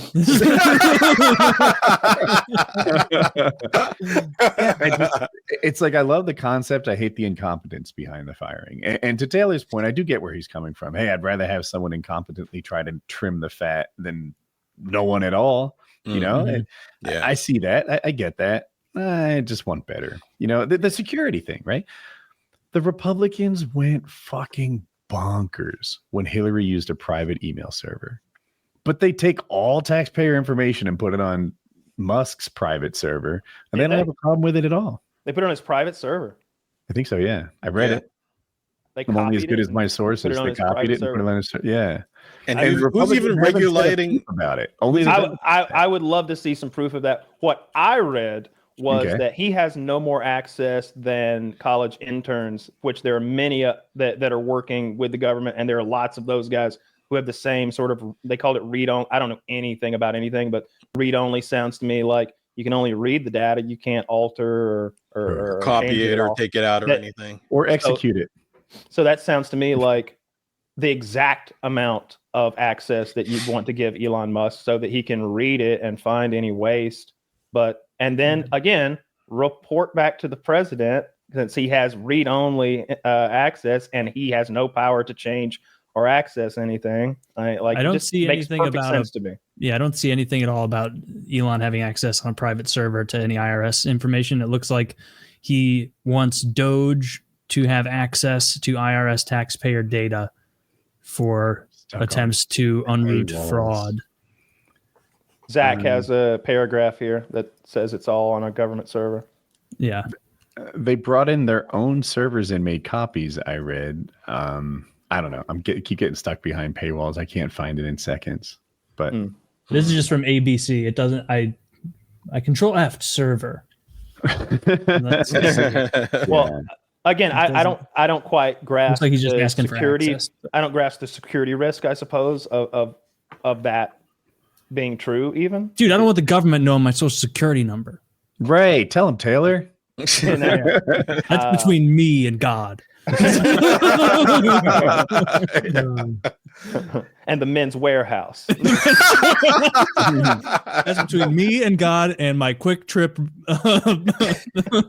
credit card. Yeah, I had to get that men's warehouse card. You get a free suit when you sign up. You get a whole suit for it? You got a suit? Joking.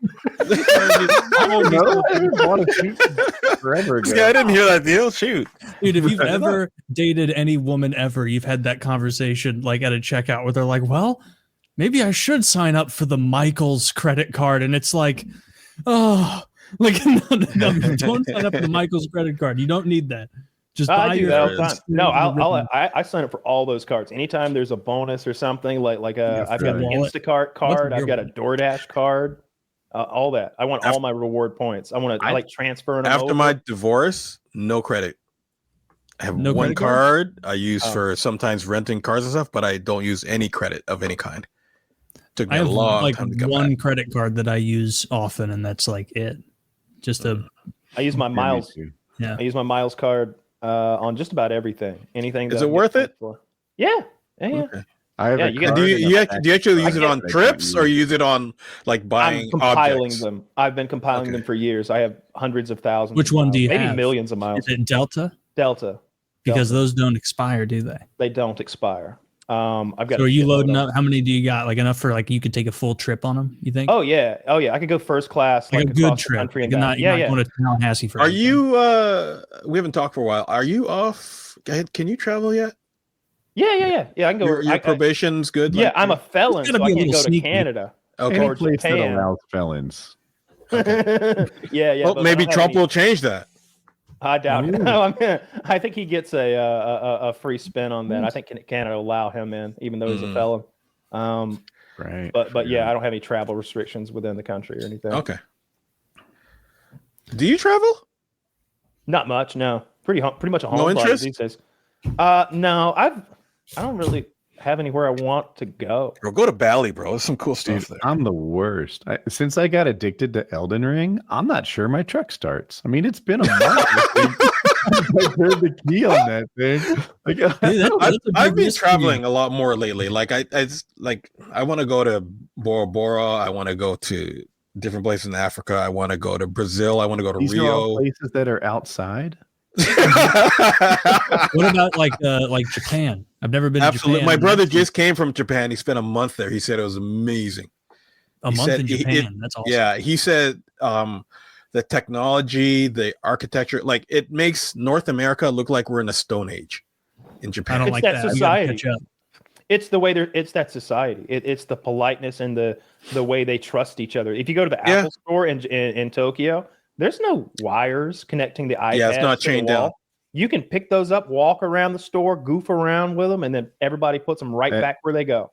Kyle's right. The part about Japan that impressed me wasn't the tech. The thing about having vending machines for everything was true.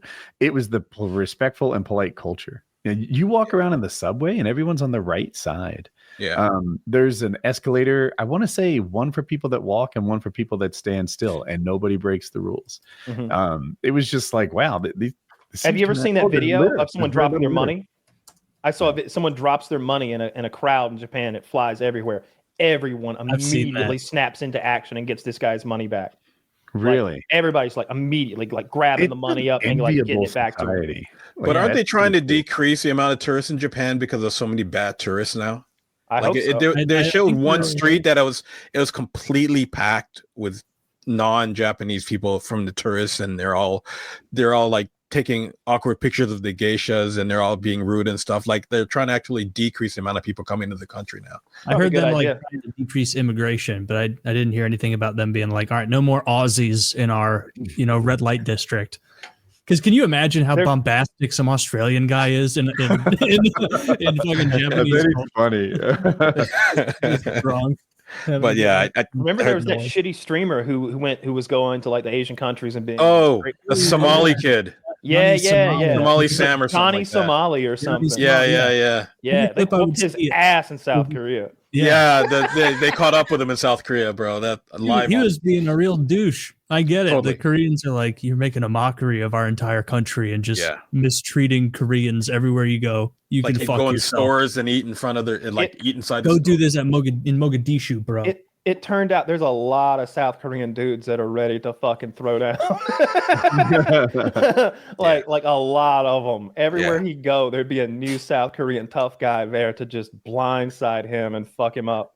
Deservedly and then his brother talking shit was the best. It was like a movie or something with the timing. The brother's like, that guy, he shouldn't have messed with you. If somebody else comes and messes you, I'm going to tell you what, I'm going to fuck them up. I'm going to be like, waka! And they're going to be fucked up. And right then, some guy comes out of nowhere, lays the brother out again. He just watches it happen, and dude does nothing. Right after he just went on and on about how next time he's going to be Johnny on the spot. But there's a lot of those streamers going around with their bodyguards doing that crap nowadays, right? Like the Leons and all those the most hateable trend. What's young kid? The young guy who's the most popular for it. He has dark hair, good hairline. The guy who crashed his Lambo, Doherty. Jack. Yeah. Or is that? Yeah, that's the right guy. I think Jack Doherty. Who's the guy from Third Rock from the Sun? No. The one that Alec Baldwin played. Who'd he play with Tina Fey?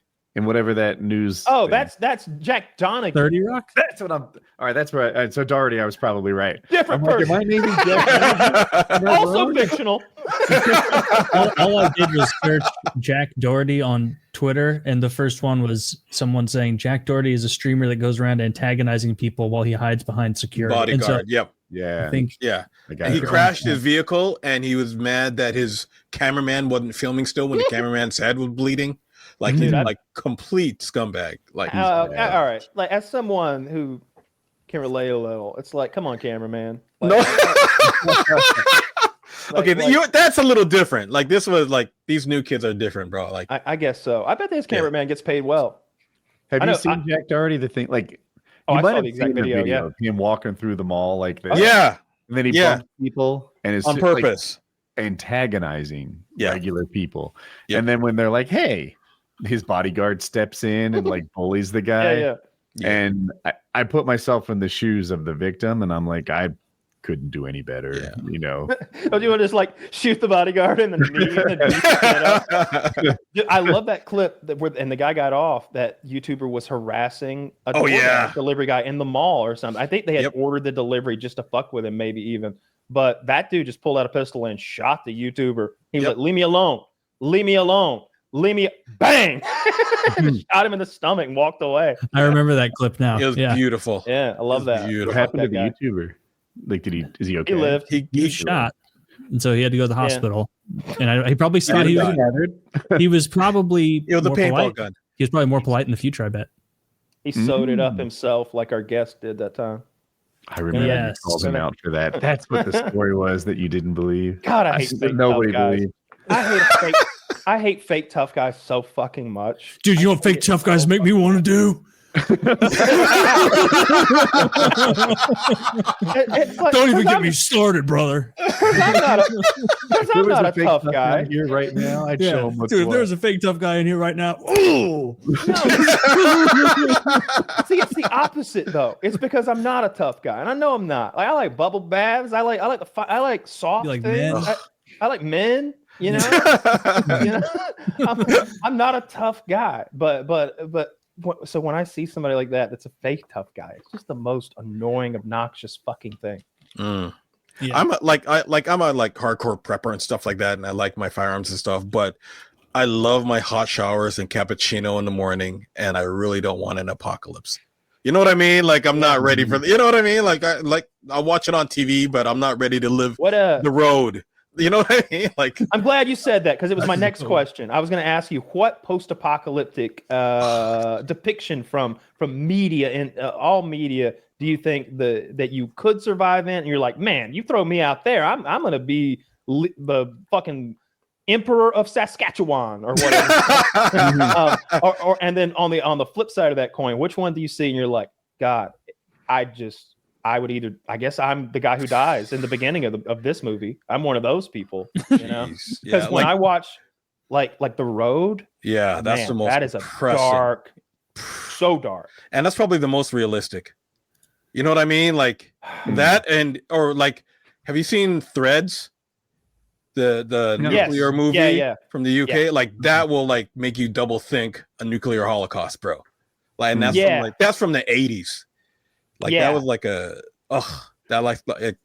one hits home. That one's pretty rough. The road's written by that Cormac McCarthy guy who wrote Blood Meridian. I don't know if you ever read that. That's fucking wild. Jesus, I didn't know that it was the same guy. Okay, same fucking guy. So that's his style. Is dark as dark can get. The Road, I would not want to live in that world. That world where you've got two bullets, one for your son and one for yourself, so you won't be murdered and raped and then eaten. Probably not in that order. What was the one with the zombies that just came out on the guy helping the little girl is based off of The Last of Us with The Last of Us zombies. That really ran out of steam. See, there's two different zombie worlds I'm good with and bad with. Walking Dead zombies I can handle. Oh yeah. Really? 28 Day Later zombies or World War Z zombies? Hell no. You know what I mean? Like the fast running zombies? No, thank you. No, if I got Walking Dead, I feel like there's no happiness in that life. Because Walking Dead is not about the zombies. Walking Dead is not about the zombies. This is about how humans treat each other. Yeah, I know. That's what makes it so effed up. But it's equally about the zombies. It kind of is, but it's like it's really not. The Walking Dead refers to the survivors, not to the zombies. Exactly. The zombies. Does yeah, it? It's because it's about how They all people have the treat virus. each other. They are the Walking Dead. They're already But dead. they call the zombies walkers. Yeah, they do. And they're also not dead. But the main story is about the people, They're how they treat each other. Well, The Last of Us. The Last of Us looked like it'd be really easy to when they got them to Wyoming or wherever they went out. When they got there, and it was like, wait, there's just wild open prairie to live in. Because all I need to live in wild open prairie is like a well or a clean river. You got to imagine pollution's down and a gun. Like, you know what I mean? Like in North America doesn't get that cold, you know, and there's just so much food, especially if you remove the humans from the equation. All of a sudden, there's just going to be so much wildlife like everywhere. It's going to be crazy. Our survival trip in maybe it was Georgia was eye-opening for me because I couldn't find food. I brought a gun. I brought 2 guns, I think. And I always thought that if you put me in the woods and I gave it a go, I'd find food. Turns out you can go 6 days and not even see a squirrel. How does that happen? That was a very odd experience because I've said it before, but I went there in the days and weeks prior to us going out there. And I had seen so many squirrels. I even watched videos on how to gut them and prepare them and cook them because I was like, well, day one, I'll have 6 squirrels and we're just going to have them on sticks like, oh, brother, where art thou? Over yeah. And we're all going to have our own squirrel. But we didn't see a squirrel for a week. And really? I would get up in the morning and I would drive away from our campsite because I had this idea that our campsite was driving away all the wildlife. I'd drive like a mile or 2 down the road, but there's this dirt road out in the area. And then I'd get out and go 50, 100 yards into the woods and I'd sit under a tree with my rifle and not make a move or a peep for an hour and a half. And I'd see nothing but those little Tweety birds, like the tiniest birds that little chickadee if I shot that bird with my 22, it was going to go poof. And with a 22 even. Down. Yeah. Back with the patience. Did you guys film this? Me. Oh, I found the Muffin Man. The Muffin Man. That's what I was looking for. Yeah. At first, no one believed that Kyle found a Muffin Man in the woods. At first. And then it turns out our cameraman also met the Muffin Man and turned down the muffins because the cameraman was the only one who was allowed to eat food. Wait, really? While I was out, where did he live, Kyle? He lived in Toccoa, Georgia, which is about on Drury Lane, 7 miles away. Well done. Well done. While I was out like looking for squirrels, I met him in the road, and there's nobody out there where we are, so it was very odd to even see anybody. So we sort of stopped window to window. I was like, "Hey, how's it going?" And I was like, "Yeah, we're camping out here," and blah blah blah. He's like, he owned a store or a bakery, and he said he came out there with their day olds or week olds or whatever, and he gave them to the campers. And he asked if I wanted some muffins, and I was like, "Yes, so much." And I remember there were mini muffins, and I think there were M&M cookies too. It was, and he gave me like a box of each of them, and I came back to I was supposed to be out hunting. And I came back with but really, you were gathering. 12,000 calories. It was better than any hunt could have been. Oh, fucking outdoor boys wouldn't do that. No, they shot famous Amos, boys. We're in luck. That's crazy. That's next level hungry. Yeah, That's we crazy. brought our cameraman flew here from England. However, that worked, and he lived with us in the woods for a week in a tent, filming us. I think the highlight of the journey was either the chicken massacre or the Woody prank, the Woody rainfly prank. One of those was probably the highlight of the. But I also thought every night we would do this little confessional like Survivor where we'd go talk to the camera in the darkness. And I thought chizzes were always very funny. Oh, really? I think the others are plotting against me. Can we watch There this? were 8 packs of cigarettes in my bag, and now there are only 7. And Oh, that's funny. He's just making shit up and having a good time over there. Oh, there's hours of it on Woody's channel. Okay, Yeah, I gotta look it up. This would be fun to watch. No, we had a good Look time for the rainfly prank. It is a teaser that's one of the highlights Kyle mentioned. Woody. We had a rainfly that went to his hammock, I think, and it was very sentimental to him because he'd taken it on many a camping trip, and he had mentioned it. Even he had said, he "That's old Trusty there," or something like that. When something like gives me shelter, protects me from the world, or gets me out of a jam, I bond with that thing. Absolutely. I thought so you relate to that a little bit, maybe. I don't know. Why don't we play it? Do you want to play it or no? You could say no.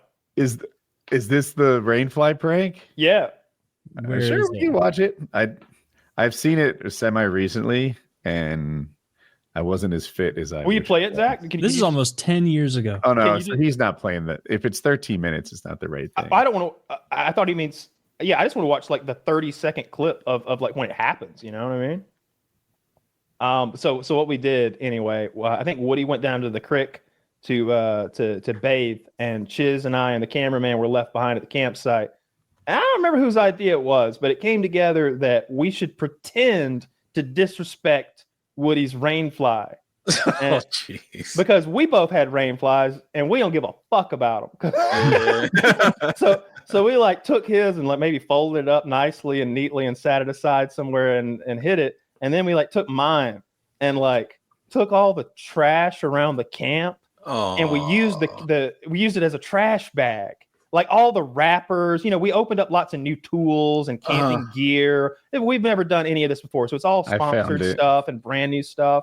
And when he gets back, Zach, use the link. We have put cigarette butts. We had wet wipes, not only for pooping, but if you just clean up your face and just like, and so I think we took one of those and just like rubbed it in the mud to make it look like doo-doo and like just dirty, and just like put lots of stuff like that on the rainfly and then put it in front of his tent. And then we waited on him to come back and tried not to laugh, hidden camera and all. Like, oh, my body. Now using my rainfly as a trash bag? What? You said let's gather all the trash up. I didn't know that was his rainfly. I still don't know what his rainfly looks like if I'm being 100% honest. You pulled it off the tent. This, look, everyone stop. It's getting fucking outrageous. No joke.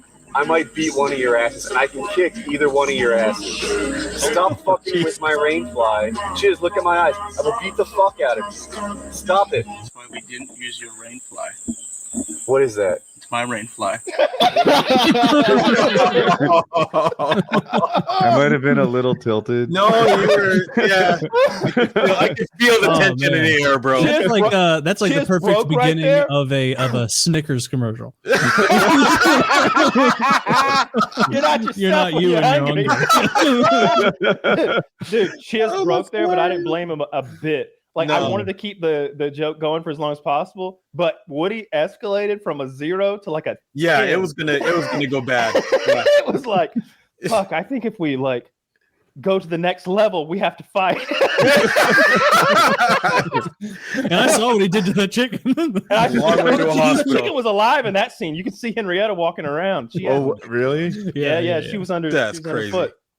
Okay, I'm watching that for sure. That's awesome. Oh my god, that was so funny. Amazing. But I felt a little bit bad after, but I was also a little scared. I was like, we may have gone too far. I was so glad you took it really well though. Like when you realized what was what, you were like you're embarrassed a little, but you also thought it was funny. And I was glad we were all good then. I was glad you weren't mad that we had pranked you like an hour later. Yeah, he could have been petty after that, like because we were gonna be out there. We know. The next day, we're not going anywhere. We were setting up the tents in that. Like, Oh man, we really started on the wrong foot here. Yeah. Good joke. Gracious. That was a fun fucking time. Yeah. We were so hungry. We went to Longhorns after that, and I was incredibly rude to the waitress. We always give Woody a hard time for being rough to wait staff, but I was ready to have a meltdown. Like we were so hungry. And they were taking their time. In Kyle's defense, the waitress wasn't pretty. He would have been nice if she was pretty. I'm sure. And the worst part is there were pretty waitresses there. They gave us the Uggo. Yeah. They gave us the Uggo. I remember like we've been waiting for so long and I wanted another refill of sweet tea. And I was like, she hasn't come back in like 2 minutes, 120 seconds. It's a wrap. I'm knocking that glass on the floor on purpose. I'm gonna knock that glass on the floor on purpose and make Give her a reason to come by. To make her come back. I was so close. I was so like a 5-year-old. Yeah. I could imagine how hungry you were. 18 months they're knocking shit on the ground.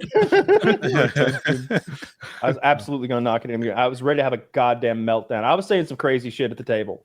And nobody was like backing me down either. I remember I was like, maybe I'll just whoop her ass. Maybe I'll just beat her up right here. And everybody was like, maybe, man, she might need an ass whooping. That's straightening her out.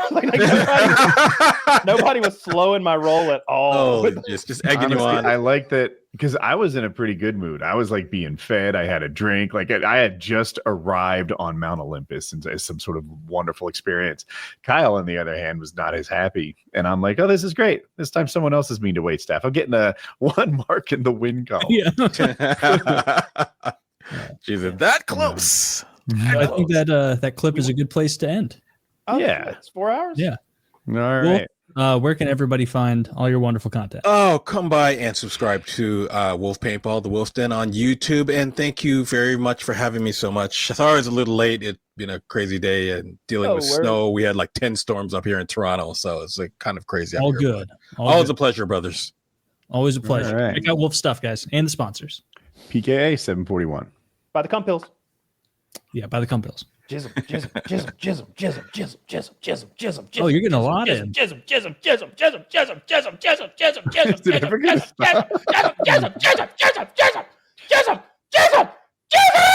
Zach, are you AFK?